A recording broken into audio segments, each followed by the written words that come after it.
One day, the world was gripped by a catastrophe of a terrifying magnitude, leading it to its end. Terrible monsters who wanted to devour humanity escaped from oblivion and began to destroy everything around them. And if some creatures could somehow be killed by a well-coordinated group, others inspired such horror that any attempts ended in failure, turning into a mountain of corpses. And some monsters were so powerful that they burned out souls with just one glance at their enemy. People fought as desperately as they could, but over time, hope left each of them. However, in contrast to the horror caused by the monsters, a stargate appeared from oblivion, returning hope to humanity. Those people who were not deprived of talent had a chance to enter these gates and acquire incredible abilities that made it possible to retake the world from powerful monsters. The world has held firm for many years, and one of the strongest strongholds of humanity has become the City of Dawn, whose territory witnessed tragic events that day. Robert Guardian was kicked into the backyard of his own home. Rising to one knee,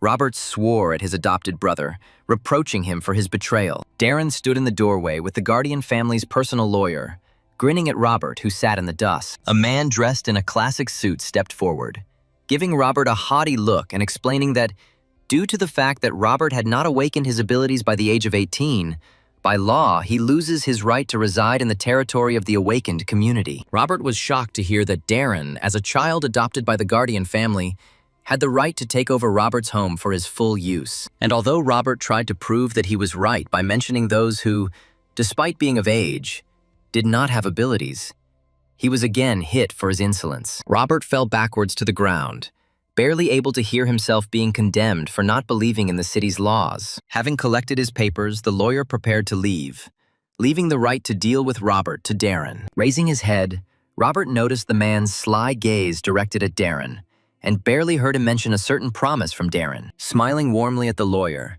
the guy said goodbye to him, guaranteeing the fulfillment of his promise. However, as soon as the man walked out of the gate, at the same instant, a kick struck Robert to the ground again. Having brazenly knocked the guy down, Darren put his foot on his head, pressing him to the ground and about to reveal the most important surprises to him. Smirking at his defeated brother, the fair-haired man admitted that he had been poisoning Robert since he was 10 years old, which is why he was unable to awaken. It turned out that Darren planned to deal with Robert in order to completely take possession of all of his property, which would provide him with prosperity and security for the rest of his life. Furious at his brother, Robert tried to get up and deal with the scoundrel. However, Darren hit the guy with another terrible news, which he planned to completely unsettle him. It turned out that Darren lied to the guy's parents about their last expedition, saying that it was in it that they would find a way to help Robert awaken.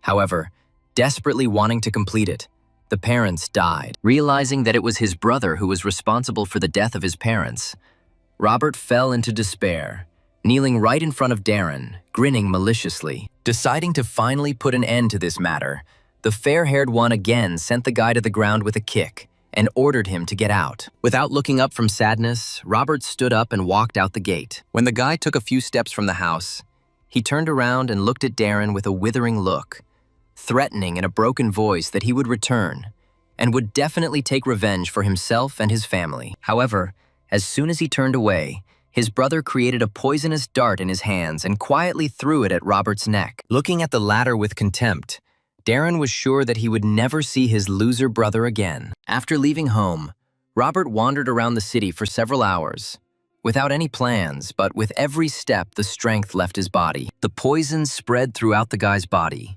poisoning the body and killing the mind, at one point causing the guy to stumble. Breathing heavily and trying to crawl on the ground, Robert swore in a hoarse whisper that he would definitely take revenge. But in the end, he closed his eyes and lost consciousness, sadly realizing that he would never wake up. At that moment, the clouds above the head of the guy lying on the ground thickened, and a light lit up in the very center of them. A second later, a column of flame shot through the skies at incredible speed, rushing towards the ground. And having reached the ground, the flame hit the head of the lying Robert. Surprisingly, the flame did not burn the body, but enveloped it like a blanket, shimmering on the skin and clothes until it went out. At the same moment, the guy opened his eyes, returning to life. When he rose to his knee, the first thing that came out of his mouth was the statement of the fact that the reincarnation technique had worked. It turns out that at the same time that Robert was learning about Darren's betrayal, Somewhere in heaven, the warrior god Adrian himself became a victim of betrayal. The thief goddess Milia struck him in the back with a mighty sword, forcing the mighty warrior to fall to his knee in confusion as to why his comrades were doing this to him. Amazed by his ignorance, his former comrades condemned God for wanting to oppose the demon god,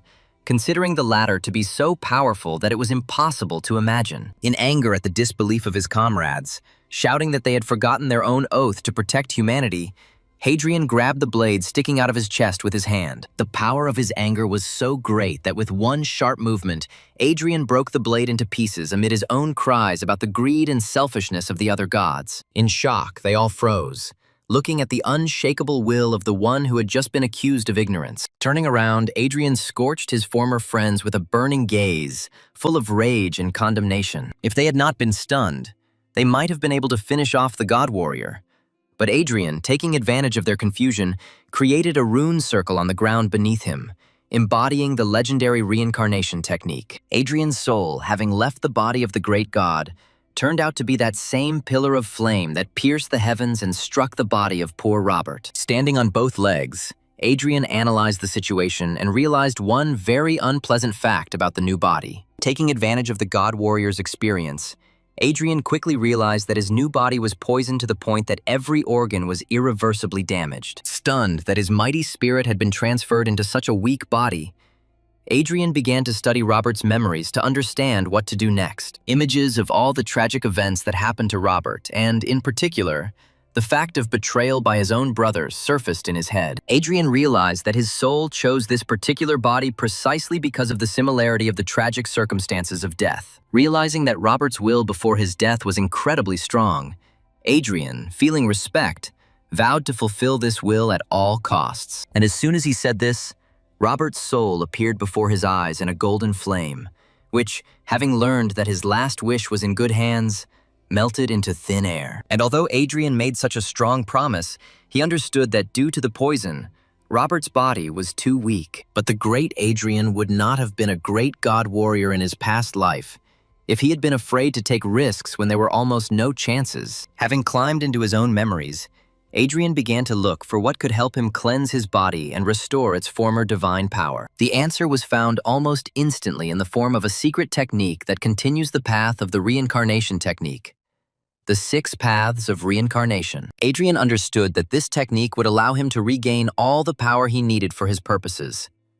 But he also knew that before that he needed to enter the Stargate in order to awaken. Gathering his strength, Adrian went straight to the Stargate, wanting to become stronger as soon as possible. It did not take him long to reach his goal and reach the gate, since the view to it opened from any street in the city. Approaching the territory where the gate stood, Adrian thought about where he was and exhaled calmly, deciding that his former comrades would never find him in a new body. Before visiting the gate, the former god had to register, and therefore he went straight to the counter, expressing his desire to undergo the awakening to the man standing behind it. The man, however, addressing Adrian by the name Roberta, made a dissatisfied face and scornfully indignant, saying that he had already tried to awaken twice this month. However, having heard everything that was said, Adrian looked at the man with an angry look and demanded to repeat it, only looking into his eyes. The man was clearly discouraged by such changes in Robert's character, and therefore was even speechless. The man was brought out of his stupor by the approaching captain of the guard named Harold, who wanted to know what happened between them. While the man was reporting to the captain, Adrian used Robert's memories and learned that in the past, Captain Harold was saved by the guy's parents. Apparently, the captain was a man of honor, because upon hearing the report of the man behind the counter, he immediately began to scold him, reminding him of how much the Guardian family had done for the city. Having heard no answer from his subordinate, who lowered his head in shame, Harold demanded a star map of awakening for Adrian. When he turned to the guy, Adrian saw not an angry grimace, but a warm smile, which caused quite pleasant emotions in the former god. But as soon as he took the card, Harold put his hand on the guy's shoulder and whispered that he should be more careful if he failed the awakening this time. And although the words were quite threatening, Adrian realized that they were spoken with concern for the son of the family that had once saved him. For this reason, Adrian saw off the departing captain with a grateful smile. Not one to hesitate, Adrian turned away from the reception desk and headed straight towards the Stargate. Approaching, he pulled out the map given by Harold and raised it above his head, after which it flew up and was immediately absorbed by the gate. Adrian, sighing before taking the important step, immediately followed. The guy's eyes were immediately covered with a golden haze, which melted away after a couple of seconds, revealing to him a view of a huge open square full of others trying to awaken. Adrian tried to take a step, but immediately trembled all over, because it was terribly difficult for the poisoned body to withstand even the pressure of the place of awakening. The guy realized that it would be incredibly difficult for him to achieve awakening under such conditions. He looked to the side and saw one of the test subjects fall under a bright pillar of light, the source of which was the star with which this person entered into resonance, and remembered that the more light of the star a person attracted, the greater the transformation his body would undergo. Turning his head in the other direction, Adrian saw with regret a man who had fallen to his knees in despair, because he could not resonate with any star, and because of this he would remain an ordinary person. Raising his head, Adrian used the god warrior's senses and noticed a star that his body could resonate with, but it was too weak to do so. The situation was deplorable, because even if the guy received the light of a star and could be reborn, the transformation would not be complete. However, Adrian would not have been a god warrior in his past life if he had not been willing to take risks, and so he began to embody the 6 paths of reincarnation technique, summoning as much spiritual flame as his past divine soul could. He used all the experiences from his past life to make the flame bright and strong enough to purify his new body. The fiery silhouette flared up more and more every moment, dousing Adrian with a heat that he did not notice. When the silhouette flared up so that the flame could blind, the fire swirled around the guy's body, transforming him. At first, the movement of the flame was calm and measured, but in an instant it accelerated to the state of a fiery tornado. When the tornado began to dissipate, a rune circle was lined up underneath it, corresponding to the technique that Adrian, standing in the very center, was going to use. As if noticing the light of the flame below, the largest star, like the sun, lit up even brighter right above Adrian. And a moment later, a pillar of her light pierced the heavens and rushed towards Adrian, who readily accepted it. His body seemed to melt in this light, transported to where his transformation was to continue. The light from the star with which Adrian's body resonated turned out to be so strong and bright that the other test subjects turned surprised glances at it, seriously believing that it was the light of the sun, not a star. At that moment, Adrian found himself in open space alone with the star that had chosen him. Its flame immediately engulfed the body of Adrian, who was ready for this and tensed, intending to curb it. The flame burned the guy's body painfully, ready to burn him if he lacked fortitude. However, in a violent outburst of emotion, Adrian endured the pain of the flames. His angry grin said more clearly than any words that he would endure any pain just to achieve his goals. In the end, the star's flame went out on Adrian's body, making it clear that the guy had harnessed its power, which made him feel truly powerful. However, it turned out that the power of the technique he used summoned the light of more than one star, and another, darker one appeared in front of Adrian. Her flame also engulfed the guy's body, but he readily accepted it and curbed it without much difficulty, after which he felt agile and fast. Having dealt with 2, he saw the 3rd and immediately set about obtaining her powers as well. The yellow flame gave way faster, and from it, Adrian felt that his will and determination became even stronger. Next was the flame of a blue star, the harnessing of which seemed to open up a different perspective for his mind. The flame of the green star seemed to remove the veil from his eyes, and Adrian felt that nothing, even the most microscopic, could be hidden from his gaze. And finally, the last star, whose flame was bright purple, was also subordinated to the will of Adrian, which is why his perception, according to his own feelings, became more specific. In the end, the technique of the 6 paths of reincarnation led to the flames of all 6 stars surrounding the guy's body in a bizarre and bright whirlwind. The speed of this vortex was so great that from the outside its shape looked like a sphere. In this realm, Adrian fell into a meditative state, synchronizing his own mind with the power of the stars and allowing it to have its full effect on his body. When Adrian felt that the job was done, the sphere burst into 1,000 pieces. Renewed, powerful, and absolutely healthy, Adrian climbed out, feeling his own omnipotence with every fiber of his body. The flame of one of the stars pliantly touched the guy's outstretched hand, which only confirmed his guess that the body was completely healed. At the same instant, A new, unusual rune circle lined up behind Adrian's back, the symbols of which, however, Adrian was familiar with. Adrian knew that after awakening, the body changes in accordance with the acquired class. But at this moment, he felt not only how the strength of a warrior permeates his body, causing a feeling of incredible strength in his muscles. He also noticed that his movements became smoother and his speed clearly increased, which was consistent with the class of a thief. In addition, he was aware of everything around him and himself much more clearly and distinctly, which is why he concluded that the magician's insight was now open to him. In addition, his vision became so piercing that he could notice even the smallest vibrations in the air near him, which made him realize that his vision began to correspond to the vision of an experienced archer. And although the will of the former god warrior was already unshakable, he clearly felt that it had only become sharper, which is why he was ready to immediately rush into battle, which usually characterizes the knight class. Having finally decided that this was all, Adrian was quite surprised that his perception had changed greatly, and therefore realized that even the qualities of the last summoner class were now available to him. Adrian was absolutely shocked by the fact that he had discovered all 6 classes,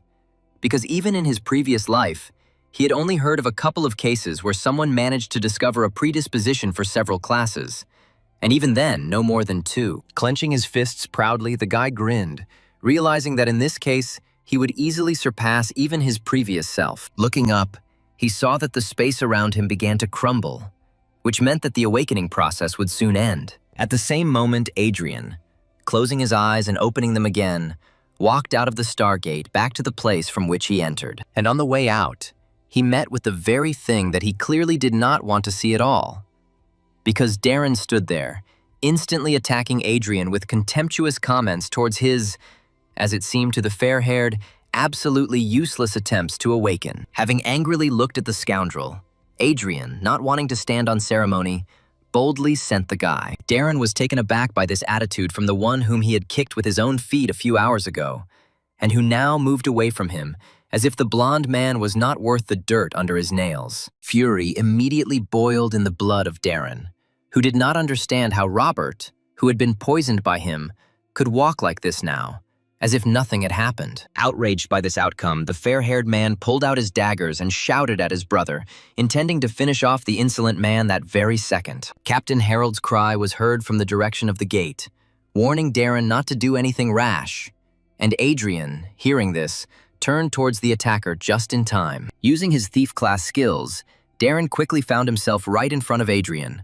ready to plunge his blades into him. However, he could not oppose anything to the former god warrior with his vast combat experience, who in the blink of an eye saw a bunch of holes in the enemy's attack. Dodging the inept attack, Adrian rushed forward, thrusting his fist straight towards his opponent. As soon as he got close enough to Darren, his fist instantly hit the latter right in the jaw. Adrian's blow was so strong that Darren was thrown several meters away. As Darren approached the wall, those around him watched in shock as the two awakened fought, amazed that Adrian was able to knock his brother down. Flipping in the air, Darren twisted and landed on his feet, not understanding how it was possible that his poisoned brother could send him flying with one blow. And although he was ready to immediately rush at Adrian again, his appearance as a warrior ready for battle put the guy into a stupor. At that very second, Captain Harold appeared between the fighters, shouting at Darren. Glancing at the blonde with an angry look, Harold heard him complain that the captain of the guard was too indulgent to the son of the guardian family, and regretted that he had not yet been fired. An indignant Harold, looking contemptuously at Darren, pointed out that anyone with 2 eyes could clearly see that Adrian had awakened, which meant Darren had no right to attack him. And although Darren wanted to say something in response, he was distracted by the surprised exclamations of onlookers, who were amazed at how beautifully the guy was besieged by the newly awakened one with just one blow. Outraged to the extreme, Darren looked at Adrian with an angry look, but could not do anything about it, and therefore, without saying a word, he turned around and left. Grinning as he left, Harold walked up to Adrian and used his portable analyzer to find out what class the guy received. Looking at the screen, Harold saw the symbol of a warrior and hastened to congratulate Adrian on this with all his heart. He noticed that it now became clearer how Adrian managed to send Darren flying with one blow. People who had previously seen Adrian as a loser who could not awaken suddenly began to smile in front of him, admiring how hard he had hit his stupid brother who decided to launch a frontal attack on the warrior. Adrian smiled at them, But in his head, he was glad that he was able to hide the fact that he had unlocked more than one class, showing only the warrior class, because he was afraid that this feature might cause him difficulties. Harold put his hand on the guy's shoulder and, smiling warmly, again congratulated Adrian with all his heart. Taking the card out of the analyzer, Harold handed it to the guy, recommending that he quickly go to the Warrior Academy for training. Taking the card, Adrian examined it and sighed relaxedly, promising to try his best. However, to Harold's surprise, after removing the card, Adrian asked the captain when the monthly talent assessment would take place, in response to which the man replied that it would be today. And although Harold answered, he threw his shoulders up in surprise, asking the guy if he was going to go to the assessment, having just woken up. Having received an affirmative answer, Harold again put his hand on the guy's shoulder and looked seriously into his eyes, speaking with the desire to keep him from rash actions. He said that immediately after awakening, people receive the status of a student and must go to the academy to participate in a talent assessment after 1 or 3 years. Usually, only after training, an awakened person can get the only chance in their entire life to receive a talent that accompanies the class. Harold cautioned that such a chance is truly the only one. And if you make a mistake during the test, the talent may turn out to be bad and ruin the person's entire subsequent life. Adrian, to the captain's surprise, only smiled relaxedly, convincing the man that everything would be fine, and he was absolutely confident in his plan. Turning to the side, Adrian said goodbye to the captain and headed straight to the trucks that would take him to the test site. And although he thought that Darren had left, he, looking from the shadows, looked at the guy with a frown, thinking that his decision to go to the assessment immediately after waking up seemed incredibly arrogant to him. Turning his head, Adrian noticed the scoundrel, and therefore thought that he should keep an eye on him, because Darren probably would not give up trying to kill his brother. Outside the city, there are a really large number of monsters, and although individually they are afraid of the light of the Stargate, gathering in huge hordes, the monsters cast aside their fear, rushing to attack a peaceful human settlement. And although the awakened ones oppose the monsters in large detachments, not a single foray is complete without losses. The soul of everyone who fought for humanity against monsters gains immortality under the light of the stars, and their tombstones emit huge amounts of stellar energy, distorting space and forming a special dimension known as the Land of Gifts of Starlight. It is there that each newly awakened one takes part in the talent assessment to continue the glory of the ancestors and to receive the accompanying talent from the predecessors. While on his way to the territory where the talent assessment was being organized, Adrian used the magician's insight to easily read a fairly thick book telling about the upcoming test for Adrian. He read that around the city there are mainly undead, which means it is these monsters that need to be targeted when preparing. Adrian recalled that in his past life, without any support from his elders, he was able to obtain the accompanying talent of the gold rank only through his own work. He read that 1 in 10,000 people receives the gold rank, and the majority in turn receives the lowest rank of white. An interesting piece of information for Adrian was the fact that only 1 in a million can achieve an epic rank talent,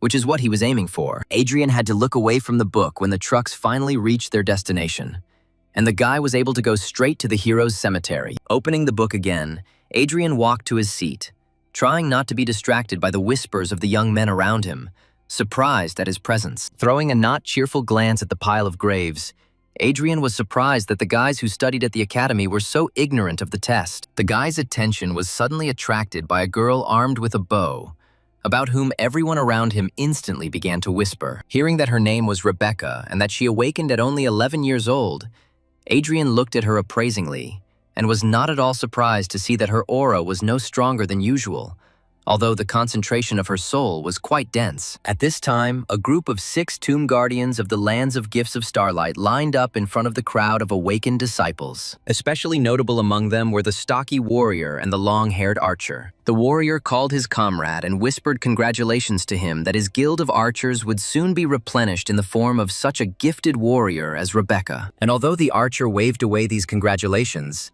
his appearance literally screamed about how happy he was. Seeing this, the warrior didn't miss the chance to joke about how disappointing it would be if she suddenly got no higher than iron rank. The comrades immediately began to argue, but the other guardians tried to calm them down and suggested finally starting the test. The guardian knight came forward with a speech in which he called on everyone present to pay tribute to their ancestors before the test. All those who came for the test did not hesitate to kneel in front of the tombstones. When they stood up again, the knight continued his speech, saying that these lands were truly dangerous and they had to be careful not to die.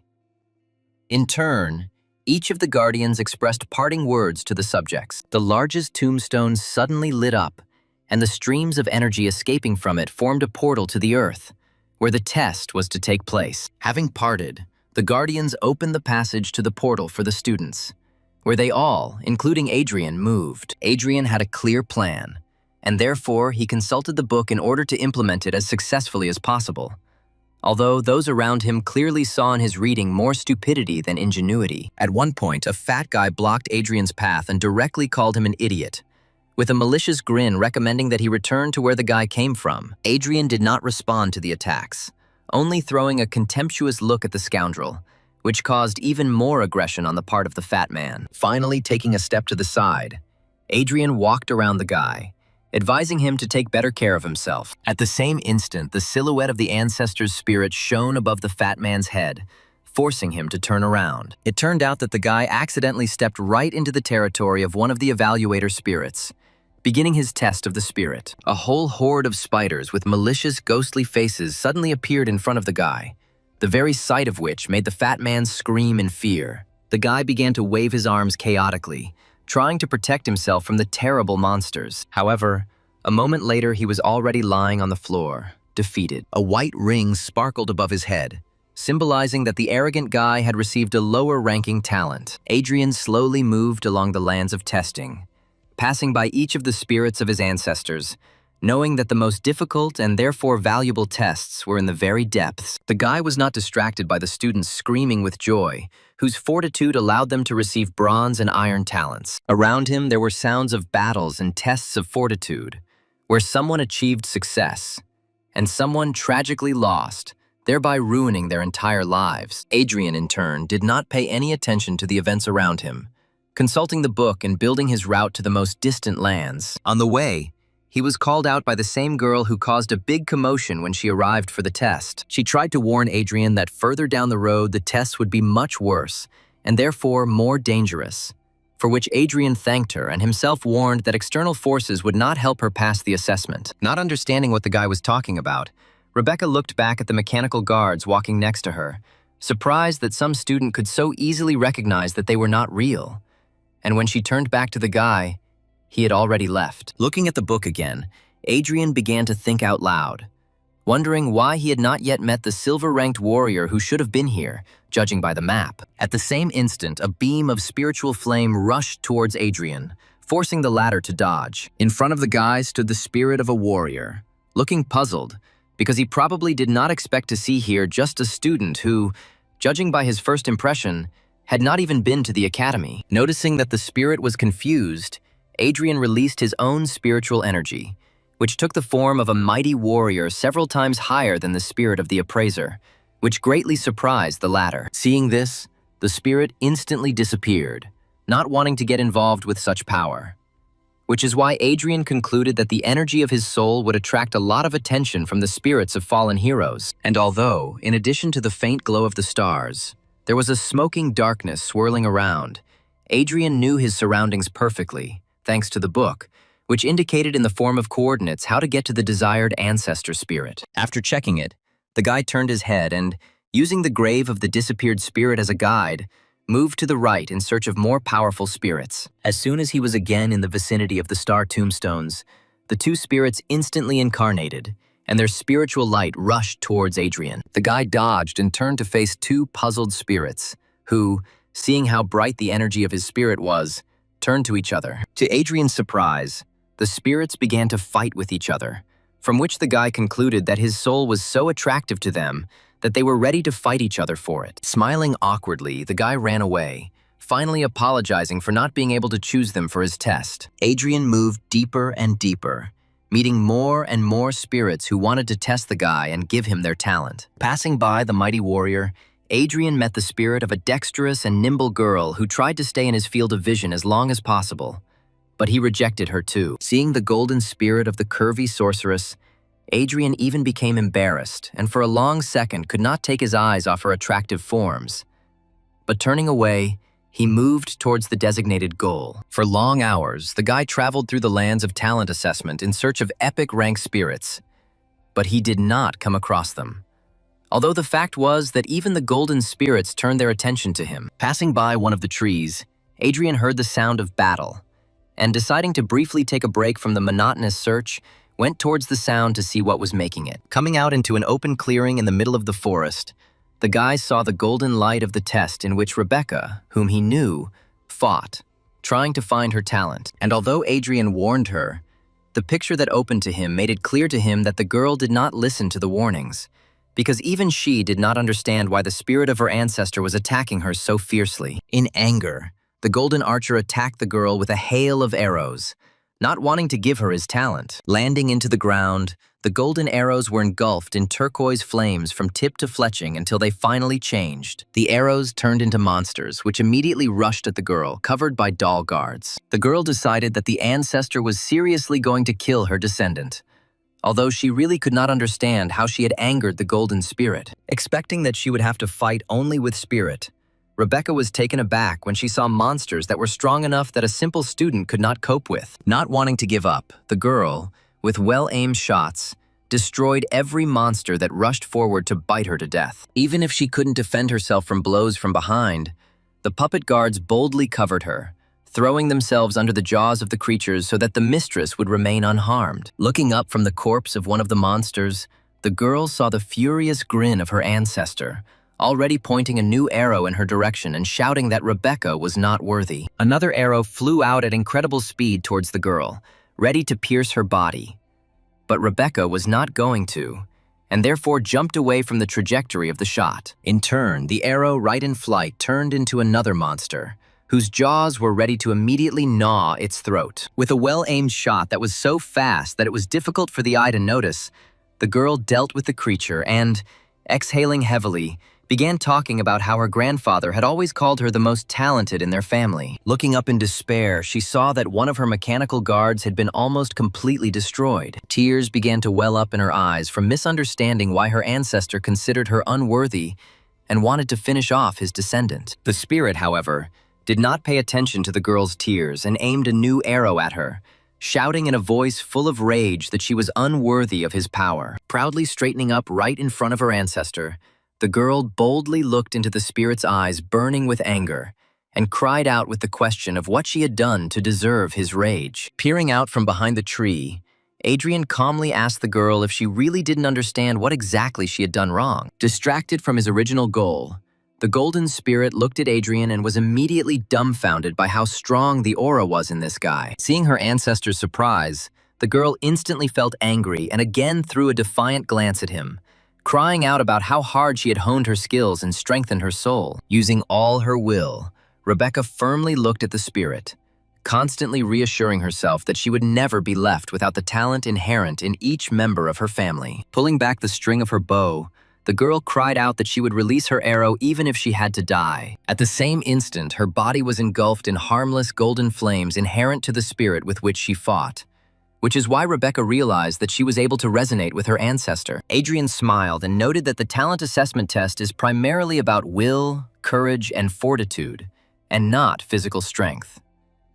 The guy said that it was the mechanical guards who protected the girl during the battle that became an indicator of her fear of battle, which is why the ancestor shouted about her unworthiness. The golden light of the test finally faded, and Rebecca realized that the test was over in complete victory. Sighing heavily, she noticed how tense every muscle was after the hilarious fight. The golden archer extended his hand forward and the flame from it touched the girl's body, healing her and gifting her with what she had come for. Proud and pleased with herself, Rebecca passed the test, and therefore received the sign of golden talent that accompanies her family. Looking from the side, Adrian smiled, seeing how the girl received something that would make her life incredibly prestigious. As the spirit vanished into thin air, Rebecca turned to him and awkwardly thanked him for the advice the guy had given her. And although the girl asked how he himself, being just a student awakened quite recently, ended up so far in the lands where the golden talents are located, Adrian only answered that his goal was the best possible talent,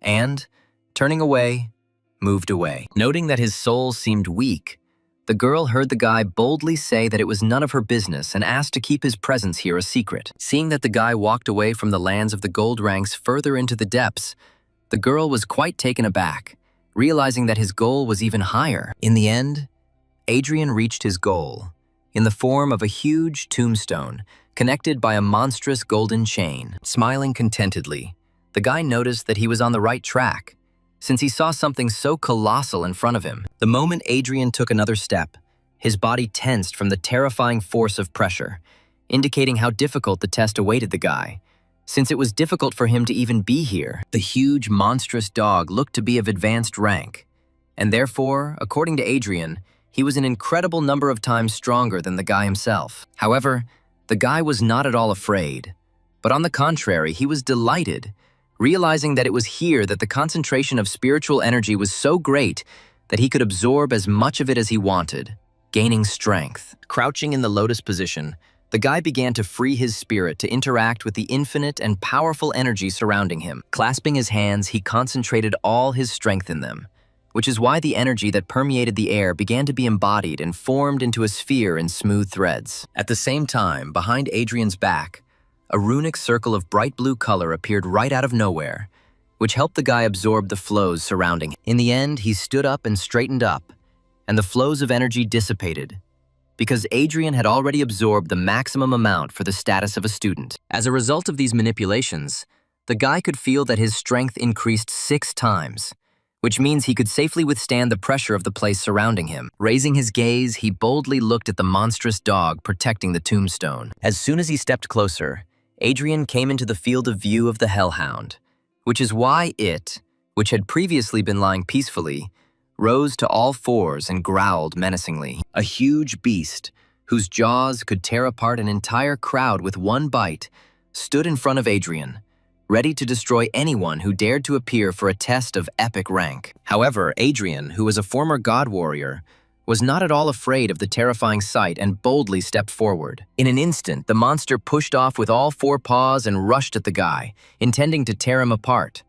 But Adrian himself was not going to die so easily. The rune circle that appeared behind him served as a much-needed acceleration for Adrian, and he, using such a useful skill, rushed into battle. His speed was so incredible that the hellish dog, grinning angrily at the enemy, was completely unable to keep up with the warrior flashing like lightning. Dodging another blow, Adrian grinned maliciously, calling the hound just a puppy, unable to provide worthy resistance. At that same second, the dog let out a monstrous roar so loud that Adrian had to group himself to protect himself from it. In a mindless rage, the dog again rushed straight at the guy, ready to finish him off for his insolence. And although his jaws were almost closed on Adrian's body, he only grinned maliciously and did not move from his place.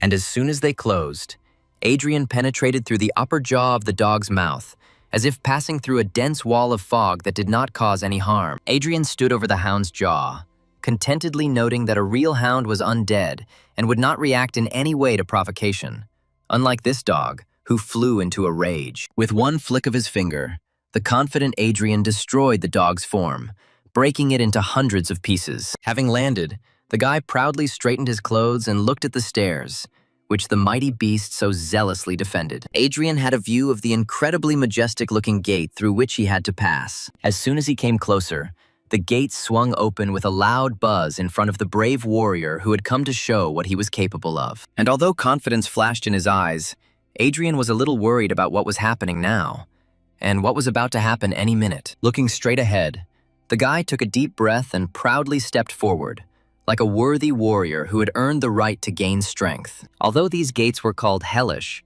behind them Adrian saw a rather calming landscape in the form of a waterfall and lake, surrounded by rocks and ancient trees. But the guy didn't have time to admire the beauty, because at the same moment he stepped closer, a pillar of burning flame headed towards him with incredible speed, forcing him to dodge. Turning in the direction from which the flames came out, Adrian only managed to notice how a blade burning with fire was approaching his face. Only having time to notice the blade, Adrian did not even cover his eyes when it stopped a centimeter from the face of the one who dared to come for the epic talent. A heroic spirit of epic rank hovered in the air in front of the guy, raising his blade and looking at the newcomer in surprise, who turned out to be just a student. Bravely looking straight into the warrior's eyes, Adrian asked him not to hold back, arguing that he had gotten here not through luck, but out of a desire to see what epic rank could do. The stunned spirit warrior looked at the disciple with an amazed look, not understanding how a simple disciple could dare to go so far just to see what an epic rank could do. Smiling slyly,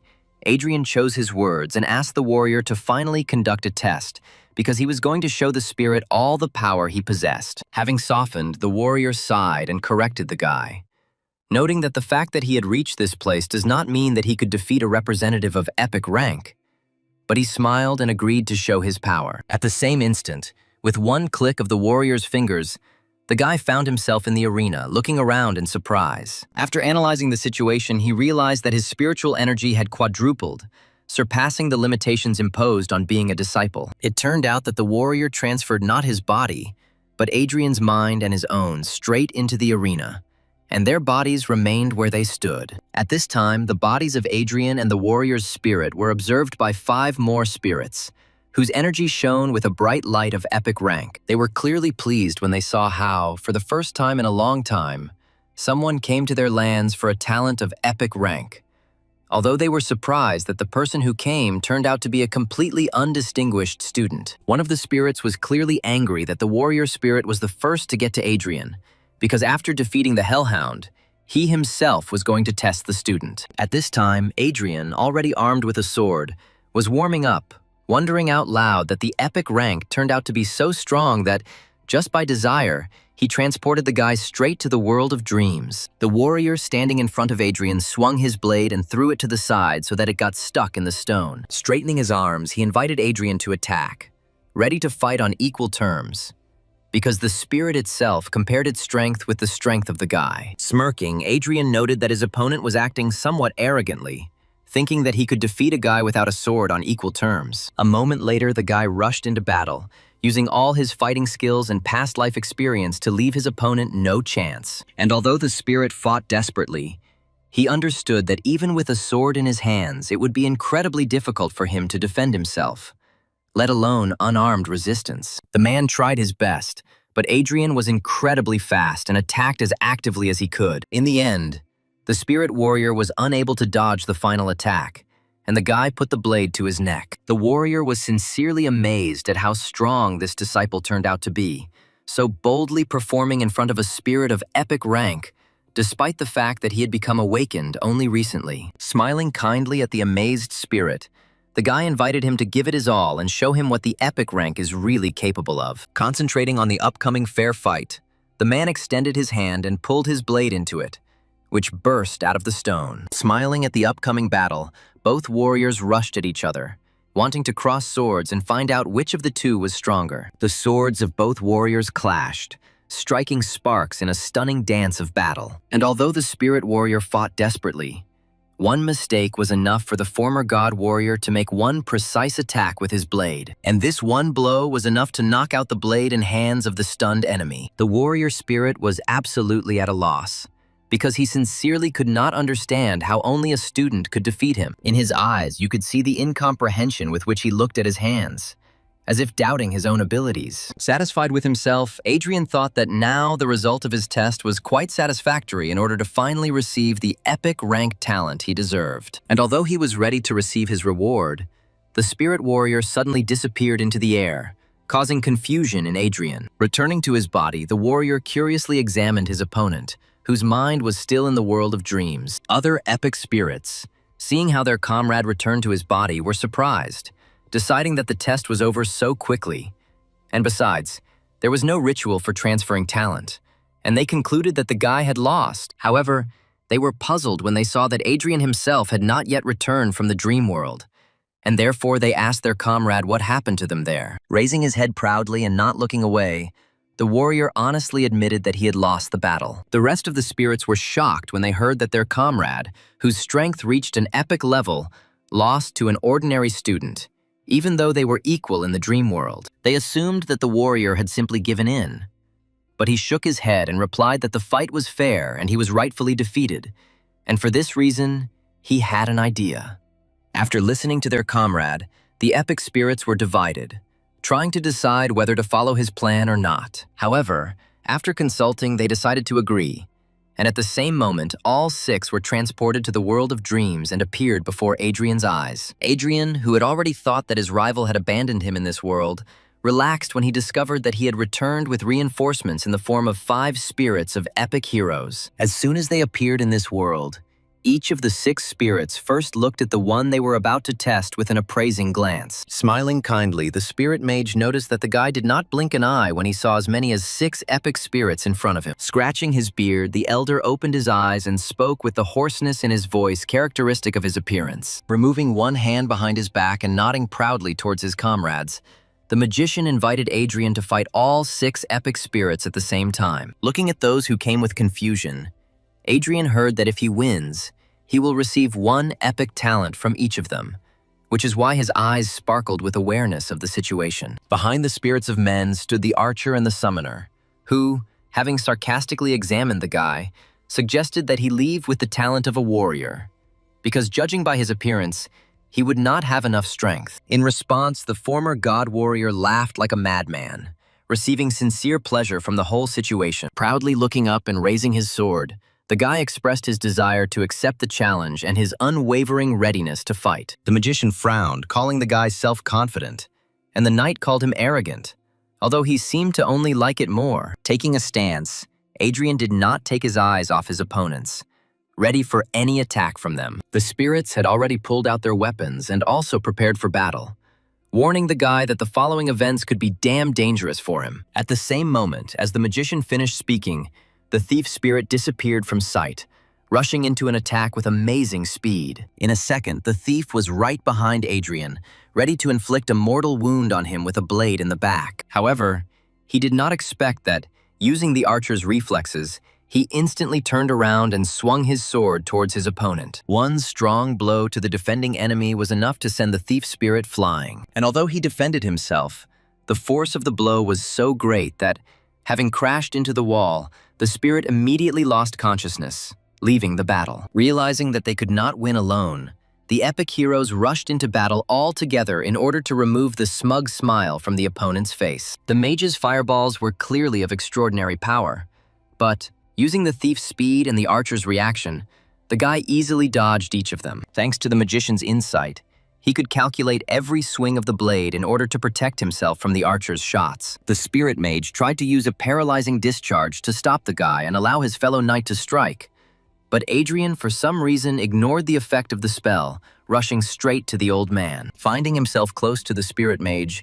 the guy swung his hand to strike, noting with pleasure that the knight's physique and willpower perfectly protected against magic. Again, with one blow, Adrian was able to knock out the mage, ensuring that now magic would not prevent him from fighting. Turning around, the guy used all his reactions to deflect the arrows of the archer spirit flying at him and send them all back to the attacker. And although the girl dodged the arrows, Adrian, who immediately approached her, swung his blade, thereby knocking out the archer, leaving only 3 opponents in front of him. Cursing, the spirit knight complained to the spirit summoner that he could not keep track of her, and she, in turn, asked him to delay the enemies so that she could call on a huge bear to help. A simple ritual was enough for her to make a huge, monstrous bear rise to its full mighty height in the arena. The spirit knight did not disappoint and, raising his morning star, used his ability to immobilize Adrian. At the same instant, the bear rushed to attack the guy, wanting to tear him apart with its claws. And although the bear was a beast created by the spirit of the summoner,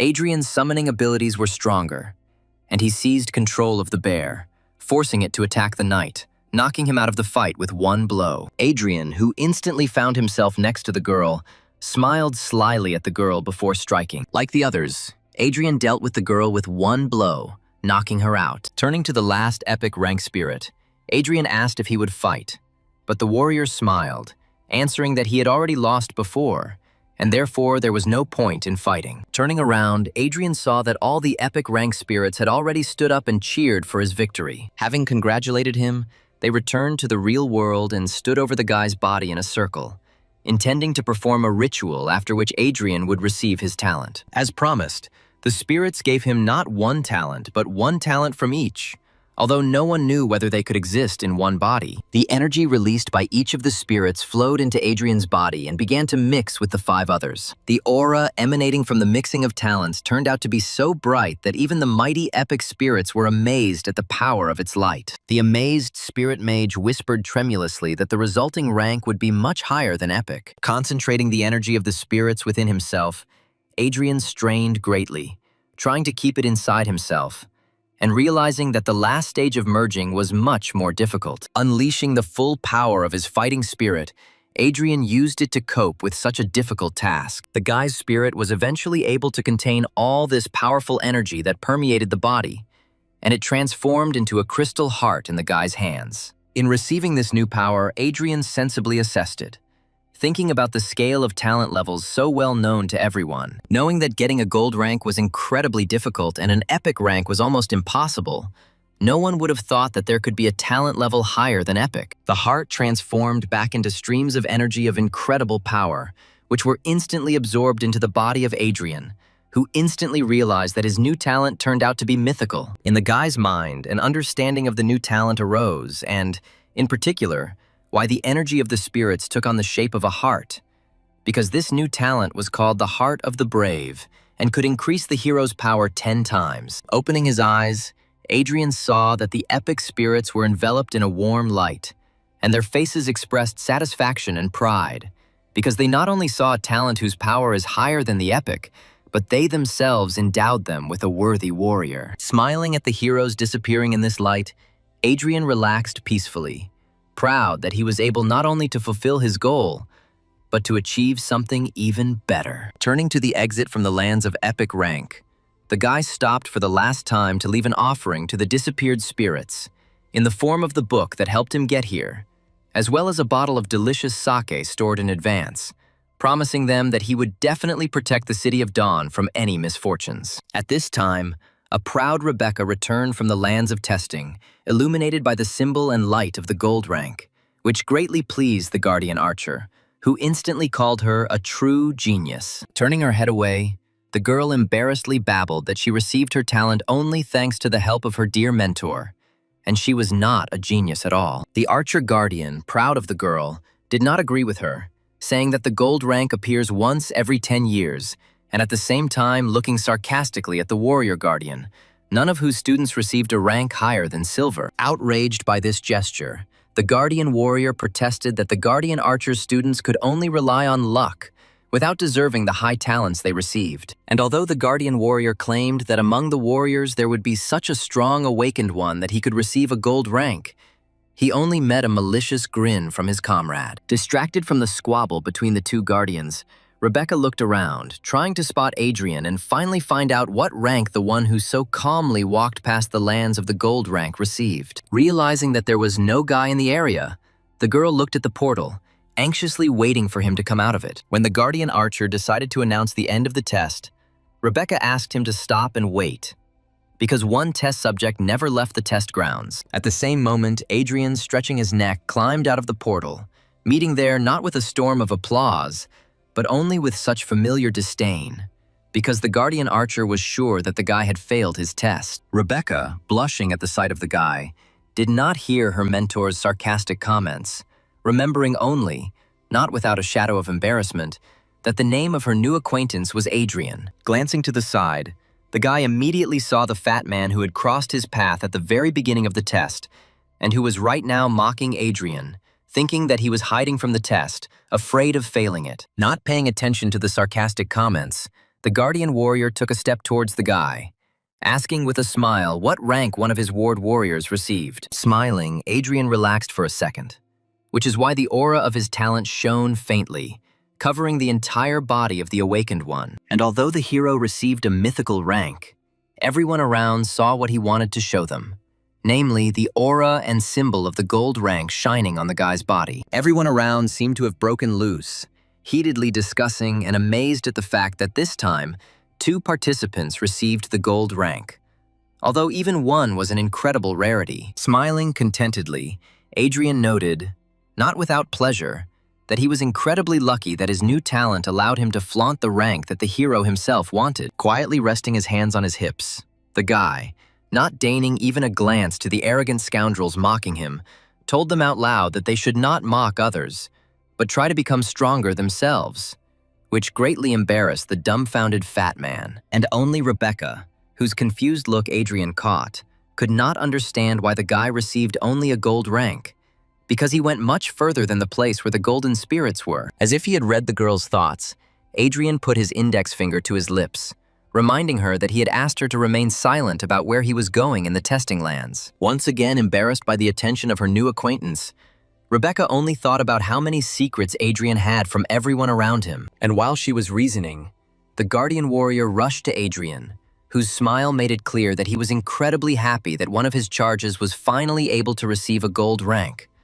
Although Adrian, not receiving pleasure from someone else's touch, asked him to leave him alone, calling him a bearded man. Offended by the unexpected name-calling, the guardian took one step away from Adrian, removing his hand from his shoulder. However, after a moment he put aside his offense, deciding that a student receiving a gold rank was much more important than any grievances, and therefore he again put his hand on his shoulder and smiled joyfully, saying how very proud he was of his student. However, other warrior teachers, looking at the man with disapproval, noted displeasedly that they were seeing Adrian for the first time, and therefore did not consider his victory in the test to be their merit. However, even the guardian archer, who just a second ago was mocking his comrade, now stood with a serious look, noting that receiving as many as 2 golden talents was a real historical event. The news that 2 entire members had achieved gold ranks spread with incredible speed through the streets of the City of Dawn, so quickly that almost on the same day, Darren, who wanted to finish Adrian off more and more every second, learned about this truly frightening event for him. He instantly flew into a rage as soon as he found out that Adrian had received a gold rank, because the guy did everything to prevent this from happening. Adrian himself, after the test, did not want to waste time, and, realizing that he could not do without the academy, after the test he immediately went there. His mere appearance at the academy became news #1 for all the people there, because gold rank among warriors is an incredible rarity. Standing near the counter with the guardian warrior, whose name, as it turned out, was Frank, Adrian heard with slight dissatisfaction all these comments addressed to him, which, from malicious and arrogant, became interested and flirting. Frowning, Adrian even began to regret that he showed people his gold rank, because he received much more unnecessary attention than he wanted. Finally, the man behind the counter, smiling welcomingly, handed Adrian an envelope, a badge with a warrior symbol, and a card indicating his status. Still proud of his ward, Frank put his hands on his hips and wholeheartedly congratulated Adrian on officially joining the Warriors Guild. Adrian was about to unpack the envelope, but Frank, who stepped aside, waved his hand and called him to follow, because he was going to help the guy get a well-deserved reward for his work. For the first time since the test, Adrian smiled at Frank and followed, noting to himself that he was surprised by the fact that the guild treated its members well enough. Walking through the long corridors of the academy, the men arrived at a training room filled with mannequins and exercise equipment, in the middle of which stood a stocky man whose hair, with its bright green color, resembled a fresh apple. Having greeted Adrian and Frank, the man introduced himself as Roosevelt Walter and added that he was the treasurer of the Warriors Guild, and therefore, it was he who would offer Adrian a reward corresponding to the gold rank. Looking into the box that Roosevelt bowed his head and handed to the guy, Adrian saw a book there, the inscription on the cover of which read about the name of a special skill of the warrior class. Taking the box from Adrian's hands, Frank himself looked inside and smiled, looking up at Roosevelt and noting that the treasurer is very generous, because this skill is really powerful. To which Roosevelt, not without pleasure, said that they are obliged to invest all their efforts in the development of a gold rank hero. In addition to the skill, Adrian also received as many as 10 star stones of the initial rank, which is a significant reward, since Frank himself received only 1 at one time. Opening the book, Adrian read a couple of lines, but almost immediately became perplexed by their content. Roosevelt smiled again when he saw the guy's reaction and said that learning skills is an incredibly important activity for every awakened person, and therefore Adrian is recommended to start learning as soon as possible. Smiling joyfully, the guy agreed with the treasurer, promising to start training as soon as possible, and thought to himself that things were turning out very, very interesting. As soon as Adrian and Frank left, Roosevelt removed the smile from his face and headed to his office, where Darren was already waiting for him, who immediately began asking the treasurer whether he had completed his task. Calmly closing the door behind him, Roosevelt looked at Darren, slightly dissatisfied, and just as calmly noted that he could cope with any task much better than Darren. It turned out that Roosevelt specially altered Adrian's skill book, and because of it, the guy could soon become insane. Enjoying the thought of how sinisterly ingenious his plan was, Roosevelt finished the thought by telling Darren that he would have to send a request for a duel as soon as Adrian went crazy, thanks to which the guy would be able to get rid of his rival without unnecessary problems. Exhaling in a relaxed manner, Darren smiled at Roosevelt, noting with pleasure that he always completes tasks 100%, and therefore, as gratitude for his work, he will definitely thank his comrade when Adrian dies. Looking away, Roosevelt said that he was only following orders from above, and therefore did not count on a reward, but of course he would be happy with it. He chose to turn away when Darren, with a distraught look and a cruel smile on his face, promised that he would kill his sworn brother no matter the cost. And although the plan was really good and would have worked on someone else, Adrian's real mythic rank told him perfectly well that the skill was actually altered, which bodes well for him. Adrian thought deeply, comparing all the facts with each other, and seriously suspecting that this trouble with the skill was directly related to Darren. Having instantly seen through Roosevelt's plan, Adrian put the book aside and decided that he would gladly play along with him, pretending that he had really fallen under the influence of such a weak illness that the book was supposed to create on him. Adrian sarcastically imagined what Roosevelt would look like when he saw that his plan did not work, especially if Frank was nearby. And the 10 star stones that he received for his gold rank would help the guy in this matter. Having opened the box, Adrian remembered that star stones are actually the energy of real star stones concentrated into crystal form, using which the awakened can very quickly increase power and become stronger. Realizing that thanks to his experience as a god warrior, the guy understands all skills even at the divine level. But if he wants to gain power, he needs to start all over again. Sitting in the lotus position in the room allocated to him personally, Adrian closed his eyes and used his spirit to begin to absorb energy, while simultaneously discussing how the skill of an unpredictable fist blade is a rare skill, and it is necessary to learn it. Using his experience, the guy read all the necessary techniques for developing this skill and found out exactly which nuances of this technique were spoiled and corrected them without any problems. In persistent meditation, the boy concentrated on studying, hoping only that 10 star stones would be enough to help him master the skill. As soon as Adrian concentrated and closed his eyes, his spirit burst out of his body and caught the stone in a weak whirlwind of blue flame. And as soon as he started, his hand burned with pain, which almost brought the guy out of concentration. The flame enveloped the fist, changing color and forming a blade. But Adrian felt it as if someone was scraping his bones. The guy tried his best to restrain himself and not unclench his fist so that the skill would finally take hold. But, alas, he could not resist, and his palm unclenched, and the flame began to gradually go out. Despite the fact that the guy received the power of all 6 skills, and his talent was more powerful than even epic, he realized that he had underestimated such a powerful skill, and therefore would not be able to master it in one attempt.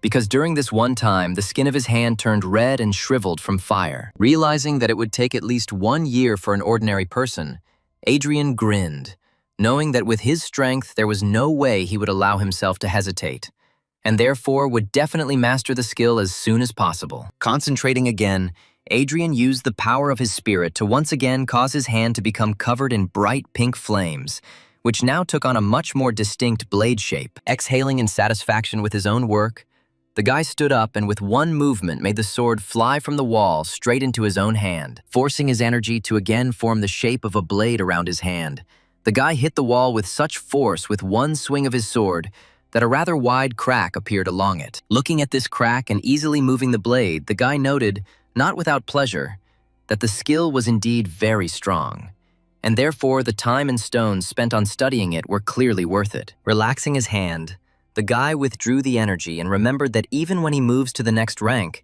his skill level will increase in the same way. As soon as he left the training room, Darren immediately appeared in full growth before his eyes, whose predatory gaze said more clearly than any words that he would not leave without blood today. Looking slyly at his brother, Darren took out a special document and without much fear walked towards Adrian, challenging him to a duel to find out who would become the heir to the Guardian family. Pulling out the document about the duel in front of Adrian, Darren publicly asked Adrian if he would accept the challenge, which is why everyone around them turned their attention to the guys. Proudly placing his hands on his hips, Adrian looked at Darren with interest, clearly pleased that he had predicted all the upcoming events and noting how much attention they attracted. With a smile, the guy noted that now he himself had become awakened, which means his entire inheritance goes to him and only him. Not expecting such words, Darren looked around with caution, hearing how everyone around him began to discuss him with condemnation for trying to take away Adrian's rightful inheritance. Hearing someone calling for him to be kicked out of the academy,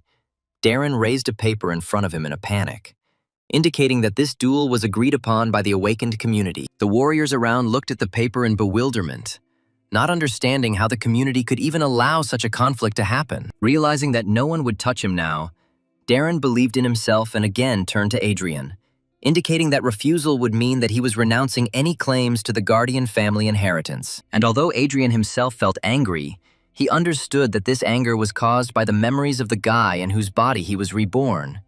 And Darren was not worth even a drop of his hatred. Smiling maliciously, Darren asked if Adrian would agree to a duel to the death, clearly remembering that Adrian himself should now be in a deranged state. Something suddenly flashed in front of the guy, and when he reacted, Adrian was already standing a few steps away from him, relaxingly reading the paper that his brother had just held in his hands. Amazed by such incredible speed, Darren looked in amazement at his hand, in which he literally just held the paper that Adrian now had. Looking with contempt at the perplexed guy, Adrian held out the paper forward and, in a firm voice, answered the duel request with his consent. Looking up at his brother again, Darren looked at Adrian in shock, still trying to understand how he had snatched the document from his hands so quickly. However, Darren was not afraid, glad that they had ruined the unpredictable fist blade skill, which meant that Adrian was about to lose control of himself. Taking a stance, Darren prepared for the attack and was 100% sure that today he would finally finish off the brother who had so bothered him. And although the opponent stood ready to fight, Adrian was relaxed and calm, realizing that Darren would never be able to win. In an instant, dark green energy swirled around Darren, and his blade glowed bright green. And in another moment, he suddenly disappeared in the place where he stood, and suddenly found himself to the left of Adrian, with a blade already prepared for the fatal blow. At the same instant, his energy took the form of a snake, and the blade rushed towards Adrian's throat, ready to cut it and end the life of the unlucky victim. With a slight movement of his hand, the hero intercepted the opponent's attack and deflected it to the side, noting with a smile that Darren was repeating himself in his techniques. Panicked by such a difficult situation, Darren simply could not believe that his opponent was so clever that he had read all his skills so much that he was able to intercept his attack. Seizing a moment when Darren would be defenseless, Adrian used his new blade fist skill. With one blow, so familiar, the guy sent his opponent flying. Falling on his back, Darren hit hard, but using his thief's reflexes, he quickly turned over and stood on both legs, grinning angrily at Adrian. There was confusion in his eyes, because he expected Adriana to go crazy with his new skill. Smiling relaxed, Adrian received compliments and words of encouragement from other warriors, shouting at him to show the thieves what they were capable of. But another thief standing nearby noted that Darren was trash and asked not to compare the Thieves Guild with him. Frank stood nearby, contentedly watching the progress of the battle and noting every movement, saying out loud that he was very proud of the new gold rank of the Warriors Guild, because Adrian had learned such a difficult skill so quickly. Leaping forward, Adrian again used his blade fist skill, intending to hit Darren even harder. His blow again fell on the body of his opponent, who, even blocking the attack, flew away from such a powerful force. Clearly enjoying beating the scoundrel, Adrian noticed that his opponent was very tenacious and stood on his own 2 feet even after such strong blows. Straightening up, the guy pulled back the collar of his cape with the hand that hurt the least, showing a golden protective vest that helped him withstand blows, naturally not leaving the enemy without a sarcastic comment about his weakness. Nevertheless, the opinions of others about the fact of wearing protection by Darren were divided, because someone decided that it was dishonest, and someone noted that protection is not prohibited by the rules. The desperation for the result was evident in Darren's eyes as he shouted that he would make Adrian finally die. Rushing forward again, he prepared his blade for another attack. His energy now took the form of two snakes, ready to bite the enemy's throat.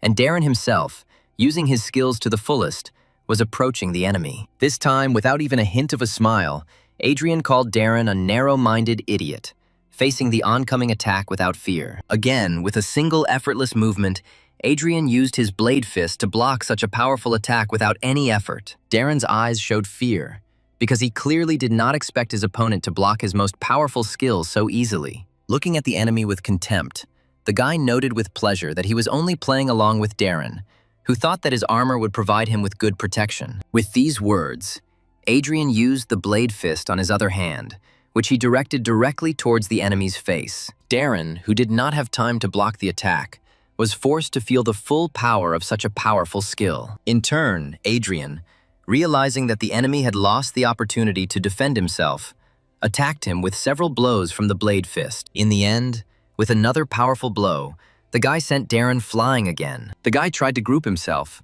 but this time he simply didn't have enough strength to get up, and so he fell heavily to the floor. Raising his gaze, the beaten Darren looked at his enemy in bewilderment, not understanding why nothing was happening to him. Throwing a contemptuous look at his opponent, Adrian said that he knew everything about his vile plan to drive him crazy, which shocked Darren. Knowing that their duel was to be to the death, Adrian crouched over the weakened Darren and said that he would spare him, but only on one condition. Lost from excitement and panic, Darren heard that his opponent was demanding to tell the whole truth about who was behind all the intrigues over the Guardian family, as well as what happened to Adrian's parents. Having lost all hope, Darren clenched his jaw forcefully, which made the sound of something bursting. Adrian rushed a step back, stunned to realize that there was poison in the guy's mouth, and he chose to die rather than answer the guy's questions. With one last malicious glance at Adrian, Darren told him that he would never know what happened to his parents,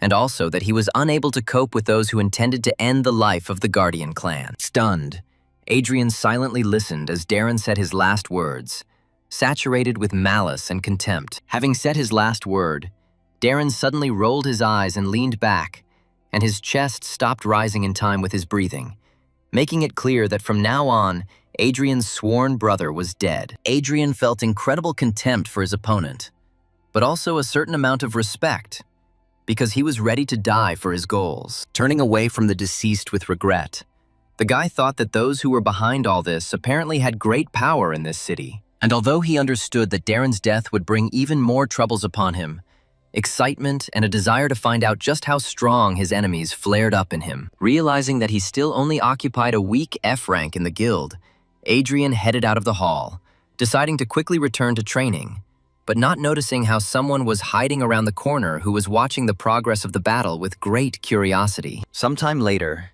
Adrian, being in an apartment on the outskirts, was training with starstones. Sitting in the lotus position and holding the starstone between his palms, the guy reunited with his spirit for the best possible training. In the end, another stone crumbled into dust, having exhausted all its stellar energy. Upset over the loss of the last starstone, Adrian thought out loud, coming to the understanding that his body was indeed incredibly strong, because in a couple of days he had absorbed all the energy of the 10 starstones received for the talent test. Clenching and unclenching his fist, the guy noted with pleasure that in just a couple of days he increased his energy level from 105 to 246 units, which is a truly outstanding result. Looking at the dust left over from the used starstone, Adrian estimated that one such stone contained approximately 10 units of spiritual value. However, in fact, this was only a theory and extremely erroneous, because the average awakened person can absorb only a smaller part of the energy that is stored in the stone. For such an awakened person, a result of 10% of the total energy of the stone is quite good. If a gifted person can use 30% or more of energy, then he can be safely considered gifted. However, without expecting it, Adrian managed to absorb as much as 70% of the stone's energy, which was a truly impressive result. Absolutely pleased with himself, the guy remembered that in his previous life he achieved only 40% of the results, which means his current body is indeed several times more powerful. Having warmed up after a long process of absorption, Adrian noted with regret that on the outskirts of the city, he received much less energy from the stars than he could have, being at the very gates. His gaze became aggressive as he remembered how he tried to reclaim the Guardian family estate, which was rightfully his. Immediately after the battle, Adrian went to the residence of the awakened community to gain access to his estate.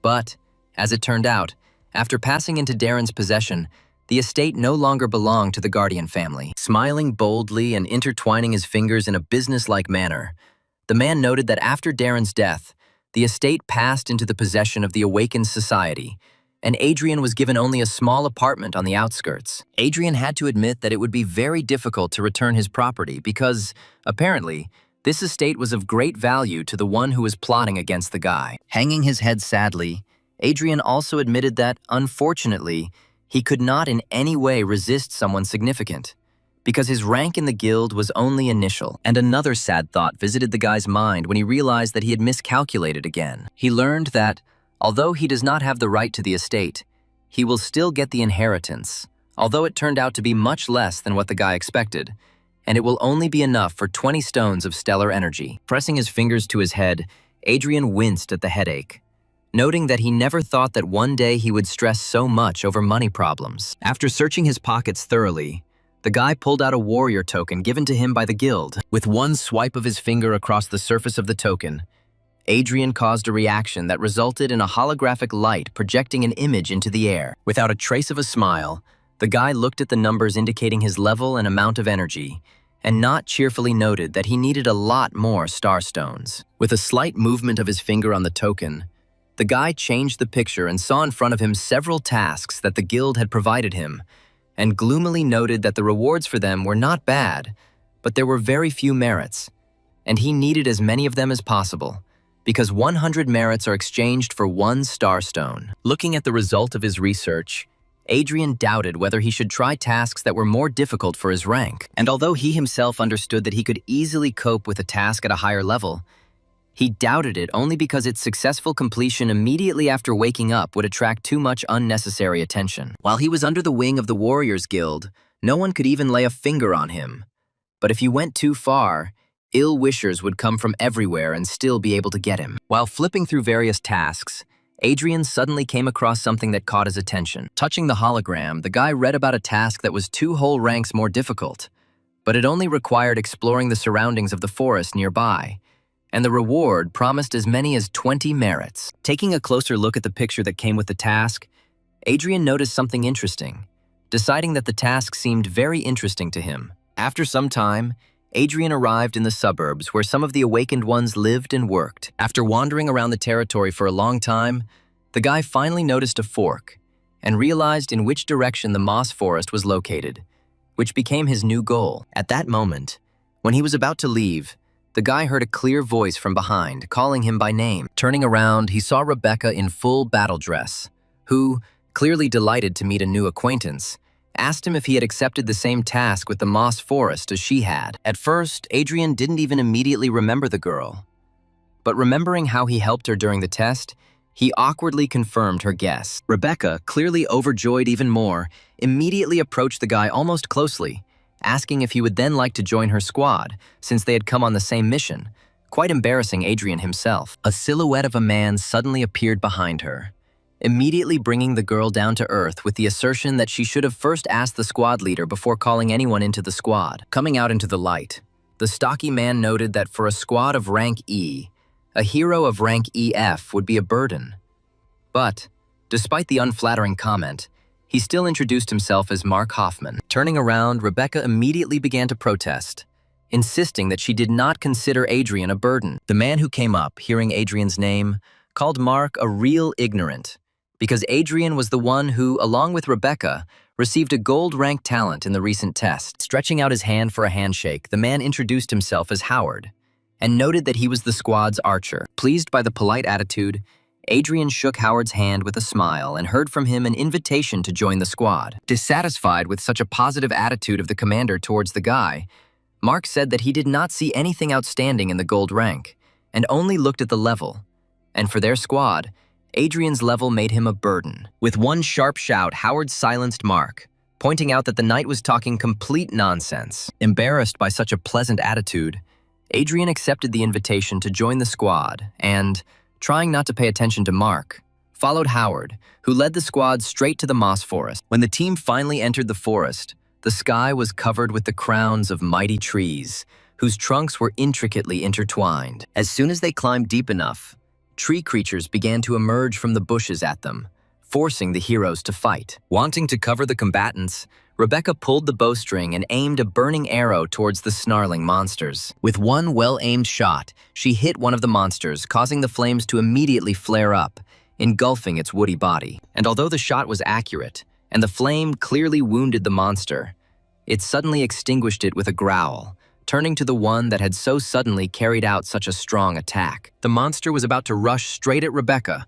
but Mark suddenly appeared between them, taking the monster's attack on his strong shield. Before Rebecca had time to prepare a new arrow, she noticed that Commander Howard was already preparing to fire, calmly taking aim at his enemy. The commander's equally well-aimed shot surprisingly caused much more damage, because upon impact, the arrow suddenly exploded, dousing not just one, but a group of tree monsters at once with a bright flame. Deciding that the monsters were dead, Mark allowed himself to be distracted and turned to the commander in order to note how easily he dealt with the enemies. Thinking that it was time for another impudent comment, Mark turned to Adrian and once again noted that this task was too difficult for some F rank, which greatly offended Rebecca, who was standing nearby. The angry girl was indignant, because the first arrow was shot from her bow, and she herself is only EPH rank, which means Mark believes that she is not suitable for this task. But the guy protested, justifying that he was only talking about Adrian. Dissatisfied with this attitude towards her comrade, Rebecca boldly put the knight in his place, noting that if he decides to continue to belittle Adrian, then next time he should think twice before speaking. At this time, the commander, who had not previously intervened in the skirmish, suddenly turned around at a rustling in the bushes. Instantly assessing the situation, he shouted to his comrades, alerting them to a sudden ambush attack. Without having time to dodge, Rebecca barely noticed how a sharp projectile was flying towards her face and closed her eyes in panic.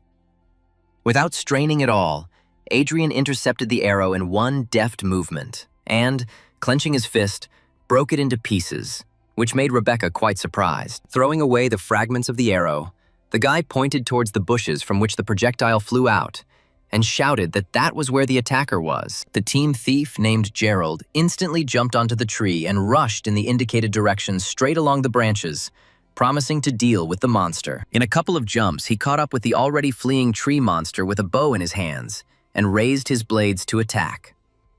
It only took him a moment to cut the monster's entire body into pieces in a few attacks. The guy had already returned, landing springily in the clearing where the team was, and Rebecca at that time looked embarrassed at Adrian, who was following the thief's movements. The blushing girl looked away in embarrassment, thanking the guy for saving her, to which he smiled warmly, noting that they were one team. Clearly angry, Mark, in a fit of jealousy towards the lovely archer, thought to himself that Adrian was surprisingly successful in finding opportunities to woo the girl. Having quietly glanced at the knight, Adrian looked away with a sigh, deciding not to pay attention to him and thinking about everything that was happening to the forest. But there was clearly something wrong with him, and the guy felt it too clearly. Adrian knew very well that the Stargate was by no means the only powerful spiritual force in this world, and that it was balanced by powerful dark energy. He knew that the stronger the starlight, the greater the vibrations of darkness, which awaken in living beings all the most terrible and terrible things,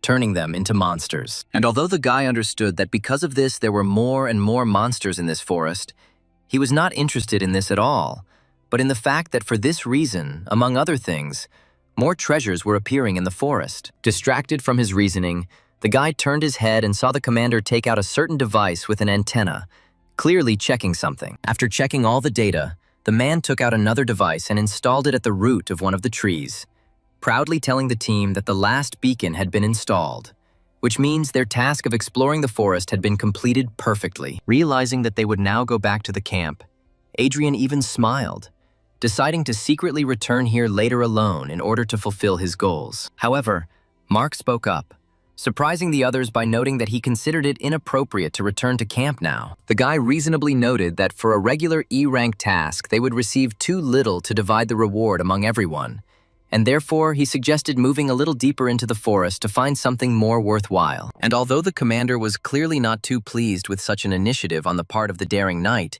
he was forced to agree, realizing that his argument was very weighty. In response to the question about objections, all team members, including a satisfied Mark, answered in unison that they did not dare disobey the commander. Obviously forgetting about Rebecca's warnings, Mark again allowed himself a caustic comment towards Adrian's rank, suggesting that he leave the group, because further on the task would become even more difficult for his level. In response, Adrian gave him a contemptuous look, and a smile appeared on his face, because the guy understood that this arrogant knight would continue to try to find a reason to get rid of him. Rebecca, who had not yet calmed down after the recent skirmish, again began to defend Adrian to Mark, claiming that his gold rank clearly proved his strength. However, now Commander Howard has also expressed his opinion, interrupting Rebecca with regret in his voice, and making it clear that this forest is indeed considered a very dangerous territory, and also that he is worried about their safety, and therefore considers Adrian's continued presence on the team reckless. Not expecting this from the commander, Rebecca was clearly at a loss, trying to find at least some argument in defense of her comrade. But in her eyes, there was only confusion. And although she still didn't want to let Adrian leave the team, the guy himself suddenly said that he agreed with Howard, and therefore wanted to leave the squad, although in fact he just wanted to fulfill his own goals as quickly as possible. Feeling guilty for his decision, the commander approached Adrian and put his hand on his shoulder, asking for forgiveness for the fact that they were forced to part, and promising to share the reward for the task already completed for the guy. At this time, Mark, who was observing the situation, smiled contentedly, because he had achieved his goal and now no one would stop him from winning the heart of the beautiful archer. As the team moved forward, Adrian frowned, feeling the dark aura getting stronger, and therefore worried that nothing would happen to his new comrades. There were 2 more members on the team, whose strength Adrian determined for sure, realizing that they were even stronger than Commander Howard, and therefore concluded that these were secret bodyguards whose main task was to protect Rebecca. And although he was abandoned,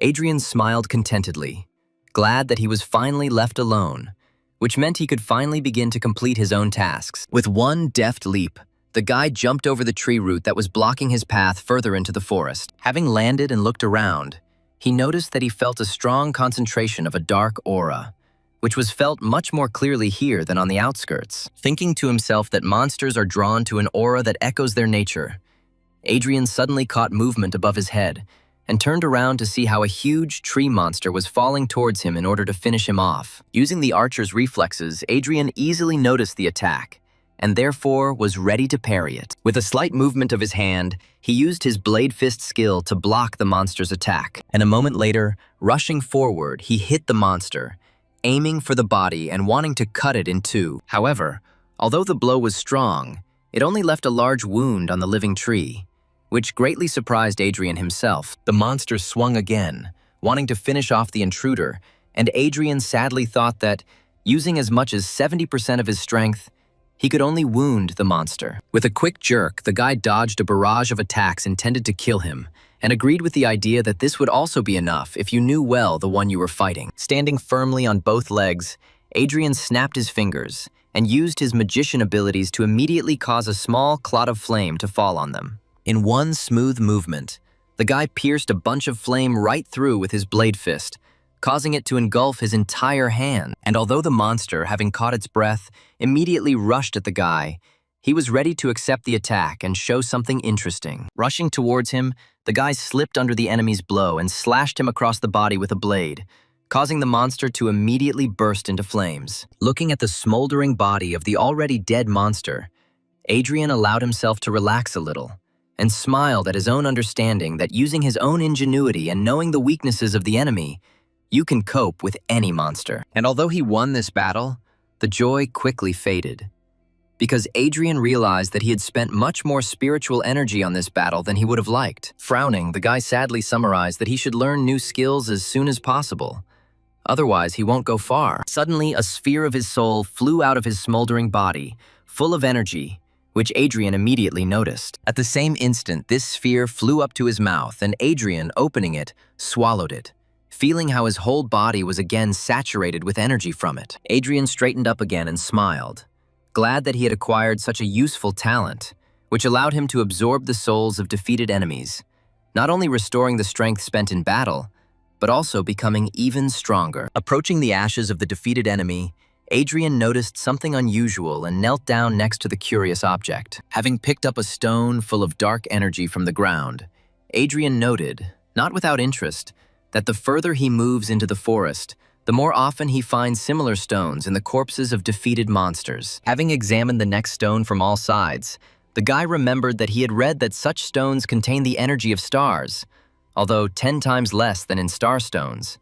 And in addition to this energy, they are filled with a dark aura, which makes them dangerous for ordinary people. Smiling at the unexpected discovery, the guy thought that for any awakened person, the stones would be absolutely useless.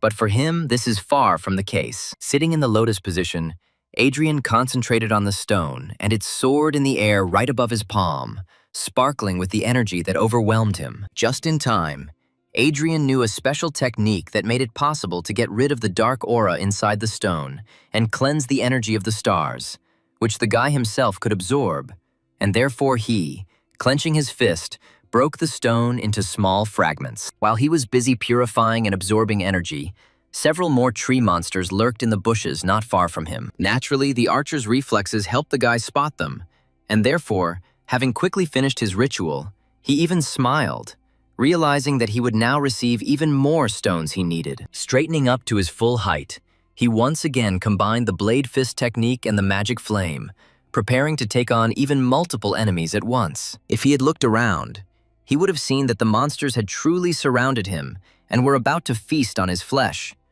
But the guy was not going to give them such an opportunity. Overwhelmed by the thirst for a good fight, the guy himself rushed into the attack, showering his enemies with a flurry of fiery blows that left terrifying wounds on the tree monsters. Those who survived Adrian's attacks could no longer fight, but most were instantly covered in flames, devouring the monsters' wooden bodies in an instant. Adrian felt unsurpassed, remembering those exciting times when, as a god warrior, he fought entire armies single-handedly. And the thought of this almost cost him his life, because in an instant he discovered that alien claws were a couple of centimeters from his face. Using all his reflexes, Adrian managed to dodge, causing the enemy attack to fly past. The flame around his hand went out, and in a couple of jumps, Adrian found himself at a relatively safe distance from the monsters, realizing that he had become too lost in the heat of battle. And although he dealt with them well, he did not escape the fact that there were more and more monsters. However,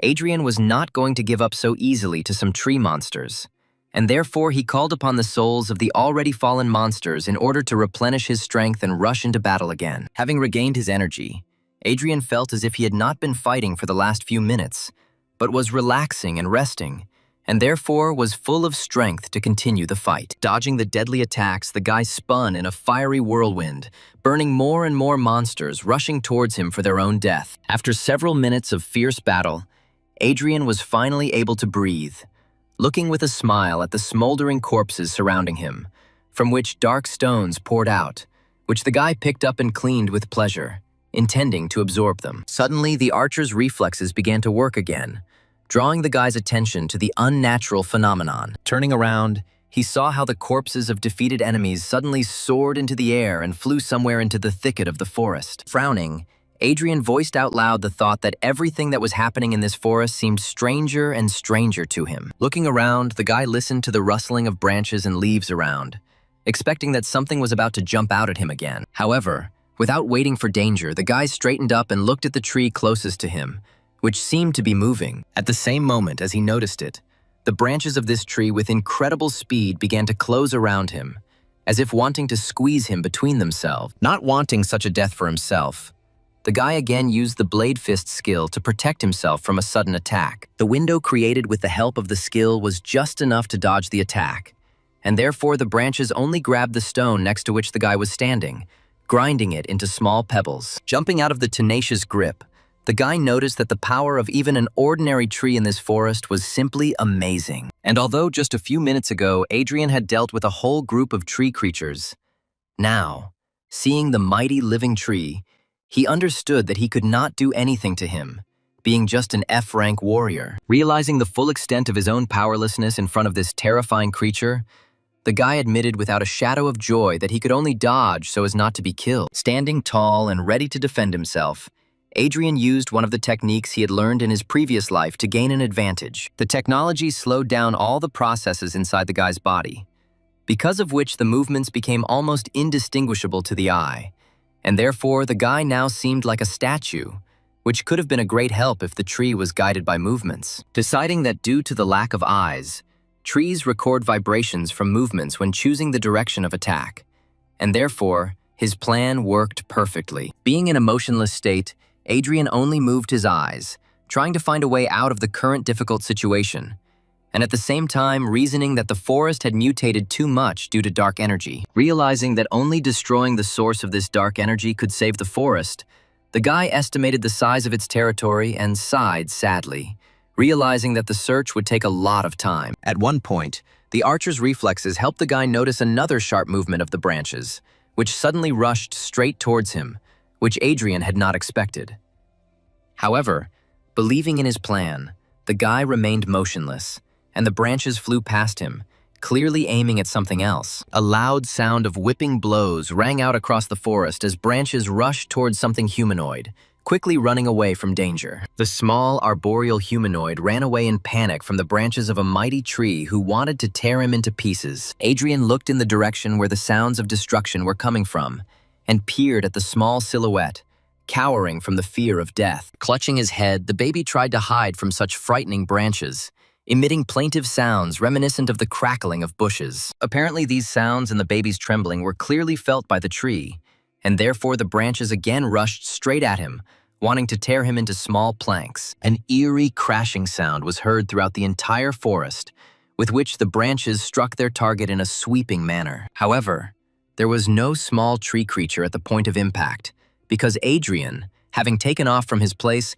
reached him in one jump, and, picking him up, carried him away from the terrible tree. The branches scoured the site of the impact, wanting to find the baby's body and devour it.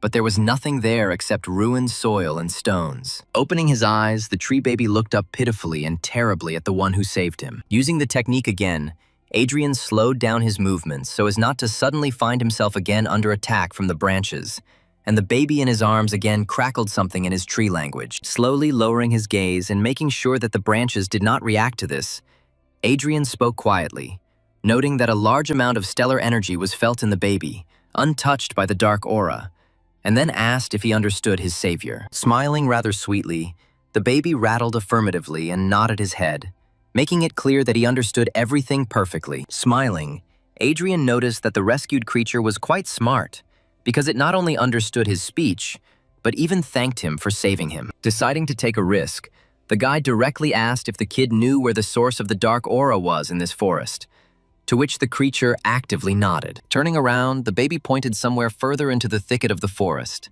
clearly wanting to help his savior. Rejoicing at his unexpected ally, the guy was honestly surprised that this kid not only knew where the source of the aura was, but was also urging him on. Having looked around and realizing that the branches of the living tree were quite far away, the guy gathered his strength and rushed forward to where the tree crumb was pointing him. Somewhere in another part of the forest, several tree creatures were eagerly attacking a bulky shield protected by an unusual aura. Holding back the enemy's onslaught, Mark shouted to the commander about his readiness to maneuver. At the same instant, an arrow enveloped in the magician's flame flew towards him, which, flying past his shoulder, pierced one of the creatures and instantly exploded, without, however, touching the knight covered with a shield. However, one of the creatures suddenly jumped out of the column of flame without being wounded by it and rushed at the magician. And at the same instant, he was shot down right in flight by a well-aimed shot with a fiery arrow fired from the bow of Commander Gordon. Turning to the team, Mark noticed the commander's face,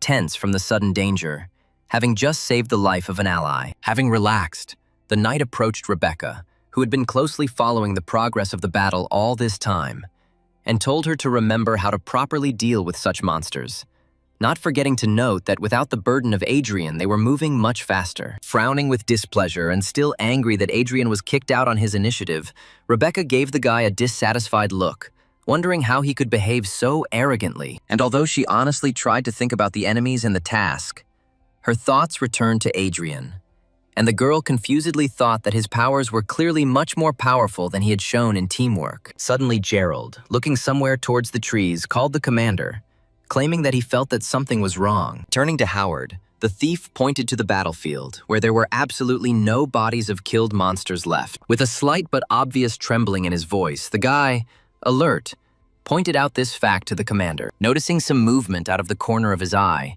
Gerald suggested that the forest was absorbing the bodies of monsters. And when he looked up, he saw that the branches of the huge trees surrounding them seemed to come to life. Raising his head in surprise, the stunned Mark saw how some branches rushed towards him with extraordinary speed. In an instant, strong and thick branches entwined the body of the knight, who screamed pleas for help towards his commander. However, before anyone had time to react, the branches sharply compressed, squeezing the body of the daring knight, causing blood to splash out of his mouth, and Mark himself let out an inhuman cry full of pain. Commander Howard was about to rush to the aid of his comrade, but realized that he was too late, and therefore took a step back, approaching his allies, his jaw clenched tensely. Clutching his bow tightly, he tried to understand what was happening around him as his team formed a protective circle. Casting a sad glance at the murdered Mark, Howard suddenly noticed how smaller branches entwined his body from head to toe. The knight's body changed. His skin turned gray and his eyeballs turned black, and the corpse spoke in a hoarse voice, turning towards his former comrades, threatening them with death for invading the territory of dark forces. With pain in his eyes, Howard looked at what his comrade had become, regretting that he could not save him and summing up that the demonic tree had devoured Mark's soul and taken his body. Rebecca asked in a panic how it was possible for a rank E tree to be able to kill an awakened one of the same level so easily. But the demonic knight had already rushed to attack his former comrades. Realizing that it was no longer Mark in front of him, Commander Howard pulled his bow and aimed a burning arrow at the monster, intending to end his life this time forever. The arrow flew straight at the monster with incredible speed, ready to burn it to the ground. However, the monster, taking advantage of the wooden branches intertwined with him into one hole, managed to intercept the arrow and, with a demonic smile, laughed at the commander's pathetic attempt to finish off his former comrade. The amazed Howard froze in place, not understanding how his most powerful attack, which so easily dealt with the wooden monsters, now did no damage. And at this time, the demon, taking advantage of the confusion of the squad leader, rushed to the attack, ready to kill not only Howard, but the entire squad. For the first time in a long time, Commander Howard truly felt the fear that took his breath away and chilled his body, which is why he didn't even hear Rebecca screaming at him asking him to dodge. Frozen in place, the man only had time to think about how to dodge, but was unable to move a single muscle. And although Howard could not defend himself in any way, the monster was suddenly carried away from the man by a blade-sharp gust of wind, called from Rebecca. Covering himself with his mutilated hands, the monster jumped a few steps to the side, never reaching the commander with its razor-sharp claws. At the same instant that the blow reached the monster, the commander was picked up in one jump and carried even further away from the monster by Gerald, who suddenly appeared nearby. Leaving the commander in safety, the guy straightened up and approached the one who caused that gust of wind of incredible power. And Howard himself, realizing that the gust of wind spell belonged to the D rank, asked if their comrades belonged to this very rank. All this time, a magician named Matthew, who had been helping only with low-rank spells, threw back his hood and admitted with a sigh that he did not want him and Gerald to be discovered so easily. Rebecca, who began to guess what was happening, looked at the thief and the magician, wanting to ask a question that suddenly appeared in her head.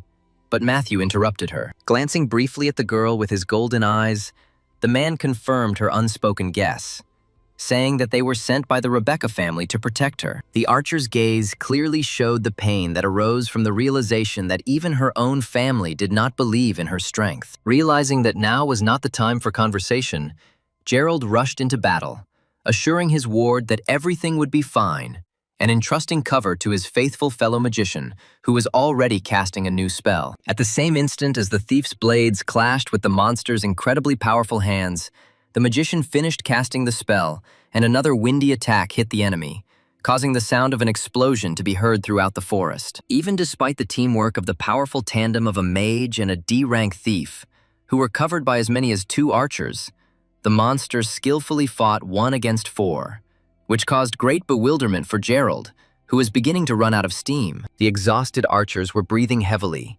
Matthew was holding his wounded side, and Gerald was clutching his blades with already very sore hands, not intending to give up. It turned out that the tree that killed Mark and merged with his body was changing his body worse and worse every second, making him not just a monster, but a real tree demon, whose bloodlust was visible in every movement and even glance. Even the unwounded monster suddenly roared, and the already powerful body looked many times stronger than it was. Realizing that the battle was going completely against the team, Matthew made a difficult decision, intending to protect Rebecca at all costs, and therefore, folding his hand into an unusual symbol, the man began to use a new spell and asked Rebecca to run when it was ready. Looking around at her exhausted team and the rather tired Rebecca herself, she tried to disagree, realizing that without her, the squad's remaining chances of survival would be completely lost. At the same moment, when she tried to voice the reason for her refusal, Matthew used a spell, immediately causing 2 gusts of wind of incredible strength, cutting through huge roots in its path and rushing towards the girl. And as soon as the magical wind reached the archer, it suddenly began to spin, gently picking her up and lifting her into the air, dragging her somewhere deep into the forest away from the battle. The girl, who had fallen to her knees far from the battlefield, raised her head, shocked that they had done this to her. And although she wanted to return as quickly as possible, a sudden crunch of branches from the side made her turn her head towards the bushes, from which other monsters were running towards her. Realizing that she couldn't cope alone, Rebecca took one last sad look at the battlefield and, turning sharply, rushed to run as far as possible from the monsters attacking her. But even though she was far from the most terrifying monster, her strength began to leave her, which is why the archer began to panic, realizing that she was about to fall. Realizing that there was no way she could escape, the girl turned around to make a last, desperate attempt to defend herself.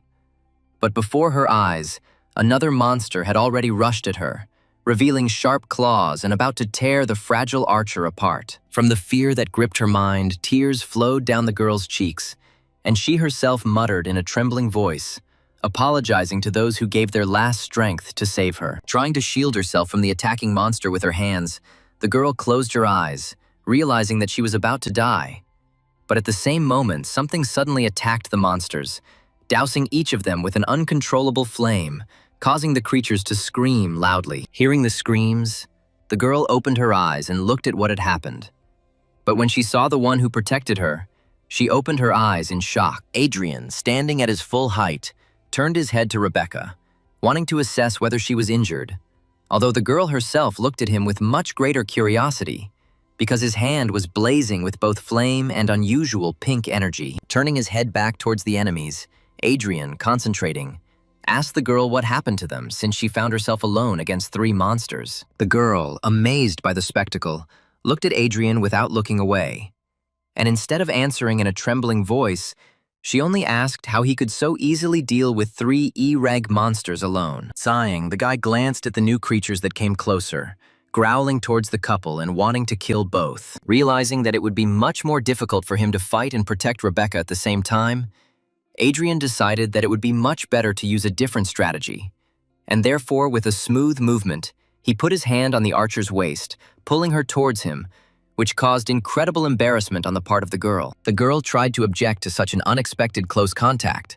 but Adrian interrupted her, giving her a hard look and threatening that if she did not shut up, he would throw her to be eaten. Looking around, Rebecca panicked again, whispering that the monsters were coming straight at them, to which Adrian suddenly released a blue aura, already familiar to this forest, thanks to which their movements slowed down. Immediately after this, the monsters, who had previously been running straight towards the couple, for some reason ran past and then stopped altogether, looking around lostly in search of the suddenly disappeared prey, which greatly surprised Rebecca, who realized that the monsters did not see them at all. Confused again, Rebecca looked at the guy again, thinking that this was the skill he received for passing the gold rank test. And although Adrian tried to concentrate on the enemies, he could not help but notice that for some reason, the girl pressed herself even closer to him, which greatly embarrassed the guy. In the end, when the monsters dispersed, Adrian led Rebecca somewhere deep into the forest, where they found a safe enough place for them to rest. Crouching under the roots of a large but lifeless tree, Adrian sighed, leaned back on the roots, and again asked what had happened to the detachment. Having scorched the girl with a stern look, He asked directly how she could get lost alone in the forest if their team included as many as 2 awakened D ranks. Rebecca, who had been embarrassed until this time, opened her eyes in surprise, because she did not expect that Adrian was so strong that he could easily understand the level of power of those about whom she herself knew nothing. Shaking her head and throwing out the embarrassment of the guy who saved her, the girl indignantly asked how he knew that their comrades were of higher rank. The guy, who did not give in to pressure, directly said that he had eyes, and he simply could not help but notice this fact. Without taking his stern look off Rebecca, the guy said that they weren't even particularly hiding, because even before the guy left, they boldly used their abilities, and the archer simply didn't notice. The guy harshly reprimanded the girl because she is a gold rank archer, which means she should have noticed it herself. But Rebecca turned out to be so inept that she missed simple information that was right under her nose. Hugging her knees and closing her eyes, the girl sobbed, in a trembling voice agreeing with the guy's words and confirming that she was weak. Because if she were stronger, she would not be a burden to her comrades. Even seeing how upset the girl was, Adrian did not allow himself to show pity, and, still looking sternly at her with his green eyes, the guy harshly noted that tears could not help the matter. But instead, it would be better if she finally said what happened. For a couple more seconds, the archer could not control her tears, and when she finally came to her senses a little, she spoke, telling Adrian about everything that had happened to them. Having listened to her to the end without interrupting, the guy nodded, thinking about everything he had heard and collecting his thoughts. After wiping her tears, the girl told Adrian that his slowing down skills were incredibly useful against these monsters, and therefore they should quickly go to the camp so that with his help, stronger comrades could save their squad. The guy looked up and looked at her as if she had said the most stupid thing in history, and then asked directly whether she seriously believed that the commander and the others would need help if they left for reinforcements. And although he said that even an awakened E rank could cope if he took the right approach to the matter, he was forced to admit to himself that an unprepared team with only 2 awakened D ranks was unlikely to survive a direct confrontation with the Black Tree. Rebecca sadly admitted that after the tree killed Mark and took over his body, even the well-coordinated tandem of 2 awakened D ranks was useless. In the end, having received all the necessary information, the guy put his hands on the ground and stood up, finally getting ready to get down to business. Turning to Rebecca, who was still sitting on the ground, Adrian called her behind him, asking her to take him to where the battle was so that they could provide support to the squad. At this time, on the battlefield, gusts of wind, swirling into a whirlwind, cut through the air around them. Mark, who had become a demonic monster, showered the magical barrier with a flurry of attacks of incredible power, wanting to get to what it was covering. The wounded Matthew, whose face was bruised, held his hand in front of him and firmly looked forward, supporting the spell with all his strength, because he understood that as he stood, the wind would weaken, because of which both the magician himself and his unconscious comrades would be instantly killed. At this time, Adrian, holding Rebecca in his arms, landed on a branch nearby and looked around the battlefield, where the demon was still attacking the vortex defense. Surrounded by an aura that slowed their movements, they looked around the battlefield, realizing that the situation was dire, and Rebecca decided to ask Adrian if he had some kind of plan. The girl was firmly convinced that Adrian would be able to deal with this monster.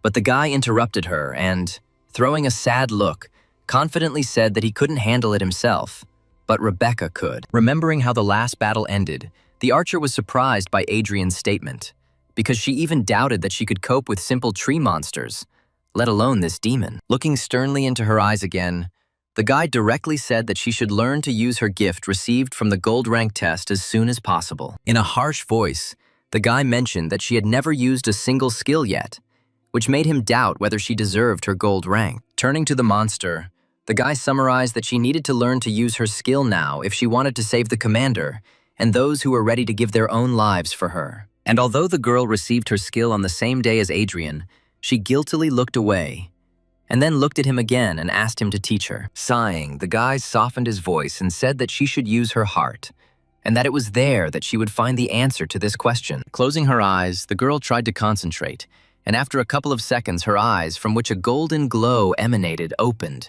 and a golden mark lit up on her forehead. Looking into the archer's eyes, the guy immediately realized that she had acquired the Eagle Eye skill, which is considered very strong among all gold rank skills. Having examined the girl in whom there was no trace of embarrassment and awkwardness, The guy even thought with some pride that she was strong enough to reach East rank under his mentorship faster than in 10 years. But just a second after thinking about the thought of mentoring, the guy looked away and frowned, not understanding why he was thinking about it again.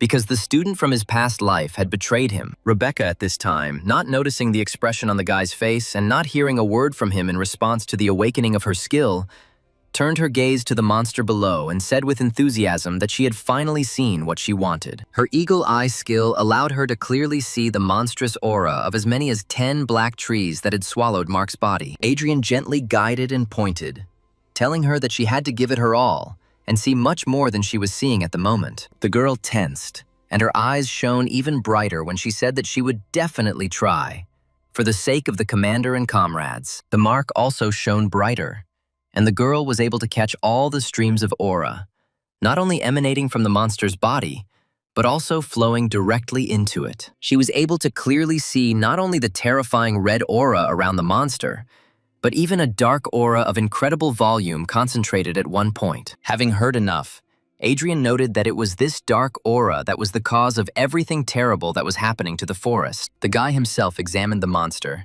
telling the girl that the power of 10 black trees in one knight's body is too colossal to fight honestly, but he can be attacked in a weak spot. Reacting instantly to the guy's words, Rebecca immediately pulled out her bow and pulled a burning arrow, aiming at the weak spot and claiming that she would now complete the task. However, Adrian managed to prevent the girl's rash act by ordering her not to be smart and clicking her on the forehead. The guy scolded her with displeasure, saying that she was just an F-rank archer, and her arrow would never penetrate the defense of such a powerful creature, but would only attract his attention. Rubbing her bruised forehead, the girl looked down guiltily and asked for forgiveness for her rashness, asking him to teach her how to do the right thing. The guy sighed and closed his eyes in disappointment, claiming that it was because of this rashness and inattention that their squad got into such a mess, after which he asked her if she saw another way to solve the problem. Rebecca finally smiled, saying she understood what Adrian meant. Snatching an ice arrow from her quiver,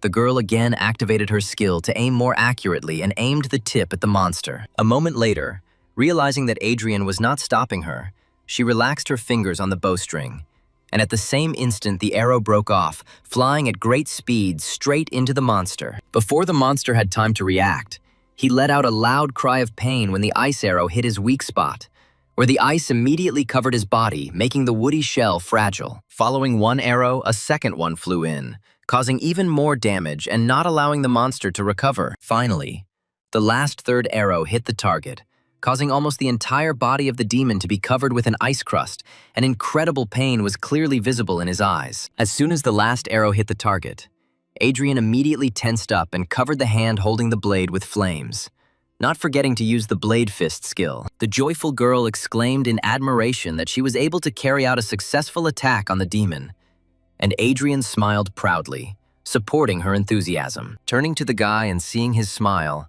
Rebecca immediately blushed, after which she thanked Adrian, calling him brother for the first time. And although she was glad that she succeeded, she understood that the ice arrow would not hold the monster for long, which she immediately told her comrade. Having prepared for the attack, Adrian suddenly jumped from the branch and rushed straight at the monster with the goal of destroying both it and all the dark aura that had accumulated in its body. Watching the guy rush into the attack, Rebecca expressed her thoughts out loud that the guy, although he tries to look stern and indifferent, is actually very kind. In an instant, Adrian found himself right on the battlefield. However, to the archer's surprise, instead of saving his wounded comrades, he rushed straight at the monster, clearly intending to engage in battle with it. In a panic, Rebecca screamed, trying to stop the guy from this, in her opinion, stupid act, because his defense is incredibly strong, and F-rank would never be able to break through it. She knew that if he couldn't break through the monster's thick wooden armor, he himself would be under attack. But Adrian's gaze said more clearly than any words that he wouldn't stop. The guy understood perfectly well that the archer was right, and that Mark, who had become a monster, may not be very strong in himself, but his wood armor, supported by a dark aura, makes him almost invulnerable. However, Adrian took into account all these details and had a plan to fight this monster, and therefore his hand caught fire again. Realizing that the ice arrows made the monster's shell fragile, the guy lit his second hand, and much stronger than before. With both fists, Adrian slammed straight into the monster's open weak spot, which was covered in ice enough for the guy to break through such a strong defense. The sudden change in temperature intensified the blow even more, causing the monster to scream in incredible pain. When Adrian sharply tore his fists out of the monster's body, the two elements entered into such a violent reaction that a huge column of flame burst out of the demon's body. Despite the fact that Rebecca watched the entire process of the battle, although she admired Adrian, who managed to break through the monster's defense, she could not understand how he did it. Taking a better look at the monster with the help of her skill, Rebecca saw how a purple dark core suddenly appeared from the monster's stomach, which, according to her guesses, was the source of the dark aura. Without stopping his movements, Adrian took out his blade and surrounded it with flames, along with the energy of his blade fist to unleash a final devastating attack. Rushing towards the enemy, the guy cut his body with several powerful blows right in the place where the core affected by the dark aura was located. Looking at the place of impact, the guy noticed with satisfaction that the core had split into several parts. At the same instant, the wooden shell of the monster began to split and fall to the ground, freeing Mark's body to come out. It turned out that Mark did not die in that attack of the tree, and was inside the tree shell all this time, being alive. And now, having climbed out exhausted, he muttered something unintelligible. When his gaze focused, he saw Adrian in front of him and immediately shouted at him in rage, calling him a real bastard. Throwing a glance at the guy full of contempt, Adrian grinned and answered boldly, calling the knight a brat who could not resist the darkness. Not sparing the guy, Adrian sternly noted that the knight, because of his powerful will, has an advantage against the forces of evil and should be the least prone to the influence of monsters. But the black trees were able to take advantage of Mark due to spiritual weakness. Pressing his hand to his aching head, Mark threw a tired but still angry look at the guy as memories suddenly began to appear in his head, one after another, revealing to him the whole truth of what happened to him. Having assessed his guesses and real events, the guy decided that Adrian had set everything up in retaliation for being expelled from the group, and therefore, in a fit of anger, he rushed at the guy. Adrian sighed heavily and once again called Mark an idiot, because his actions and thoughts strongly contradicted common sense. With one deft movement of his hands, Adrian, without much difficulty, knocked the useless knight off his feet and turned him over in the air, deciding to completely neutralize him. As soon as Mark lost consciousness, a dark crystal suddenly materialized in the air next to him. Sighing heavily, Adrian spat on the ground next to the unconscious knight, noting that his soul was terribly envious and ignorant, and therefore it was not surprising that darkness took his body. Looking down, the guy saw the crystal that appeared at the death of the monster who enslaved Mark, and raised it, glad at least one plus in such an unpleasant situation. Holding it in his hand, Adrian assessed the stone, and realized that it was much better than all the ones he got from killing ordinary tree monsters. Concentrating his aura, the guy noticed, not without irony, that a dark aura without a master was trying to subjugate him. And then he relaxed his fist, grinding the crystal and releasing its energy for subsequent purification and use. When Adrian absorbed the energy, he looked around and noticed that the branches and leaves of the black trees around him began to dry out, and the aura weakened. Rebecca, who had been at a safe distance all this time, realizing that she was now in no danger, jumped from the branch and rushed to her comrades. As soon as the magical wind weakened and released 3 almost lifeless bodies, the girl felt the pulse of the magician, who had lost absolutely all his strength, but who so steadfastly defended his comrades until he lost consciousness, and summed up with a sigh that everyone was alive, but absolutely exhausted. Turning to Adrian, Rebecca thanked him from the bottom of her heart, admitting that without him and his help, they would all have died here. Coming close to the archer, Adrian looked into her eyes and said with a smile that simple gratitude would not be enough, which again caused a blush on the girl's cheeks. Rebecca, taken aback by the guy's pressure, even trembled with embarrassment, as did her voice, when she tried to find out what he was talking about, although she herself had already thought about something extremely obscene. Noticing the changes in the girl's behavior but not understanding what caused them, the guy looked at the archer now more sternly and asked if he remembered what he told her during the talent test. Taken aback by the realization that she had understood everything wrong,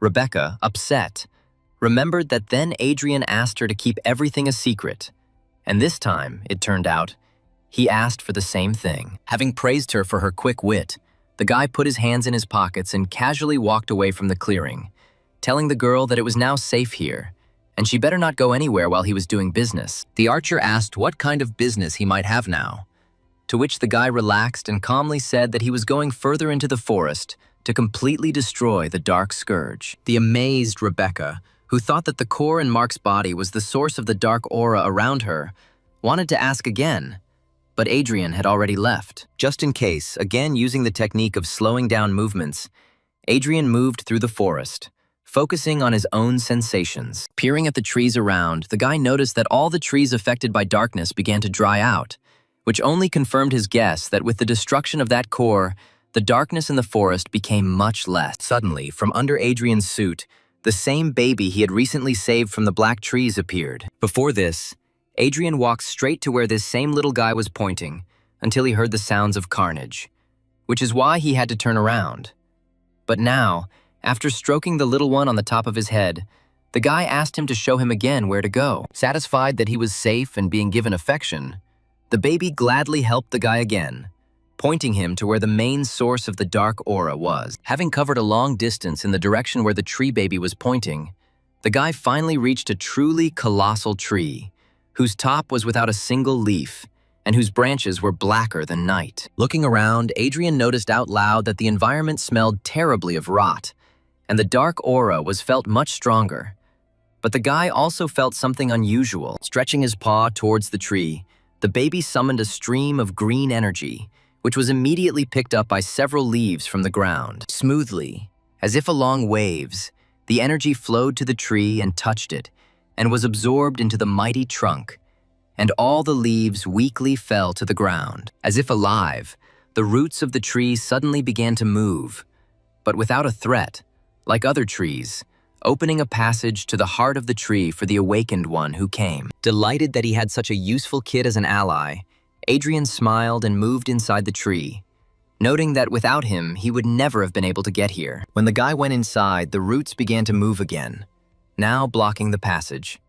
And Adrian asked the little one if this was where he himself had come from. The guy reinforced his question with stroking, and the baby in response again crackled something in his own language, unfortunately incomprehensible to Adrian. Adrian, in turn, deciding that this was an affirmative answer, wondered how such a sweet and kind creature could appear from a place affected by a dark aura. Moving inside the tree for quite a long time, Adrian suddenly thought that during the entire journey he had not felt a single monster. Finally, the guy noticed something that looked like an exit from a long-running tree tunnel and hurried there, wanting to get this matter over with as soon as possible. However, when Adrian approached the exit from the tunnel, what he saw was too much of a surprise for him. Inside the tree, there was something very reminiscent of a human settlement.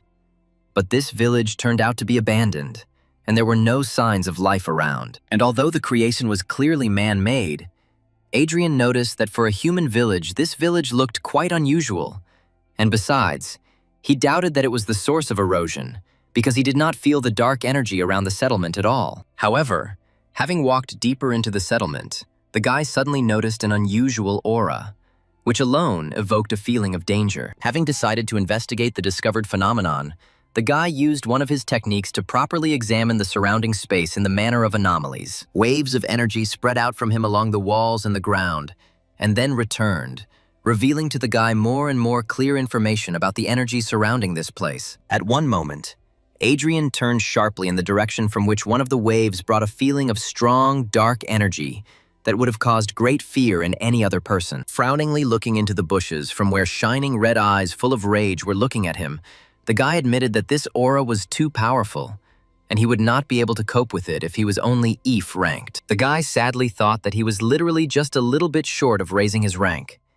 And then he remembered that he had saved one of the particularly strong crystals of dark energy, and decided to use it, hoping that this stone would be enough to raise his rank. The only thing the guy doubted was that he could absorb such a large amount of energy at once. But suddenly, a tree baby emerged from under the suit and attracted Adrian's attention. Looking at the baby, Adrian noticed that he was pointing somewhere to the side, saying something in his own language, and asked if he wanted them to go exactly there. The kid nodded actively, and the expression on his face expressed some anxiety, which made the guy wonder if his little comrade felt the terrifying aura that he himself felt. Dismissing these thoughts and not taking his eyes off the terrifying aura, Adrian agreed with the kid, deciding once again to go where he pointed. Having walked a little further into the village, bypassing the place from which a terrifying aura was felt, Adrian suddenly emerged from the cave in which the settlement began and saw a small tree standing close to a flimsy fence. Boldly jumping from the guy's arms, the baby approached this small tree, looking at it with care and affection, and touched its trunk, again causing smooth flows of green energy that merged with the internal energy of the tree. Flowing inside the tree,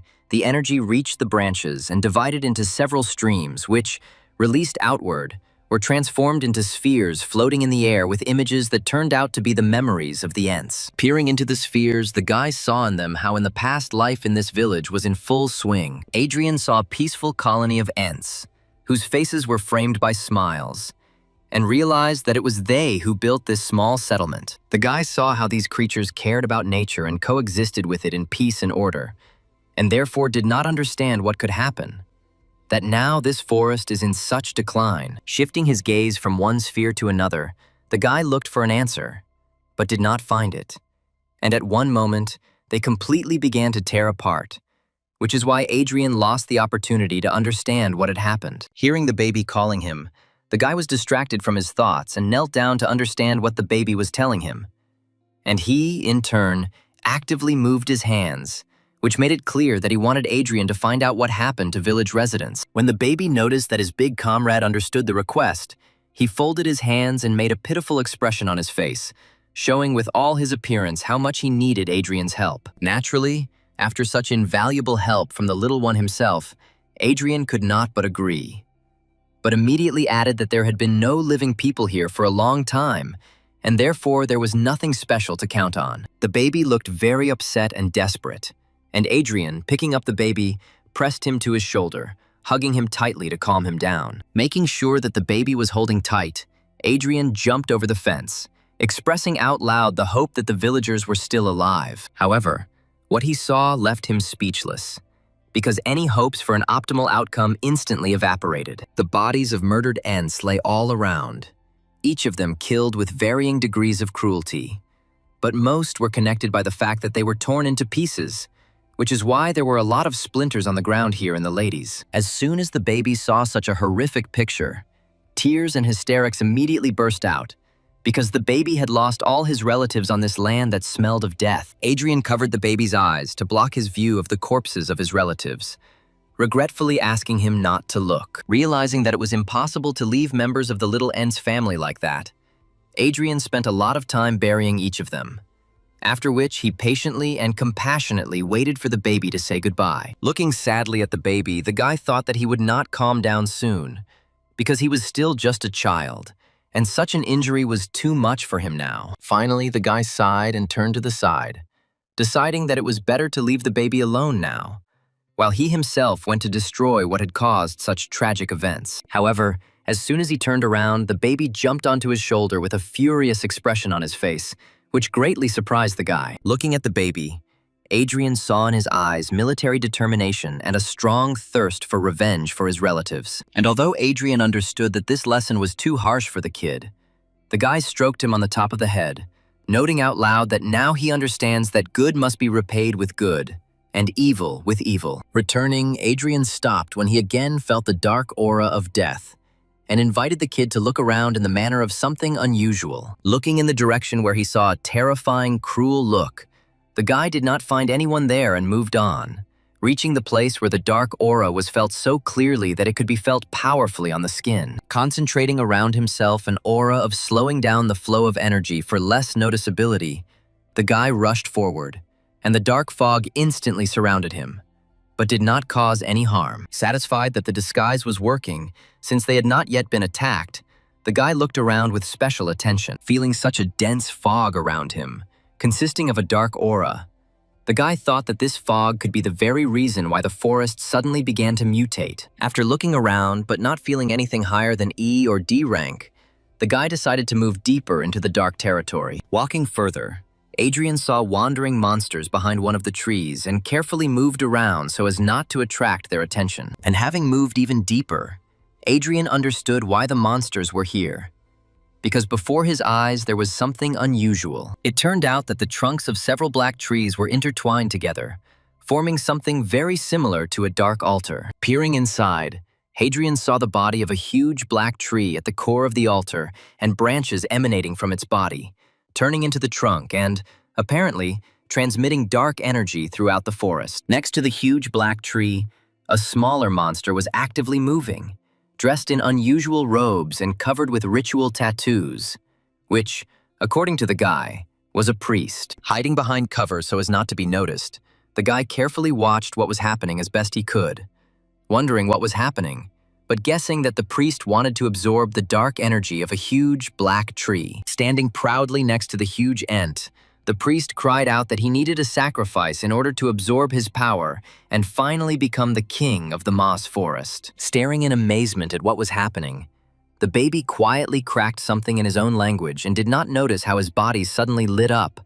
because his aura began to resist the dark energy surrounding him. Feeling this, the huge ent suddenly moved and thundered something, which attracted the attention of the crazy priest. Realizing what this meant, the priest raised his staff and cried out about the presence of an outsider, after which he summoned streams of dark energy moving at deadly speed, which began to scour around in search of an intruder. And when they found it, they rushed to Hadrian, intending to capture him at the command of their master, and maybe even kill him. Realizing that he had been discovered, Hadrian dispelled his camouflage aura, which immediately neutralized the priest's magic, and the guy himself gloomily noted that he could no longer count on the effect of surprise. The demonic priest looked at the guy with hatred and shouted loudly that everyone who interferes with his ascension must be immediately destroyed, be it people or forest spirits. After one of his commands, a whole crowd of monsters rushed at Hadrian with loud screams, wanting to please their master and deal with the intruder. Realizing that he could not hesitate, the guy took a fighting stance and used a fiery fist blade in order to quickly deal with the monsters that were interfering with him. Rushing into battle, the guy tried not to take his eyes off the priest, and at the same time, not lose concentration from the battle, successfully destroying every monster that was stupid enough to come within striking distance. Despite the fact that there were indeed a lot of enemies, the guy successfully broke through the crowd, destroying the monsters one after another in incredible combat pirouettes. And although Hadrian successfully fought against these monsters, he understood that very soon his strength would begin to leave him, and any confusion could cost him his life. It was for this reason that the guy focused again on the priest, who was shouting instructions to his demonic ears. Remembering the old saying that if you want to kill a monster, cut off its head, the guy rushed straight towards the priest with one powerful leap, intending to finish him off with one concentrated blow. Knowing very well the weaknesses of different classes of creatures, Hadrian understood that it would not be difficult to deal with the magician in close combat,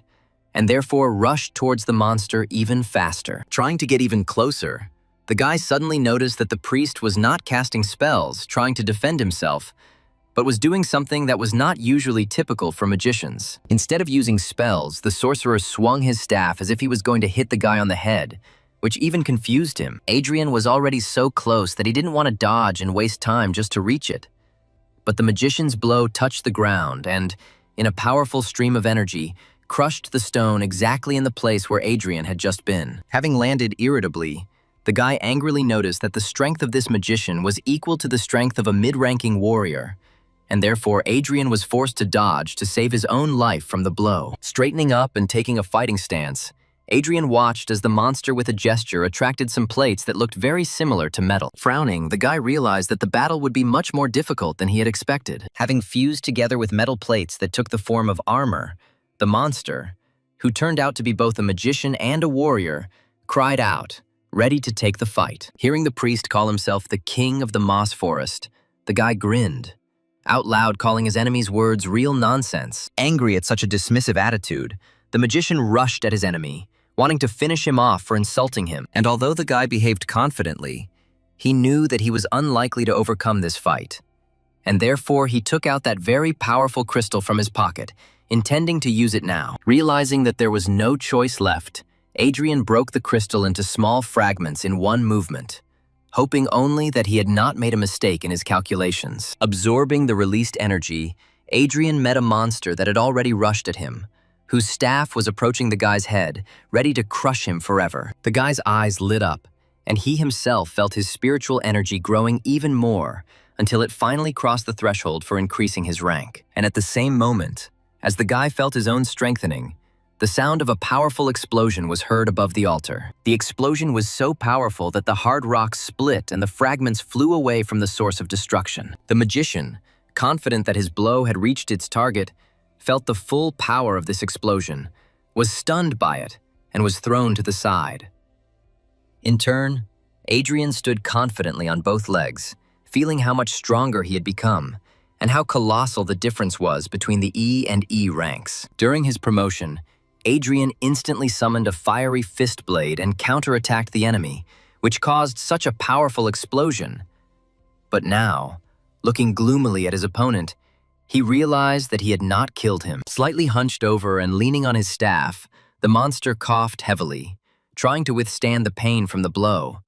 But it was clear from him that he was not going to die. Growling in anger, the monster released powerful clots of dark flame from its body, wanting to finally finish off the annoying enemy. Seeing that the enemy was overcome with rage, Adrian stood up, ready to fight again, and noted with a grin that it would be easier for him to kill the enemy if he lost control of himself. Before the self-confident hero had time to blink, the monster found itself in the air 1 meter in front of the guy, already swinging for another powerful blow. Surprised by the speed of the monster, Adrian slid out of the attack with a smooth movement, instantly destroying the stone surface it hit. Having landed and not taking his eyes off the enemy, Adrian noted out loud that his speed had become many times greater, which meant he needed to be even more careful. Before he could come to his senses, he was already in the air, successfully dodging another powerful blow from his staff. Turning over in the air, Adrian used his flaming fist blade to unleash 3 powerful attacks at once on the enemy, who had not had time to regroup to defend himself. And although the blow clearly reached its target, Adrian was forced to dodge powerful attacks again, because his own blow could not penetrate the monster's strong defense. While Adrian was preparing for another melee attack, the monster suddenly created a sphere of dark energy in his hand and took aim. Adrian, accustomed to close combat, was clearly surprised when a projectile flew at him and tried to dodge, but the sphere changed the direction of its flight right in the air. Scorched by the burning and poisonous dark flame, Adrian collapsed to the ground, struck by the unexpected attack. Falling to his knees, Adrian clenched his teeth in incredible pain as the monster said with ominous arrogance that there was no way an ordinary person could withstand a direct blow from dark energy. However, when he saw what was happening to his enemy, the monster exclaimed in shock, realizing that his attack did not finish the guy off. Kneeling on one knee, Adrian began to glow, and the flame of dark energy began to go out, suppressed by the knight's protection, which now came in handy. When the remnants of dark energy evaporated from Adrian's body, he snapped his fingers and summoned a runic circle behind his back, showing the affected enemy that his opponent was a representative of all classes at once. The monster, roaring with hatred, rushed forward again, shouting to Adrian that he must die and become a sacrifice for his ascension. Thanks to the dexterity of the thief and the stamina of the knight, Adrian successfully defended himself from all the enemy's attacks.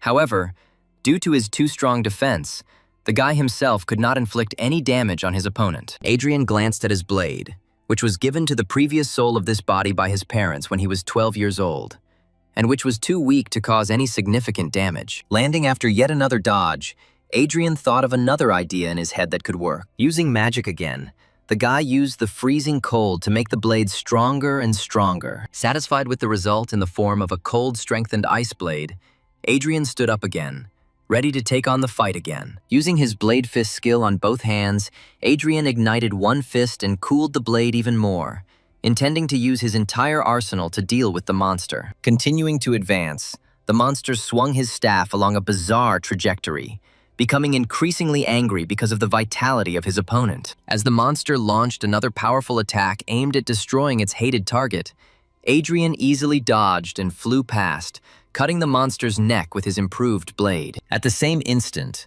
the opened wound was covered with a durable ice crust, causing the monster to roar in pain again. Using all the agility and speed of the thief class, Adrian flashed in the periphery of the enemy's vision, delivering slashing blows with his ice blade one after another. When Adrian was sure that a sufficiently large area on the monster's body was covered with an ice crust, Adrian swung his fiery fist with a satisfied grin. Finding the right moment, the The guy hit the back of the monster's head with one powerful attack from his flaming fist. Reacting to each other, the two elements caused a strong explosion that tore through the monster's body, causing unbearable pain. And although the attack was not fatal, the monster was surprised to realize that its defense had been broken, and the wound was not healing. Taking the blade more conveniently and grinning maliciously, Adrian summed up contentedly that now the battle would go much easier, and it was only a matter of time before he finished off the hapless king of the forest. Taking a stance, he was ready not only to defend himself, but to destroy the one who, in the name of his base desires, denigrated an entire forest and killed an entire settlement of peaceful forest spirits. In one quick dash, the guy attacked again, wounding the side of the monster, and was about to once again carry out such an effective combination. Realizing that he was in a losing position, and that the battle could soon end with his own death, the monster felt real fear for the first time during the battle. Without attacking in response, the monster used its mighty strength to jump as far as possible from Adrian, who at first thought that the enemy was running away.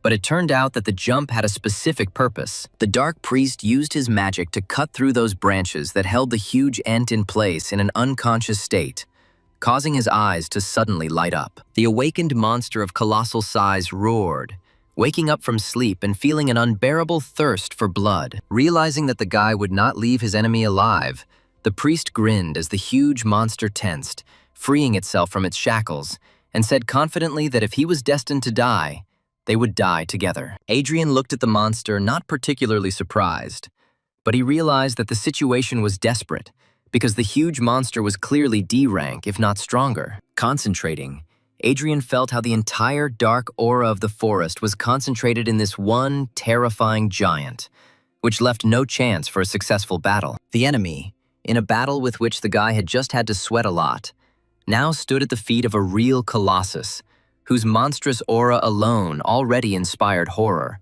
not to mention his appearance. And Adrian felt that he was really in trouble. It was a desperate situation, and although the guy was still trying to figure out a way to get out of this truly tragic situation, in his heart he was ready to rush into a fair fight. It was at this moment that Adrian felt the previously undetected effect of his mythical skill, which made its owner 10 times stronger, but only on the condition that he was ready to boldly rush into battle even in the most hopeless situation. At the same time, in another part of the forest, Rebecca was sitting near the bed built for her wounded comrades, looking around to barely notice the attack and protect them when she felt the vibration of her badge. Taking the token out of her pocket, the girl touched it with her finger, and a voice was heard from the token, notifying that very soon the rescue squad would reach them. Relieved that help was on the way, but still worried, Rebecca asked them to move quickly because her comrades urgently needed medical attention. The voice from the token had already begun to answer something, but it was interrupted by interference, after which the sound completely died down. Rebecca was seriously surprised, because she had never heard of communication through tokens working intermittently. Hearing a sound so loud and booming that it reminded her of thunder, the girl raised her head and saw a huge column of dark energy, so strong that it pierced the skies, coming from the depths of the forest. Amazed by what she saw, the girl thought in fear that Adrian had gone there, which means he could be in great danger. At that time, Adrian stood in a fighting stance in front of a real titan, whose body was literally glowing from incredible amounts of dark energy permeating his body. The guy tried to maintain the firmness of his stance, but powerful gusts of wind and fragments of stones forced him to move. Adrian tried to assess his strength and realized that the monster was still D rank, but the entire dark aura of the forest flowed towards him endlessly, making him much more powerful than he was while he was inside the tree. And although Adrian understood that he was unlikely to survive a long battle of endurance, his spirit was captured by the anticipation of a great battle, and his heart, surrounded by a shell of mythical talent, beat faster. Adrian felt the flames of his powerful spirit engulf his body, causing no damage, but enhancing all his senses tenfold. Finally, the giant moved and, spreading his legs, raised both fists for his most powerful blow. In turn, the flame of the spirit that scorched Adrian's body had already engulfed the guy entirely, leaving him with the last hope of victory. While the demonic priest laughed, standing aside and watching how the mighty titan attacked the awakened one, Adrian concentrated all the power of his spirit in his body, intending to finish off the monster with one blow. Adrian put everything on the line because if he fails this attack, he will never leave this forest. However, everything turned out completely differently than the guy expected, which is why his face showed surprise that was so unusual for him. The huge root attacked the demonic priest with incredible speed, breaking bones with a powerful blow. The blow turned out to be so powerful that the monster flew into the rock with great speed, causing rock fragments to fall around. From where the demonic priest fell, a faint groan was heard, full of pain and disbelief at what was happening. Because of his broken back, the priest could not stand up and was forced to lean on his hands, trembling in pain and trying to ask in a voice full of suffering how the giant could attack his relative. However, instead of answering, the priest, raising his gaze, saw several colossal roots falling on him at once, at a speed that was not natural for such a size, which, upon landing, immediately showered the monster with a series of blows so powerful that no living creature could survive them. Adrian was honestly amazed that the situation, which seemed absolutely hopeless to him just a second ago, had changed to incredibly optimistic. When the roots stopped hitting the demonic priest, his crushed body was driven a full meter into the rock. The huge giant let out a cry of rage and pain when he saw that the very monster that had enslaved him was finally dead. The colossal roots did not stop moving because the monster's enormous rage did not fade away,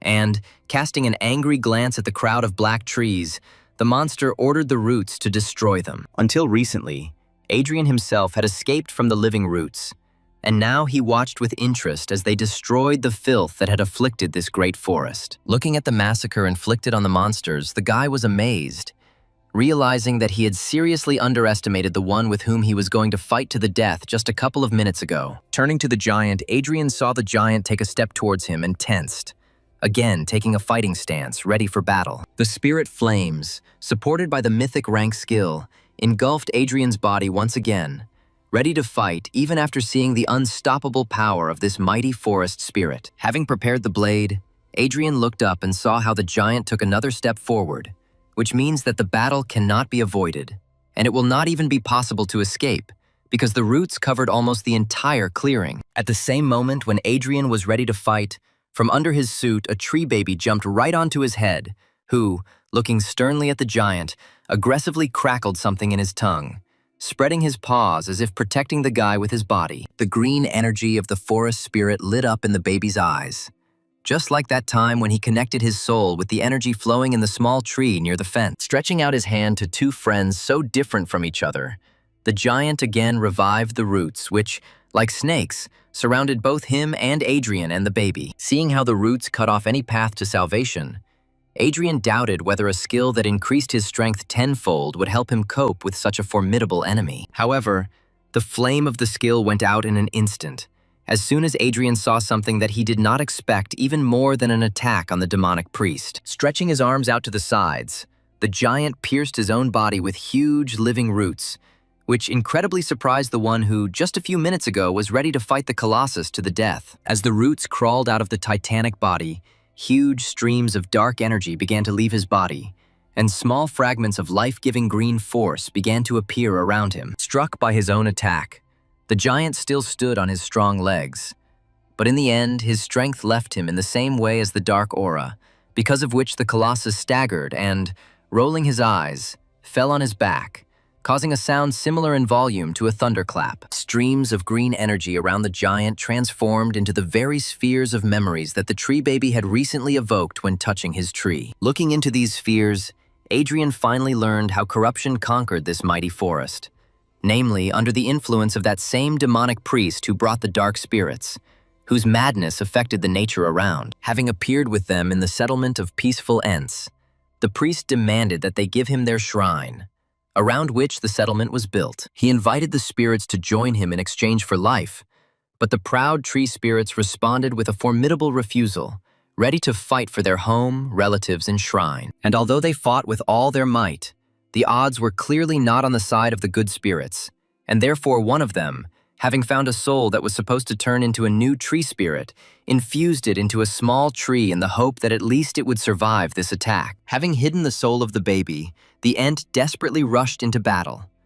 But after a couple of moments, The black spirit pierced his body with its spear at one order of the demonic priest. Adrian watched with pity the extermination of the people of peaceful tree spirits, realizing that it was because of this tree spirit that sacrificed itself that the baby survived the attack. Seeing what had happened, the tree baby, in whom just a minute ago the determination to protect his human comrade was burning, began to cry bitterly. However, suddenly, from the energy of the sphere of memories, the spirit of the very end who saved the baby's soul materialized, and, stroking the baby on the top of the head, with a warm smile asked him not to cry and to look into the future with a smile. Turning to Adrian, the spirit smiled, but the guy saw sadness in his eyes when he asked not to abandon the baby and treat him kindly. In response to the last will of the forest spirit, Adrian bowed to him, saying out loud that even though they were not people, the guy respected their dedication and courage with which they fought for their forest. While the baby was crying on the top of his head,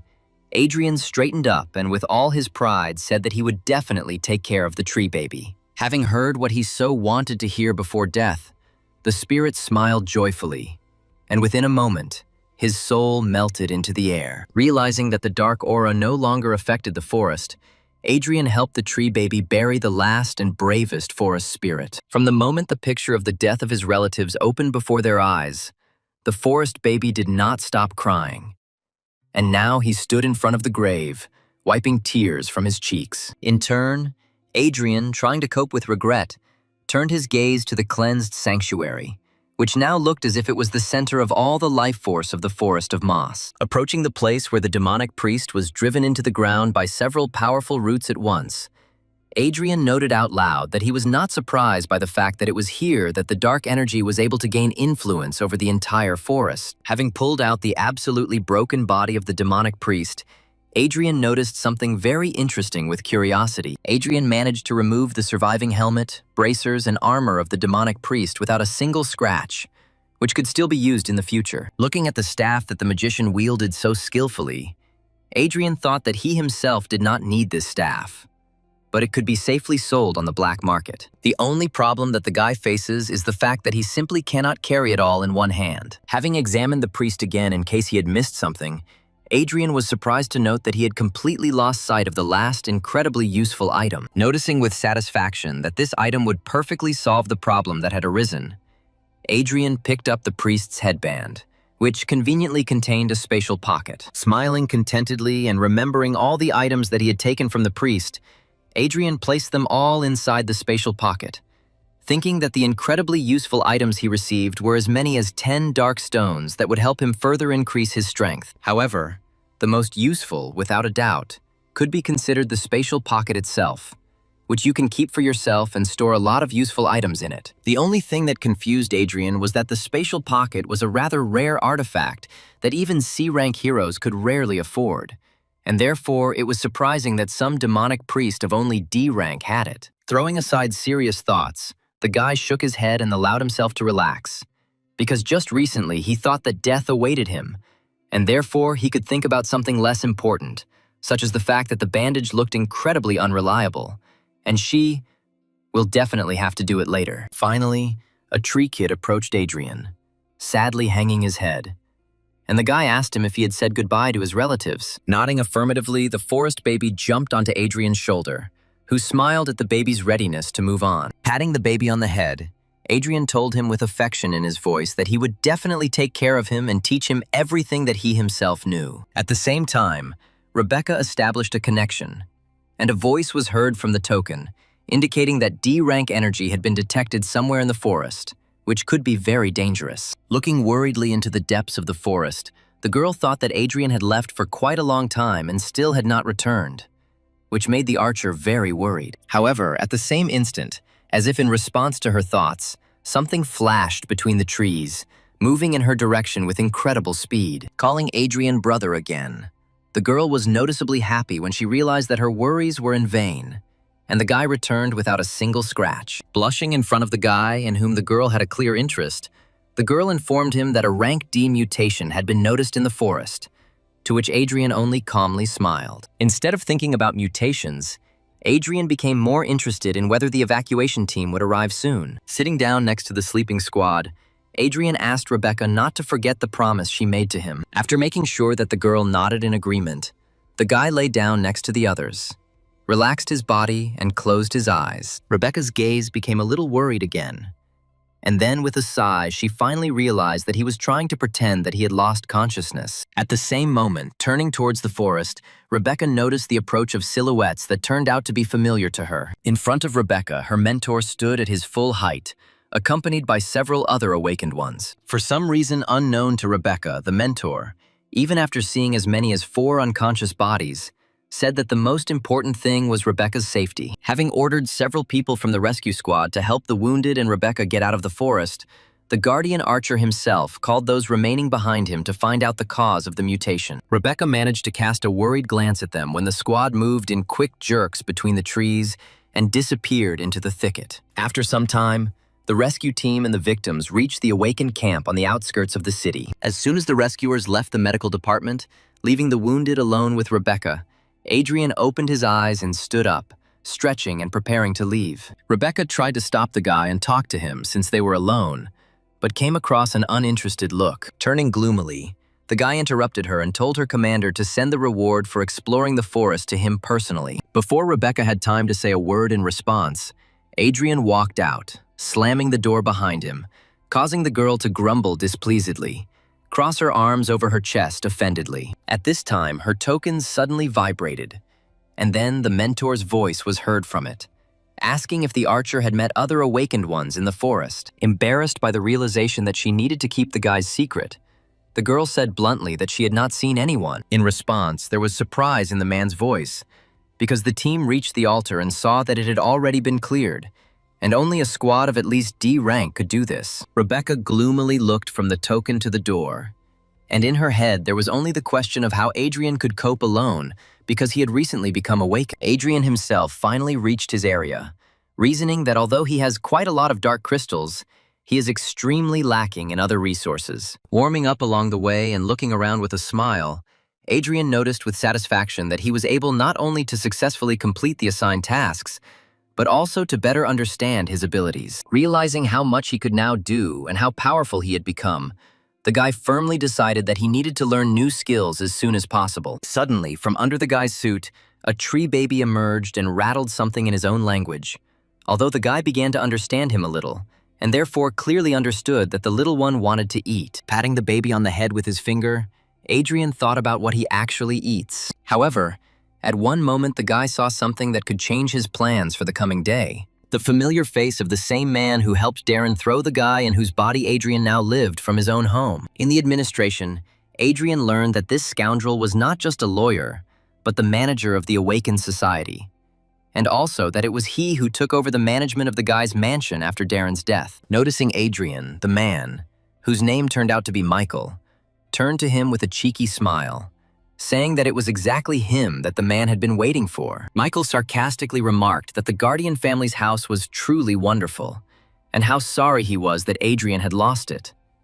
To which the guy smiled, recommending that he enjoy it while he could. And although he looked friendly in appearance, in his heart the guy despised Michael, remembering that no one had behaved so arrogantly towards him for a very long time. Not wanting to further communicate with the scoundrel, the guy came to the black market, where he was originally going to get. First of all, the guy decided that he needed to evaluate and sell what he received on the assignment, and only then he could go shopping. On the way, the guy grabbed some food for the tree baby, but now, for some reason, he again heard a dissatisfied crackling sound from under the suit. The tree baby winced and spat out the pieces of burger he had bitten off, still sad from hunger. Just in case, Adrian clarified whether the reason for the dissatisfaction was really the food, to which the kid nodded in the affirmative. Realizing that human food was not at all suitable for the baby, the guy moved through the black market to a pavilion where something quite suitable could be found. This pavilion also contained an item evaluation point,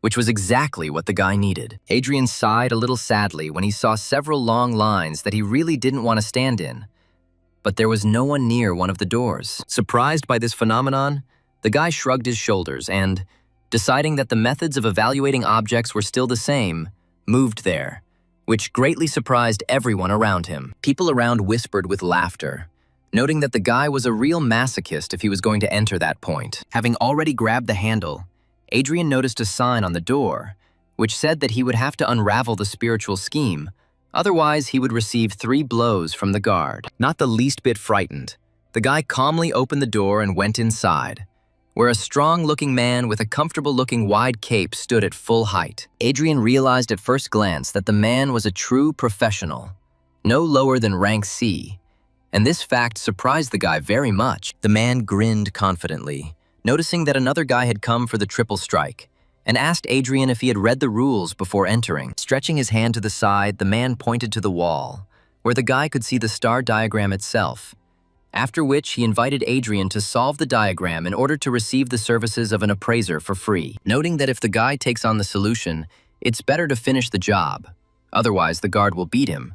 The man demonstratively hit his palm with his fist. Adrian didn't pay any attention to the aggressive gesture, but instead looked at the rather curious spiritual diagram on the wall. The guard said that Adrian could get out of here if he chickened out. Then he wouldn't have to get his hands dirty on the guy. Turning his gaze from the diagram to the man, Adrian smiled sarcastically and noted that the owner of this point, apparently, was not a mistake, since he hired a mongrel to do all the dirty work. Instantly grabbing the guy by the collar, the guard shouted aggressively, ready to beat the guy right now for his impudent words.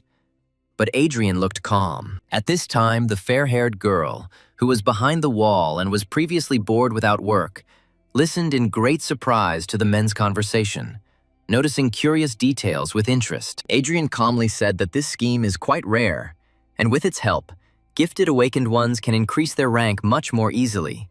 But there are some features in it that are difficult to understand. In one deft movement, the guy freed himself from the grip and threw the man's hand away from him, noting that the cost of solving the scheme was much higher than the cost of assessing his weapon. Noting that this was too easily understandable a scam, and that the owner of this item simply did not want to pay for deciphering the scheme, Adrian grinned, which caused the furious indignation of the guard. One glance at the diagram was enough for Adrian to say with confidence that the owner of this man would soon die, because when using the Stargate, a lot of spiritual energy would probably burst out of him. At the same instant, the man rushed forward with his hand raised, intending to strike a powerful blow at the insolent person who dared to insult his owner. However, a calm and clear female voice, suddenly heard from behind the partition, called on the guard to stop. Taken aback by the sudden order, the man turned to the girl who had come out, not understanding why she stopped him. A rather attractive blonde girl who appeared in front of Adrian turned to the guy, saying that she would be very grateful to him if Adrian would help her. The man suddenly exclaimed, asking in surprise whether this impudent guy was telling the truth about the state of her health. Grinning, Adrian had already turned around and moved towards the door, only saying that this work was too difficult to do on a simple request. He said that the girl could safely die if she was so greedy. But suddenly a guard appeared in front of him, abruptly closed the door and exclaimed that he was obliged to help. Realizing that he could not allow the guy who was able to save his mistress to leave, the man tensed, ready to stop Adrian by force. Seeing the aggression, Adrian released his aura and gave the guy a hard look, asking if he really wanted a fight. Having felt such a powerful aura, the guard was clearly lost, not understanding how this puny guy could be so strong. Realizing that he would never be able to cope with someone so powerful, the man bowed his head doomedly, apologizing and wholeheartedly asking the guy to help his mistress. Looking down at the man, Adrian took a step towards the door, saying that not everything in this world can be solved with an apology. Holding his head proud, the guy opened the door and walked out of the assessment station without looking back. Gritting his teeth in despair, the guard suddenly rushed forward, rolling on the floor outside the room. Seeing the man suddenly stop on his knees in front of him, Adrian just put his hands in his pockets, looking down at him as well. The amazed crowd, who had seen this man throw people out of his office many times, whispered in stunned attention as he now begged for forgiveness at the top of his voice, resting his forehead on the floor. There was no limit to the surprise of those around him, because they expected Adrian to fly out of the office beaten. But everything turned out completely differently. Suddenly, the girl came out of the office, lowering her hood and asking forgiveness for the behavior of her guard and her own. Bowing her head and pressing her hands to her body, the girl sincerely apologized again in a ringing voice. Turning to her, Adrian suddenly stopped smiling and examined her carefully, remembering that he had already seen this girl before. He remembered the day when, back in his previous life, He talked to a similar girl on the battlefield and heard her threaten him with a warm welcome if he showed up on her territory again. However, their relationship was very close, because in a past life she was Adrian's ally, whose help he always valued very much. Thinking that this girl might be a descendant of his former girlfriend, Adrian asked what her name was. The girl bowed her head again, saying that her name was Lilia Breer, and then again asked Adrian to cure and help with her problem. Hearing the name Breer, Adrian was convinced that his guess was correct, and therefore looked at the girl in a completely different way. Going inside, Adrian threw the girl his items and a list of them, saying that he would help her but would receive payment in the form of an assessment in advance. A few minutes later, when the girl was minding her business, her guard, whose name was Darius, whispered his suspicion towards Adrian, because he was too young. Looking skeptically at the guard, the girl noted that only Lily herself knew the secret of her body. And Adrian, with one glance at the diagram, described it as if he himself had seen how it manifested itself. Rising from his chair, Darius tried to object, pointing out that the guy might be a spy. In turn, Lilia silenced him, saying that she could never allow her illness to become known outside this room, because it could undermine the authority of her family. Darius fell silent, looking down guiltily and trying to come up with at least something to say. But the girl ended the conversation, noting that she should take advantage of any opportunity for healing. Bowing his head sadly, the man went out into the corridor and stood at the door so as not to allow anyone to interfere with his mistress. At this time, Adrian, who did not want to hesitate too much, sat down on the floor opposite the girl, who was also sitting, and extended his hand to her, urging her to begin the process. Sighing, the girl pulled off the top of her cape, exposing her shoulders and collarbones. Confused, Lily looked away, timidly asking if he could see everything, when an unusual seal lit up on her chest, which Adrian immediately began to examine. His eyes also lit up, and the magician's insight worked at 100%, allowing him to study this seal in every detail. Adrian thought about what seals like this do for different purposes, in particular for magicians, whose bodies are quite weak, often use seals to stabilize their spiritual energy so that it does not escape. The seal on the girl's body looked special,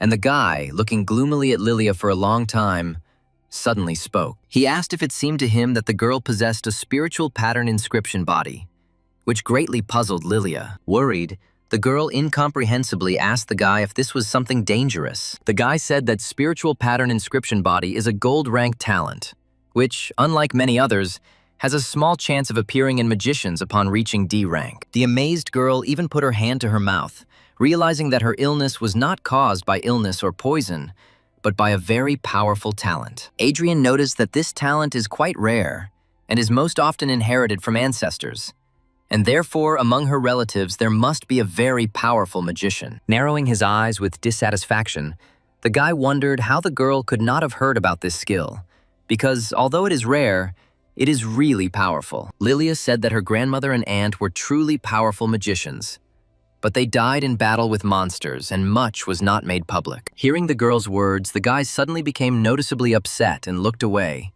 sadly realizing that his good friend was dead. Squeezing his eyes in pain, the guy ordered himself not to think about those who had left and, opening his eyes, said that he would now teach Lilia one of his techniques, thanks to which she could be healed. In his head, the guy sadly noticed that her relative owned this technique, which means he can leave Lilia something very valuable that is connected with her. Bowing her head to the floor, the girl bowed again, thanking Adrian from the bottom of her heart for his generosity. Standing outside the door, Darius frowned with displeasure, trying not to listen to the women's sighs behind the wall. Sitting in the lotus position and trying her best to learn a new technique for her, Lilia had been tense for quite a long time, which is why she involuntarily sighed. About an hour after starting to study the technique, a small amount of energy suddenly flowed out of Lilia's chest, forming a sphere. The tense girl did not notice this, but the guy, surprised, recognized in this sphere the one the likes of which appear when he kills monsters. Having quickly absorbed this energy, the guy thought that her spiritual energy, due to studying the technique, began to overflow, and therefore left her body. Taking advantage of this energy, the guy took out one of the dark stones that he had with him and broke it, intending to cleanse it. It usually takes Adrian about 5 minutes to clear the energy of the dark crystal, But the girl's absorbed power turned out to be so pure that it sped up this process tenfold. Adrian watched as the stone crumbled in his hand and thought that this activity could be useful not only for Lilia, but for him too. Taking all the crystals that he had with him, the guy decided to cleanse and absorb all the energy that was in them. Concentrating, the guy used one of his spirit techniques to be able to absorb enough to raise his rank to D. Suddenly, streams of energy scratched the guy's cheek, causing him bewilderment. Adrian's eyes widened in fear, because he remembered that his body was still too weak, and therefore it was not clear whether it could withstand such an amount of energy. The guy tensely and angrily tried to withstand the flow of this powerful force, while his body was covered with more and more wounds, which could lead to very dangerous consequences. Adrian's strength began to leave him, and it became more and more difficult to withstand such pressure when he looked up. Lilia, who had previously been very tense, managed to concentrate on her goal without any special difficulties. Blushing with tension, Adrian decided that there was no other way out, which meant he would have to take extreme measures. Bringing his hands together in a seal, the guy released his spirit to use the desired technique to the fullest. Adrian's face was already covered in small scratches, and his expression reflected his pain as he began to form his energy for subsequent manipulations. Realizing the difficulty of the entire upcoming operation, the guy used another technique to separate the energy flows into thin threads that could be transformed into new forms. From these threads of energy, the guy formed a new formation of an empty array, ready to absorb new properties. This array suddenly formed right in the air as Adrian used the last technique to store all the excess of this energy directly into the array. Finally,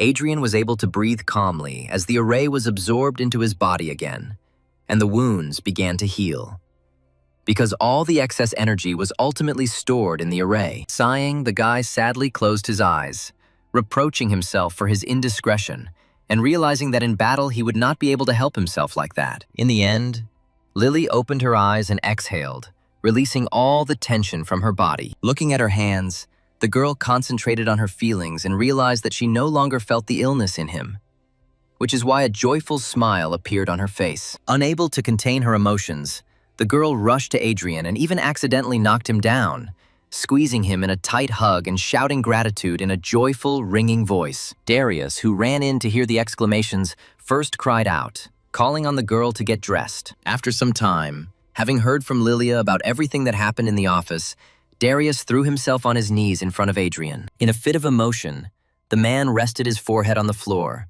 shouting gratitude towards Adrian for healing his mistress, and also apologizing for his own suspicion. Adrian was even a little surprised to notice that Darius was even too faithful to Lilia, although the guy respects this. Sitting at the table, the guy raised his hand and firmly said that the treatment was not free, and therefore Darius had better bring him payment. The joyful man picked up the box with all the items that Adrian had asked to be appraised and placed it on the table, also indicating that his dagger had also been appraised. The guy, not without surprise, noted with approval that Darius, as a thank you, even provided him with separate tools for repairing the armor. Looking at the blade, Adrian realized that it was a kind of black branch fang, which was a bronze rank weapon, which was not very good, but in principle, it suited him. Trying the blade on his hand, Adrian remembered with nostalgia how in his previous life, he owned and wielded equipment of epic rank. Adrian collected everything else into his spatial bag with one slight movement of his hand. What they saw greatly surprised both Lilia and Darius,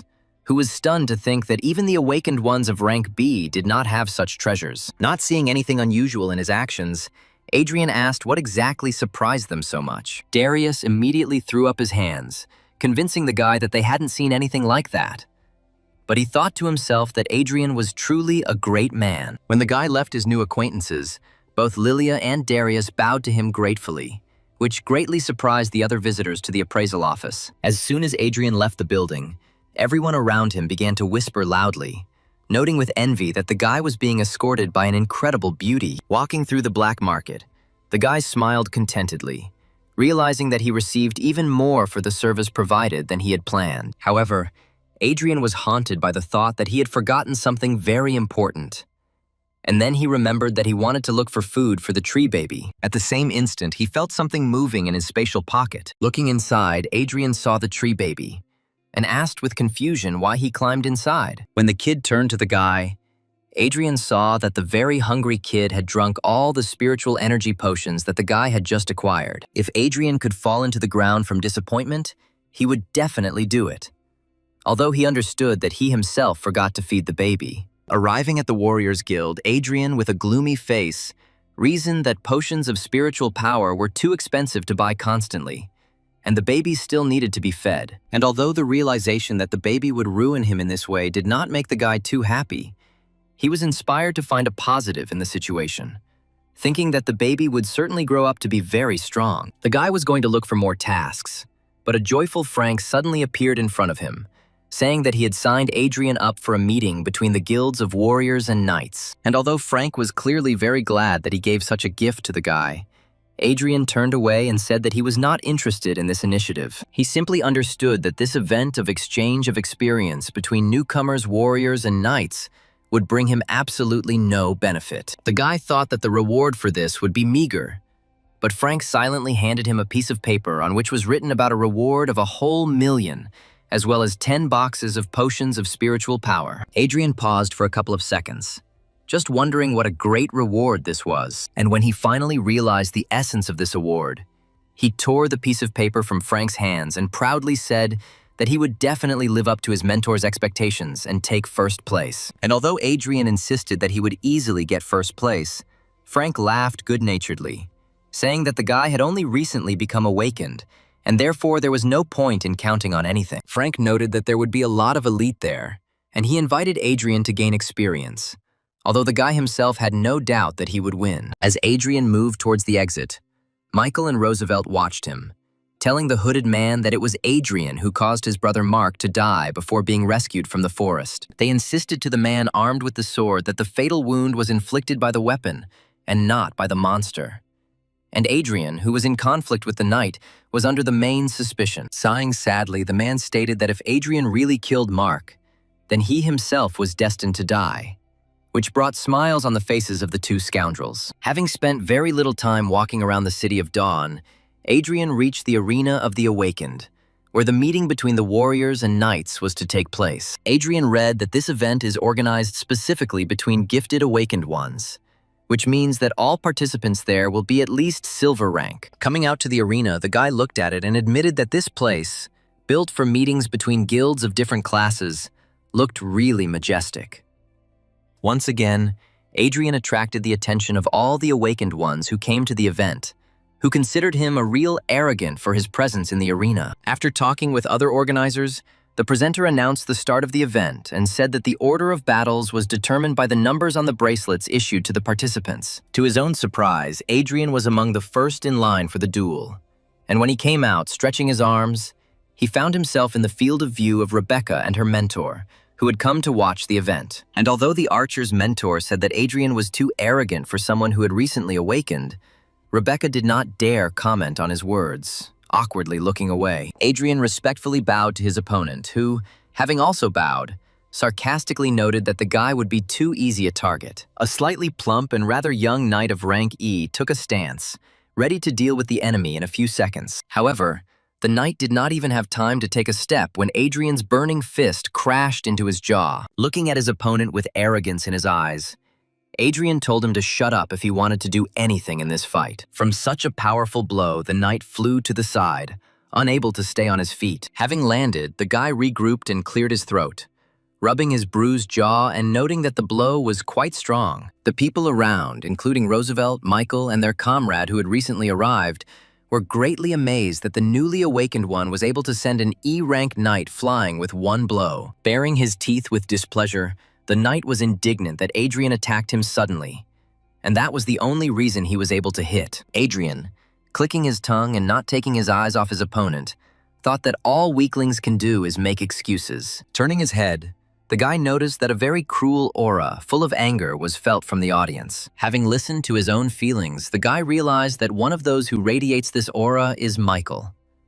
But Adrian did not know the second one at all. At this time, the knight rushed forward, holding his sword tightly in his hand, shouting that he would definitely deal with his opponent. Swinging his sword, the knight grabbed it with both hands and poured the power of his spiritual light into his blade, attacking Adrian. Without particularly straining, Adrian ignited his blade and stood in a stance, ready to meet the enemy's attack. With one deft blow, the guy hit the blade and deflected it to the side. Turning sharply, the guy swung again and hit his opponent, who had not managed to block, sending him flying for the second time. This time, the blow was stronger, and therefore the knight flew out of the arena completely, unable to even regroup and successfully land on his feet. Even the host's previously impassive voice sounded amazed as he announced Adrian's victory. Looking at the guy, the members of the Knights Guild became worried, whispering to each other that he was a real genius if he could become so strong so quickly. Rebecca even blushed, looking at Adrian as he walked confidently out of the arena,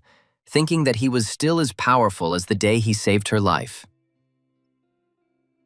Thinking that Adrian had received a golden talent that strengthened his body, the girl's mentor sternly noted that she should try to catch up with him. However, Rebecca smiled shyly and thought to herself that she would never be able to catch up with him, but she would be glad to see his back. Putting his glass down on the table, the man in the cape gloomily said that he was now sure that it was Adrian who killed his brother. But Roosevelt and Michael did not even smile. Adrian, in turn, won again and again, always ending each fight with one blow. One of the opponents allowed himself to rush into battle without a greeting bow, clearly wanting to be the first to defeat the mighty Adrian. Taking a step to the side, the grinning Adrian allowed the impudent opponent, who was expecting resistance, to fly out of the arena himself. Descending from the arena, the guy smiled smugly, listening with pleasure to the dissatisfied comments of the knights, who thought that the whole point was in his golden talent. Turning to those who were speaking, the guy sarcastically remarked that they would be better off thinking about why they themselves didn't go after the golden talents, since they consider them dishonest. Turning away from the ashamed knights, Adrian noted with satisfaction that he was pleased with the fact that everyone around him thought that his talent lay in strengthening his body. The host once again announced the fight, inviting Adrian and a certain Joshua rearguard to the arena. Hearing the surname, the guy noticed that the rearguard's surname was familiar to him,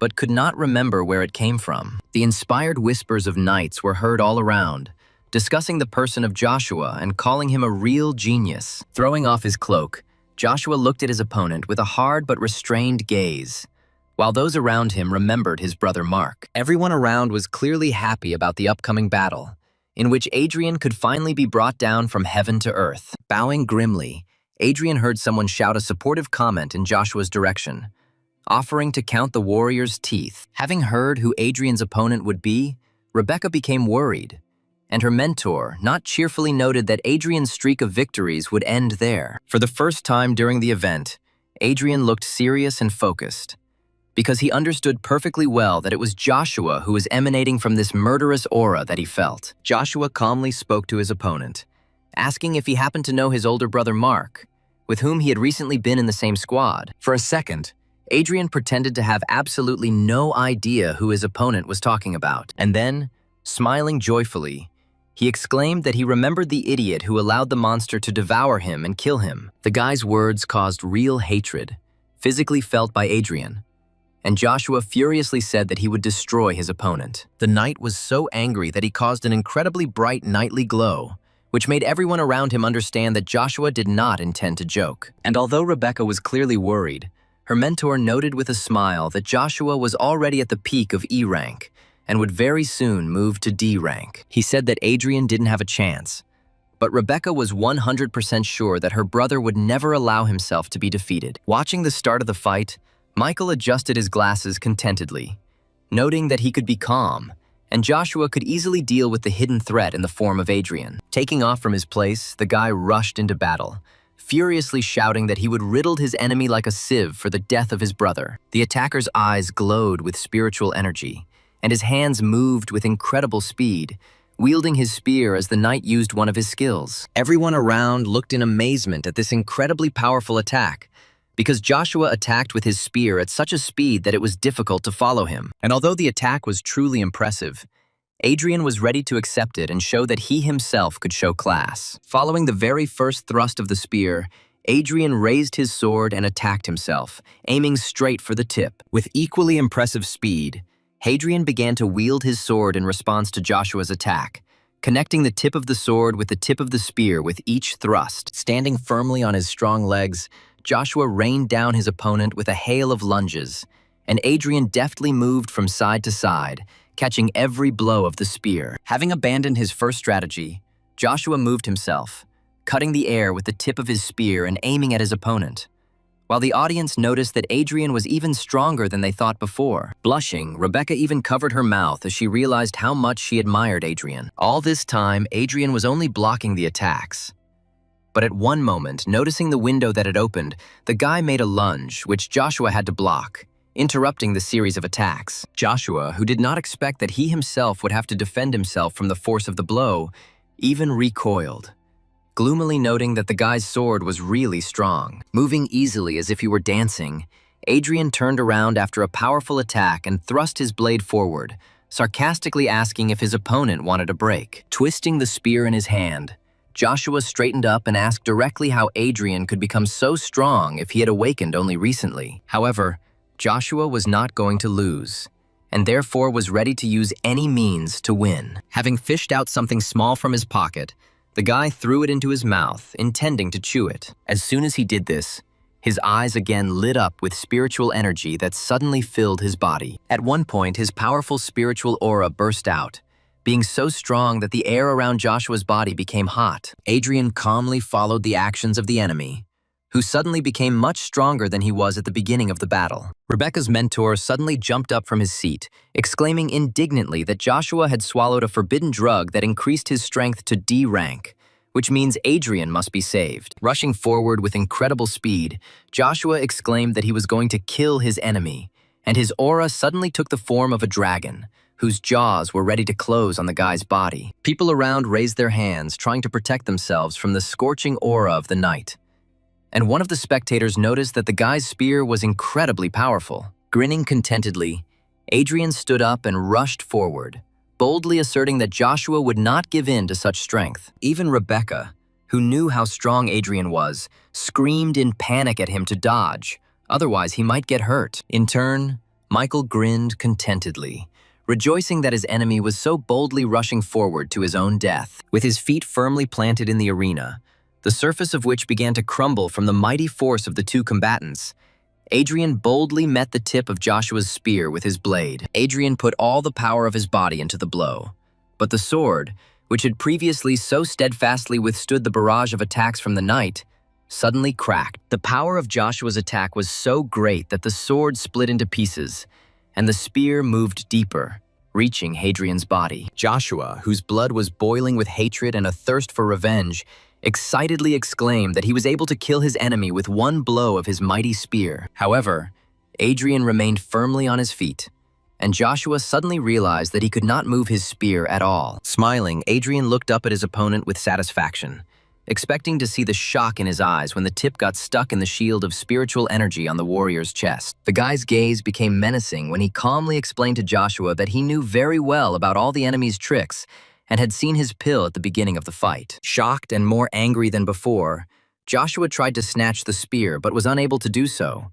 So Adrian stretched his hand forward. Seeing how Adrian was about to intercept the spear, Joshua tried to release it, but realized that he could not even relax his hands. The guy's eyes lit up as he prepared to use his now spiritual energy against the knight. In an instant, a powerful aura wafted from the guy, scorching Joshua, who had no way to defend himself. Using his own spirit, Adrian used Joshua's powerful energy to absorb it and become even stronger. People around did not understand what was happening and why Joshua, who was clearly in pain, did not move. At one point, Adrian let go of the guy's spear and, deciding that he had absorbed enough, rushed to attack his opponent, who was absolutely not ready to defend himself. Swinging, Adrian lit his fists and rushed into battle at Joshua, who tried to somehow jump away, but absolutely unsuccessfully. Concentrating hard on the blow, the guy attacked Joshua, sending his opponent flying out of the arena again. The attack of both forces of Joshua and Adrian turned out to be so strong that the genius knight,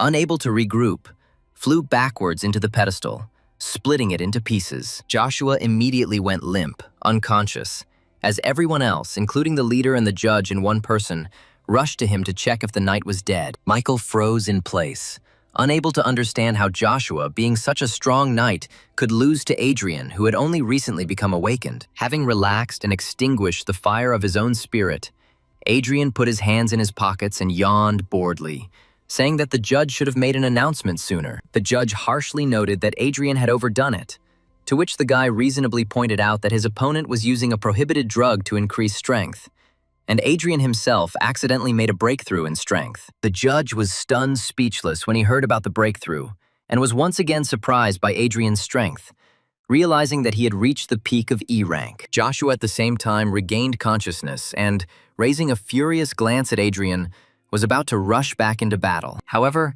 feeling something strange in his chest, the guy looked down and saw a strange dent in his armor, which for some reason burned very much. Within a second, this dent suddenly exploded, piercing the armor and once again injuring the knight so beloved by everyone. The judge immediately called the medical team to help Joshua, and Adrian grinned and walked out of the arena, thinking to himself that the wound was not fatal. People were simply amazed, because they realized that none of those present would be able to defeat him. At this time in the Warriors Guild, behind one of the doors, the stomping of feet was heard, clearly signaling someone in a hurry to leave the office. Opening the door, Frank grumbled dissatisfiedly, saying that the head of the guild had called the man to his place too suddenly, and the warrior was going to watch the meeting of knights and warriors. Deciding that he would still have time to at least look at the end of the event, Frank quickly walked away, while at the same time Roosevelt grinned, realizing that the time had come to act. As the man hurried to the exit,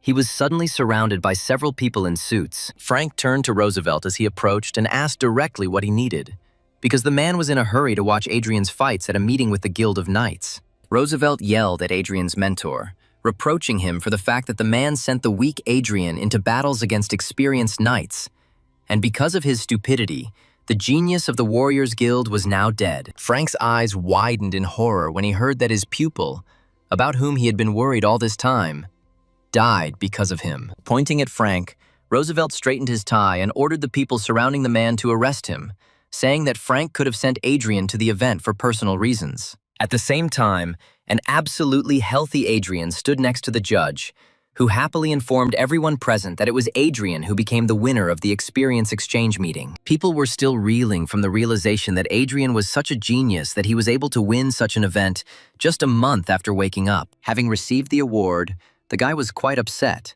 because he received much less as a prize for winning than he had expected.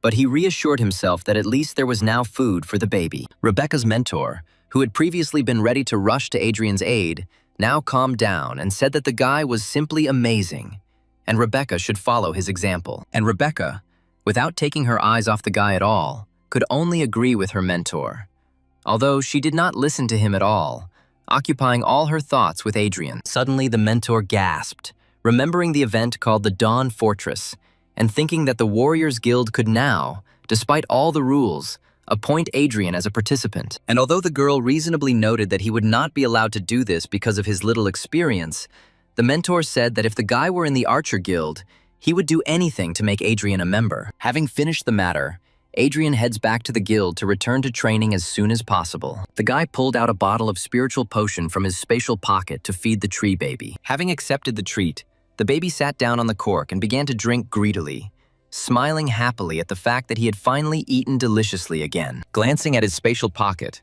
the guy again noticed that he looked disgusting, and also thought that he really wanted to surprise Frank with his victory at the event. The driver of Adrian's car turned out to be one of the guild's assistants, who asked the guy why he left the arena so early, and then suggested that it was because the event was not too exciting for Adrian. Adrian said that the meeting was over, that's why he left.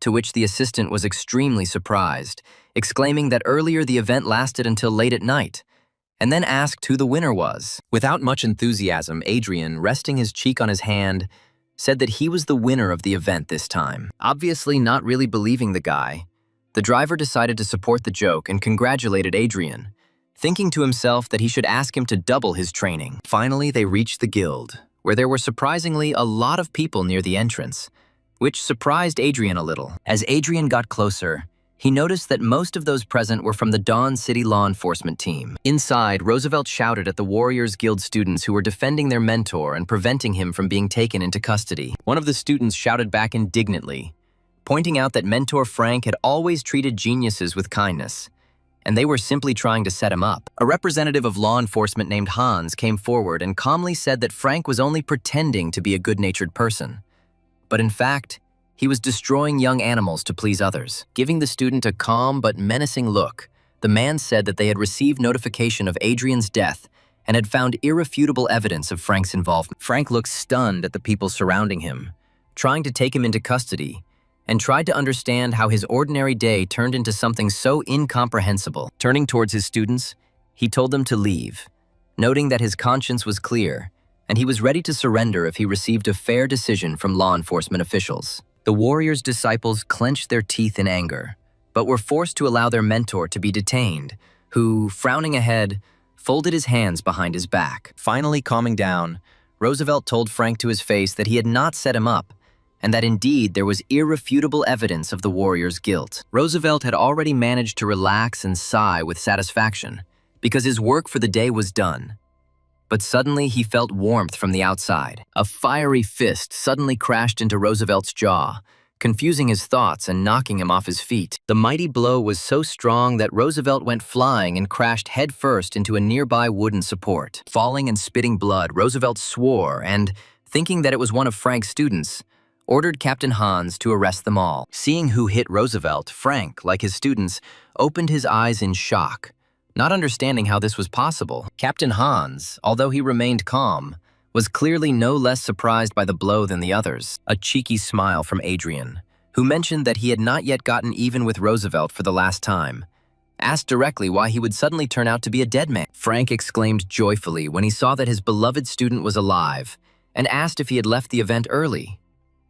Captain Hans frowned a little, thinking to himself that Adrian should actually be dead now, and Roosevelt apparently couldn't be relied upon at all. Trembling with emotion, Roosevelt stood up, asking Adrian in a trembling voice how he could be alive, and then faltered mid-sentence when he began to say that Joshua should have killed him. Realizing that he had spilled the beans, the man covered his mouth, looking into emptiness with a panicked gaze. Hearing Roosevelt's words, the enraged warrior disciples screamed, accusing the man of being the one. Everyone around began to accuse Roosevelt of being the one who tried to frame Frank's mentor. At the same time, Captain Hans, smiling, tried to cover up his unlucky comrade, noting that Frank sent Adrian to such a difficult event, which means he had ulterior motives. The man noted that Adrian was lucky that he decided to leave the event early, and said that they would arrest both Frank and Roosevelt, but stopped short when the guy said that the meeting was, in fact, already over. The people around fell silent in shock,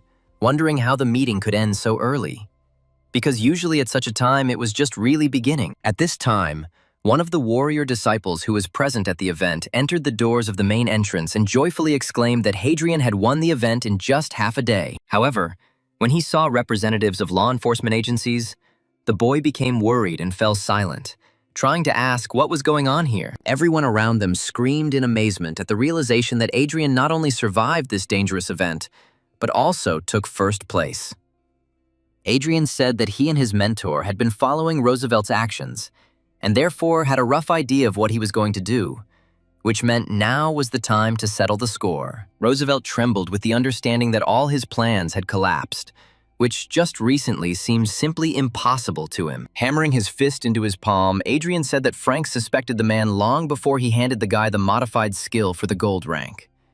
And although Adrian was going to deal with the scoundrel himself, a man suddenly rushed in front of him, from whom he himself did not expect action at all. Running forward, Captain Hans, looking sternly at Roosevelt, was about to arrest him, seriously saying that Adrian was right, and the time had come to deal with the villain. In turn, Adrian, seeing what was happening, frowned, realizing that Captain Hans would never allow the matter to end so easily. After some time, Adrian was already standing on the top floor of the guild building, frowning at what was happening below. Down there, they were taking away the wounded Adrian Roosevelt after being hit, intending to provide him with first aid before his arrest. Frank, who stood next to him, urged the guy not to worry and noted that the director of the guild would definitely investigate everything as soon as he came out of seclusion. Suddenly, he grabbed Adrian by the shoulder, which greatly surprised the guy, who at any moment expected some kind of danger in his direction. Seeing the serious look of his mentor, Adrian already thought that the man was going to attack him, which the guy did not expect at all. However, Frank,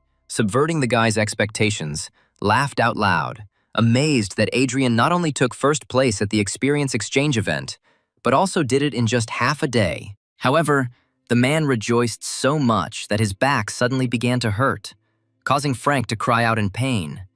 and Adrian noticed that the man shouldn't strain himself so much, and it was better for him to go rest. Hearing that Adrian was also asking for a reward, the man frowned, saying that he was too arrogant, and the reward would definitely be significant, but he should wait. Adrian honestly didn't understand what else he should expect, and why he still couldn't get his reward, if everyone around him was happy that he was improving the reputation of the Warriors Guild. Suddenly, a rather attractive girl named Aura, who is Frank's assistant, entered the room and brought what the man asked to prepare. Thanking the girl, Frank told the guy that there was no doubt about his strength. But now, he must test Adrian's spiritual strength, and then tell him something very important. Opening the box, the man pointed to a blue glowing orb, which is used to evaluate the levels and talent of the Awakens. Stepping aside, Frank allowed Adrian to approach and touch the ball to make an assessment. As soon as the guy put his hand to the ball, threads of blue energy flew out of it, which immediately entwined the guy's hand. Suddenly, the light of the ball and the energy emanating from it turned golden, which made Frank notice with satisfaction that the guy really had golden talent, which couldn't help but rejoice. And then suddenly words flashed above the ball, saying that Adrian had raised his level to D rank, which was very impressive. Frank smiled in surprise, glad that his student had reached such a high milestone in such a short time. And the stunned Aura whispered that the guy was a real genius. Raising his head, Frank noticed with a smile that Adrian had a golden talent, and even received the D rank in just a month.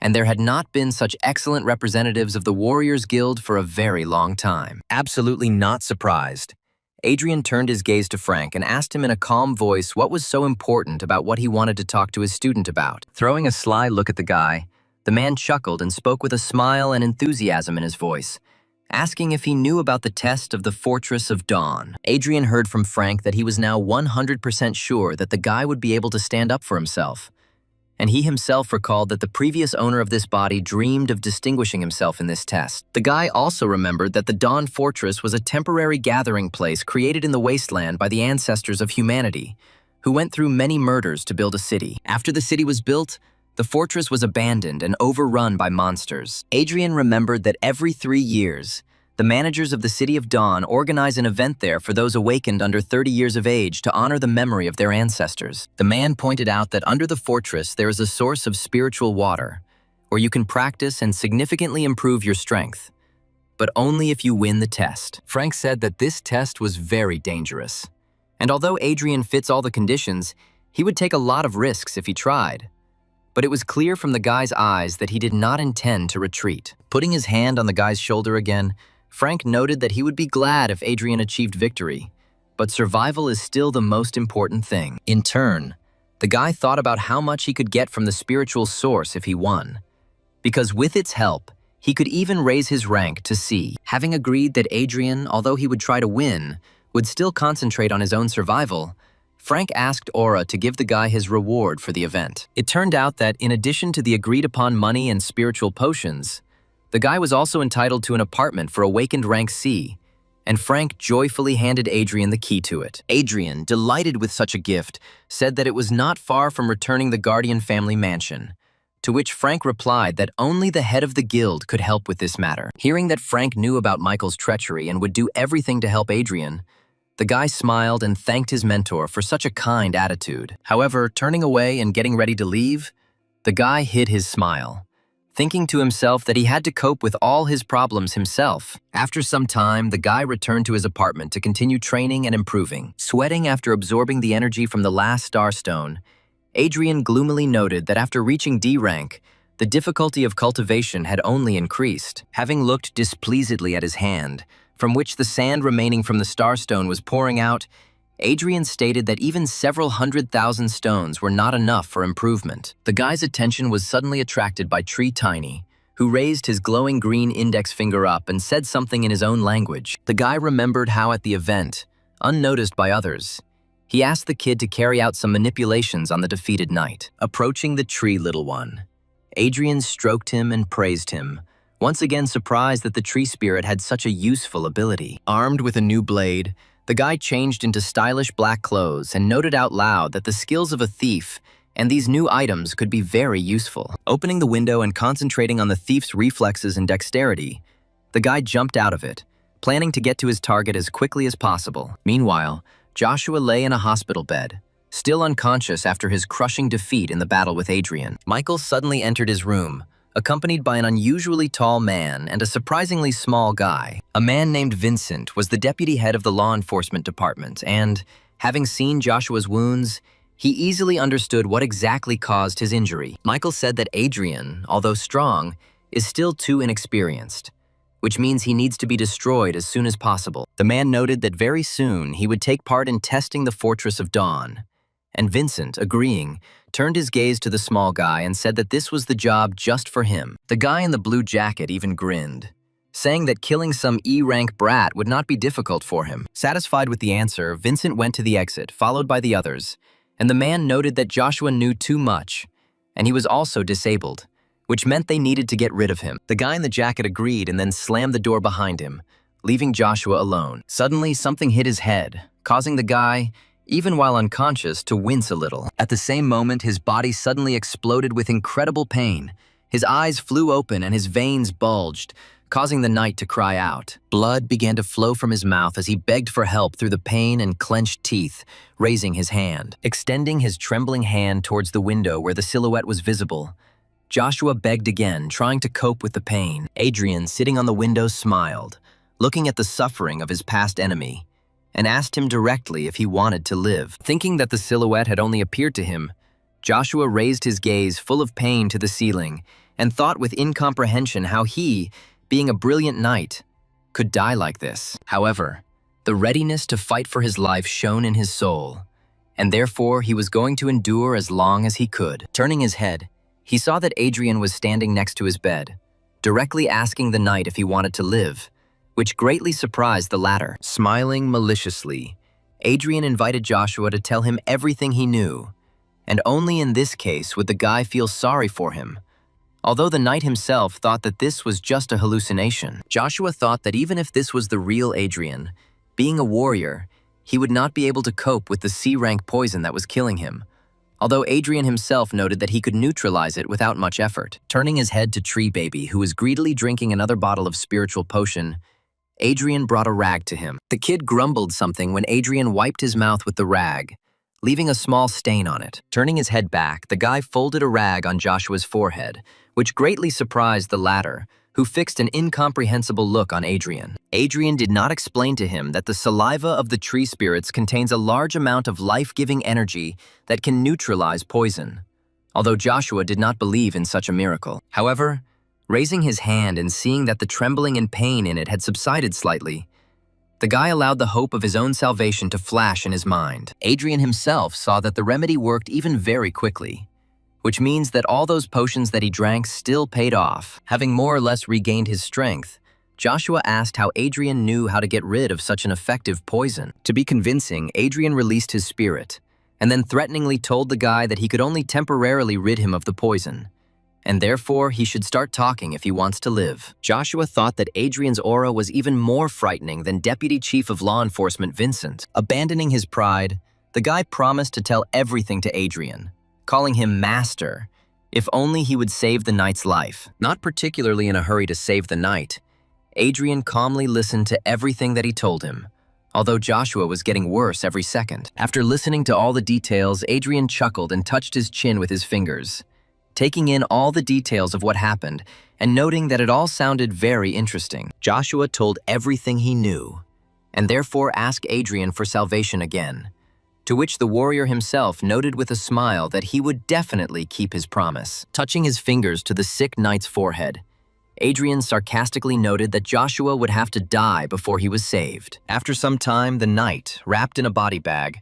was taken somewhere along the corridors of the institution by a nurse. Watching from the side where Joshua was being taken, Adrian thought about everything he had heard, and in particular about the Dark Star organization. Frowning, the guy noticed that these people, one of whose bosses is a certain Vincent, did everything to get rid of the parents of the previous owner of the guy's body. And although Joshua did not know the reasons for this attitude towards the Guardian family, Adrian was intrigued, and he was already looking forward to the day of revenge finally coming. Hiding behind the wall, the guy thought that in 4 days the test of the Fortress of Dawn would take place, which means he would be able to break through to rank C, which would help him in this task much more. After some time, Not far from the Fortress of Dawn itself, something quite curious happened. The genius talent of the Thieves Guild named Pierre rushed to the Fortress of Dawn along with his mentor, who never ceased to repeat that Pierre was a real treasure for them. The guy, turning to the master, said that he was completely confident in his victory in the test,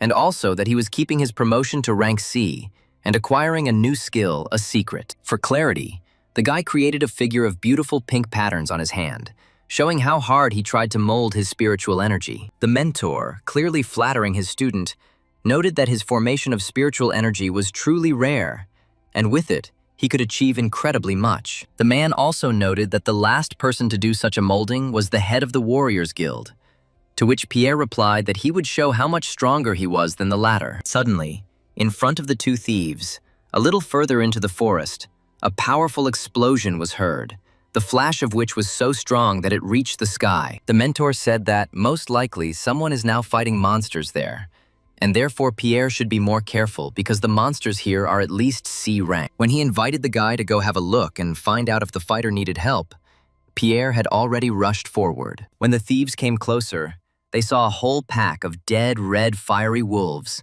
along with the leader, which was very strange because the leader was definitely of C rank. The guy suddenly saw a running silhouette to the side and called out to the master, attracting his attention. Having peered at the silhouette, the mentor said that it clearly belonged to a young guy, which means, most likely, this is another one of the test participants. Looking at the corpses of the monsters, the guy noticed that they were killed with filigree precision, something that neither he nor anyone else from the Thieves Guild could have done alone. Seeing that the guy felt behind, the mentor calmly rebuked him, saying that in their business the most important thing was to be careful, which meant he needed to focus on himself. He noted that too many geniuses died only because they were too hasty, to which the student bowed his head and thanked the master for his teaching, promising to be careful with this stranger. A few minutes later, Hadrian, in his black robe, reached the Dawn Fortress, cursing that he had to abandon such valuable bodies of the firewolves because he was noticed. Putting aside his irritation,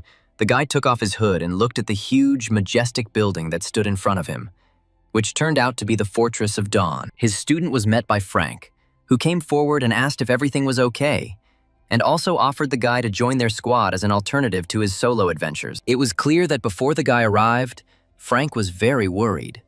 And when Adrian asked what it was about, Frank said with a smile that he was worried that the guy would miss the beginning of the test. Adrian kindly said that the mentor should not have worried, and that he was simply delayed on the road by several D-rank monsters. Having looked at the guy more closely, Frank said with interest that his strength had clearly increased during the week that they had not seen each other. Smiling embarrassedly and scratching the back of his head, the guy said that his mentor was clearly overpraising him, although inside, he understood that he had been killing monsters all this time, and therefore it was not surprising that he seemed stronger. Having said that he had prepared well enough and there was no need to worry about him, Adrian asked how the master himself was feeling after that unpleasant event in the guild. Grinning, Frank said that such scratches would not get through him, and he was a tough enough nut to crack not to complain. Suddenly, the man tensed up and spoke through his teeth about the pain, but quickly remembered that he was trying to save face, and interrupted himself, noting that he was not in pain,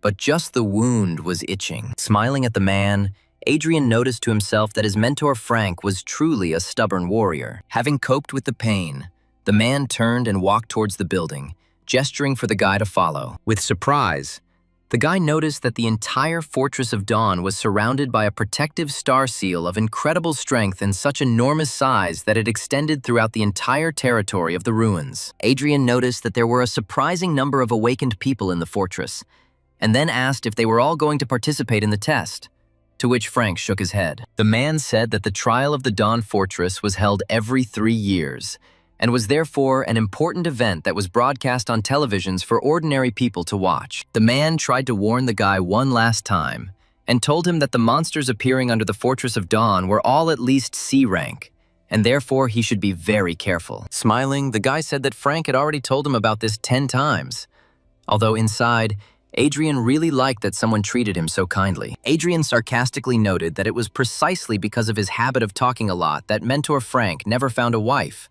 to which the man was indignant and shouted that he actually cares about the guy. And although Frank was feignedly offended, and Adrian tried to ask for forgiveness, One of the talented warriors of the guild named Vic approached and laughingly noted that the guy was damn right. Putting his arm around the guy's shoulder, the warrior told his mentor not to worry, because he would do everything in his power to prevent Adrian from getting into trouble. Smiling, Adrian noticed to himself that he really felt like a family in the guild, because all its senior members cared so much about him. Frank and Adrian moved further into the fortress, where crumbling pieces of architecture that looked like ruins gave way to beautiful views and striking buildings. Suddenly, Mentor Frank's attention was attracted by a familiar voice calling the man's name. Turning around, Frank saw two stunning-looking girls from the Magician's Guild, one of whom was clearly the eldest. Frank froze in place, recognizing his old friend Aurora, from whom Adrian felt an incredibly strong B-rank aura. Vic told the guy in a whisper that Aurora is a manager from the Magician's Guild,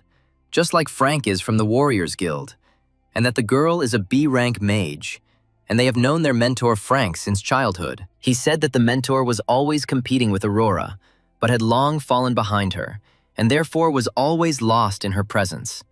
And Aurora immediately asked the man how he still remained C-rank. Looking behind Frank, the woman pointed at Adrian with a nod and asked if he was the genius with the golden talent, and then reproached Frank for sending the guy to the test too early. The girl sarcastically talked to Frank, noting that it seemed that the Warriors Guild had no successor, to which Frank grinned and reasonably noted that Adrian was gaining experience here. Angry at the woman, Frank pointed to the other warriors who had come and proudly noted that they were the elite and would definitely surpass all the magicians in the test. The woman did not stop mocking Frank and asked if it would be with their mediocrity that they would crush the magicians, to which Frank clenched his jaw angrily. Smiling, Aurora proposed an argument to Frank, and Frank, in the heat of emotion, did not allow himself to disagree. Skillfully playing on the feelings of the warrior's mentor, the woman offered to supply him with a very valuable potion of spiritual power of B rank. She boldly egged Frank on, which is why even his students began to get angry, although Frank, out of anger, agreed to such an expensive bet. The sorceress, pleased with herself, said that the potion would be taken by the one whose students could pass the test better, and in the end she would definitely come for the winnings. Vit pressed his fingers to the bridge of his nose and, together with the other students, became disappointed in the teacher, because he argued with the obvious favorites. Even Frank himself did not understand how he managed to agree to a bet with such an arrogant person, and therefore now he reproached himself for his haste. Frank was upset, because the B-rank spiritual power potion is his treasure, and therefore he sadly asked his students to cope at all costs. Finally, the event organizer announced that the trial of the Dawn Fortress was beginning. Several magicians cast a spell and a huge portal opened in the middle of the fortress between the protected and dark parts of the building. The participants, gathering their strength, began to enter the portal one by one to begin the test in which they could die. Adrian also entered the portal and noticed that the fairly intact and well-finished building here was a real ruin. He looked around at the huge space,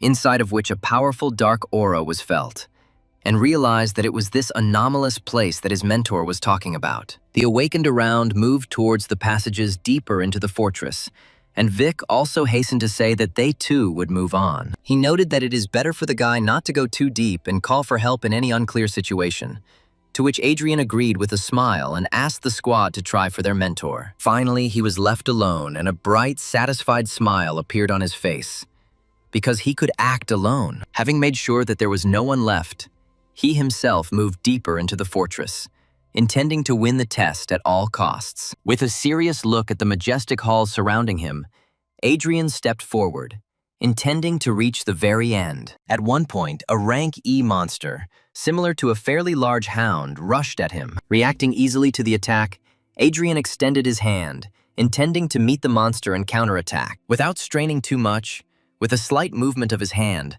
the guy intercepted the attack and sent the monster towards the floor, but with such force that the monster, falling to the ground, died immediately. Adrian recalled the conditions of the test, which clearly stated that victory in it was earned by points for killing monsters. For monsters of rank E, he receives only 1 point, which means he should have gone further and, as soon as possible, find stronger monsters, for which they gave 100. Moving forward, he met on his way entire packs of E-rank hounds who crossed his path and clearly intended to finish him off. Frowning, the guy noticed that an ordinary awakened D rank would obviously have problems in such a situation, But he was far from an ordinary awakened. Cursing, the guy ignited his fist and prepared for battle, planning to quickly deal with these creatures and go find a stronger monster. The monsters immediately rushed to attack, wanting to tear the uninvited guest into pieces and not feeling any danger from the guy. A whole flock attacked Adrian, and their jaws threatened to close on his throat. But he did not even worry for a second, and only prepared to repel all the attacks at once. Within seconds, each of the pack of hounds was lying on the ground dead, and Adrian was upset because he had only just warmed up. Using the skill of his heart, the guy pulled their energy from the bodies of the killed monsters, intending to use it, since they were otherwise useless to him. There were quite a lot of monsters, and therefore the guy could use their energy to form a spirit formation. Having saved this energy in a bottle, the guy put it in his spatial pocket, once again noticing its unsightliness, to which the tree baby said in his language that he liked it. Rolling his eyes, the guy told Tiny that the aesthetics of the Ents were somehow too outdated and promised to start training him later, to which Tiny rolled his eyes. Having done everything he wanted, Adrian moved further into the depths of the fortress, looking forward to facing someone truly strong. As soon as he turned the corner, his presence was noticed by the same thief whom Vincent ordered to kill Adrian.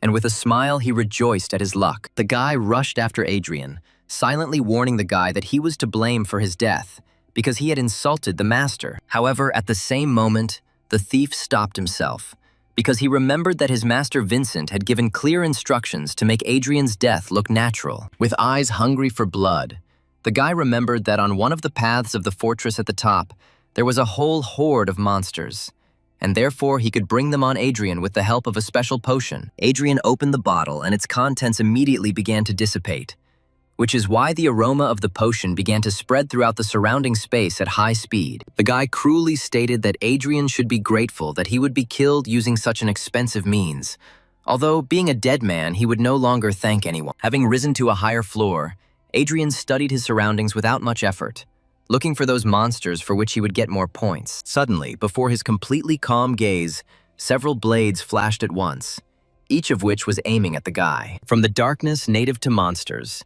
3 armored zombies of rank D immediately rushed at the guy, planning to destroy him. Using the fist of a fiery blade, the guy without much effort finished off all 3 monsters with one powerful blow, sending their dead souls to another world. With a smile, looking at how their bodies crumbled, the guy noticed that armored zombies were even weaker than some awakened D-rank ones, and therefore the battle turned out to be too easy. Turning his head, the guy noticed a whole group of living corpses, and then counted them and converted the number of zombies into points that he would receive for destroying them. Having dealt with the crowd of monsters without much difficulty, Adrian calmly moved on, thinking only that their armor could serve as good material. The guy was even more upset when he realized that there were no more monsters ahead, but only a dead end, which meant he would have to go back. However, the magician's insight helped Adrian well this time, because he noticed traces on the floor left by those who passed the test last time. Kneeling down on one knee,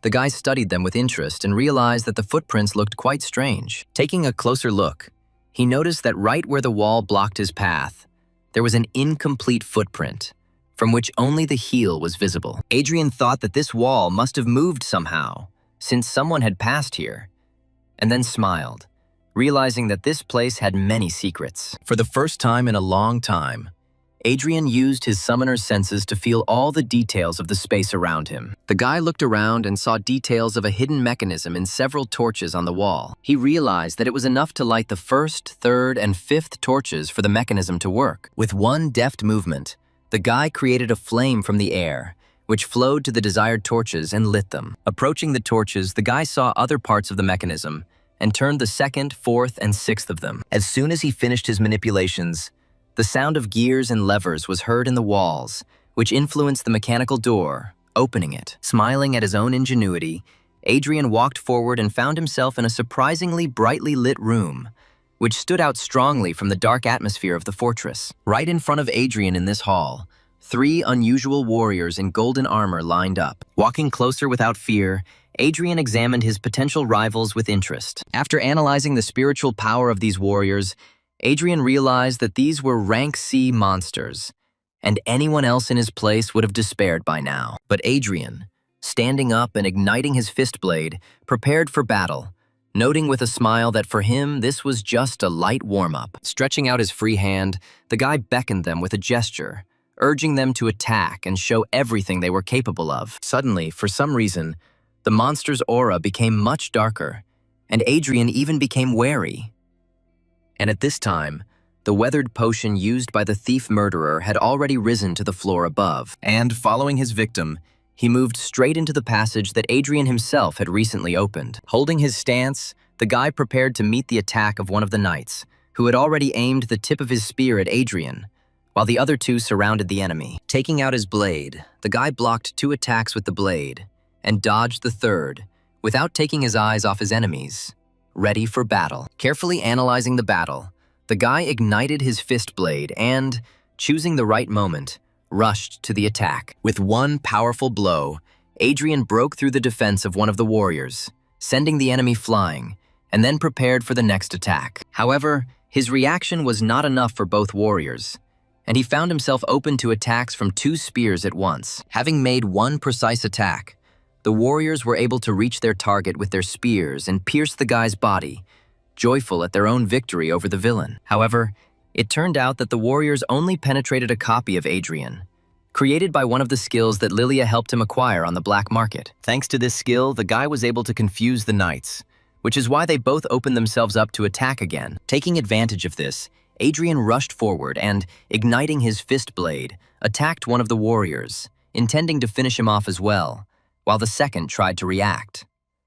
One powerful blow, and the second knight flew into the wall with his armor broken, leaving his comrade alone with the uninvited guest. Suddenly, Adrian noticed something that made him take his mind off the fight that was so enjoyable for the guy. The fallen knight, in whose armor there was a gaping hole from the guy's blow, suddenly burst into flames of gold, and Adrian wondered what kind of power had resurrected the Surf Knights. Thinking that the enemy was distracted, the remaining knight attacked again, intending to pierce the enemy's body right through, but Adrian again left the illusion in his place. In the blink of an eye, the guy found himself behind his opponent, intending to end this fight with one blow. Swinging and again igniting his fist blade, Adrian plunged it straight into the warrior's back, piercing right through his armor. Finally, Adrian relaxed, because all 3 knights were now defeated, although for some reason they were engulfed in harmless golden flames. It turned out that this flame was there for a reason, and one of the warriors suddenly stood up, staggering on both legs. Adrian noticed that he was not careful,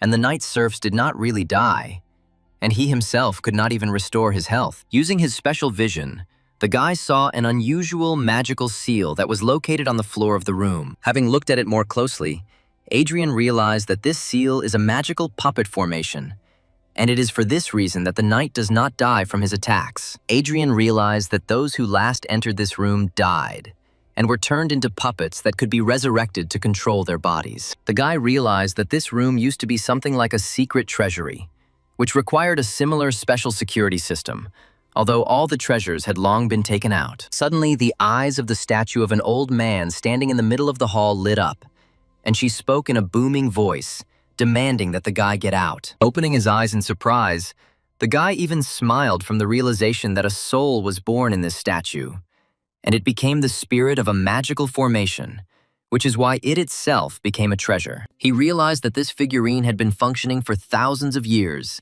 fueled by spiritual energy from an underground source, and therefore, its value was indescribable. Adrian thought that in his previous life, it took him a lot of effort to create an 8th-level spiritual power formation, but with this figurine, it would be much easier for him to achieve that power. Realizing that he simply could not leave without this figurine, the guy rushed into battle, ready to destroy all the knights just to get it. Coming closer, the guy realized that the statue had protected itself with a strong barrier of a light curtain, through which ordinary attacks could not be penetrated. Looking up, he saw that the figurine's eyes sparkled angrily brighter, and a loud voice suddenly sounded from it, calling on Adrian to die. Her power was so great that monsters suddenly appeared from everywhere, whose spiritual power clearly indicated that they were all puppets of this figurine. Looking up with interest, Adrian came to the conclusion that the figurine had decided to use all its powers, which meant he would have to take a risk. The guy used the thief skill to speed up his movement,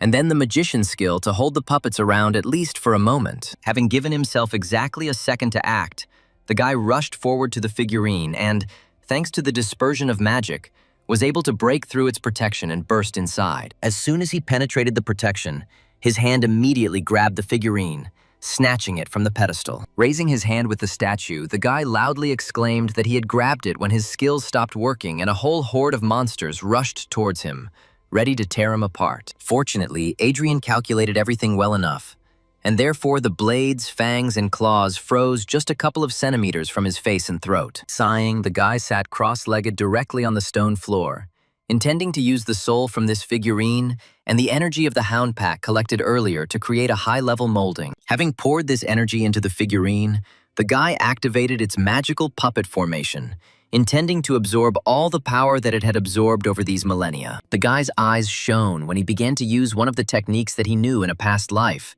and which allows a powerful soul to merge with the soul in the body of a man for successful molding. Adrian thought that the ranks were used specifically for separation, since ranks E to D were considered low, while ranks C and above became managers in the City of Dawn. Finally, the guy's body was enveloped in threads of golden energy, and he himself was able to create the formation of his spiritual energy, which is used to obtain rank C and higher. Sitting in the circle of the magical formation, Adrian began to modify the threads, thinking that the formation would be stronger the more patterns it contained. Looking down at his hands, Adrian noticed that they were covered with weak wounds, which meant that the power of the 1,000-year-old soul contained in the figurine was too strong for his body. Suddenly, Adrian saw that 2 spears were aiming at his head, and therefore he had to briefly interrupt the formation of patterns. Easily dodging, the guy realized that his soul had already completely merged with the soul of the figurine, and therefore the knights could now control their bodies themselves,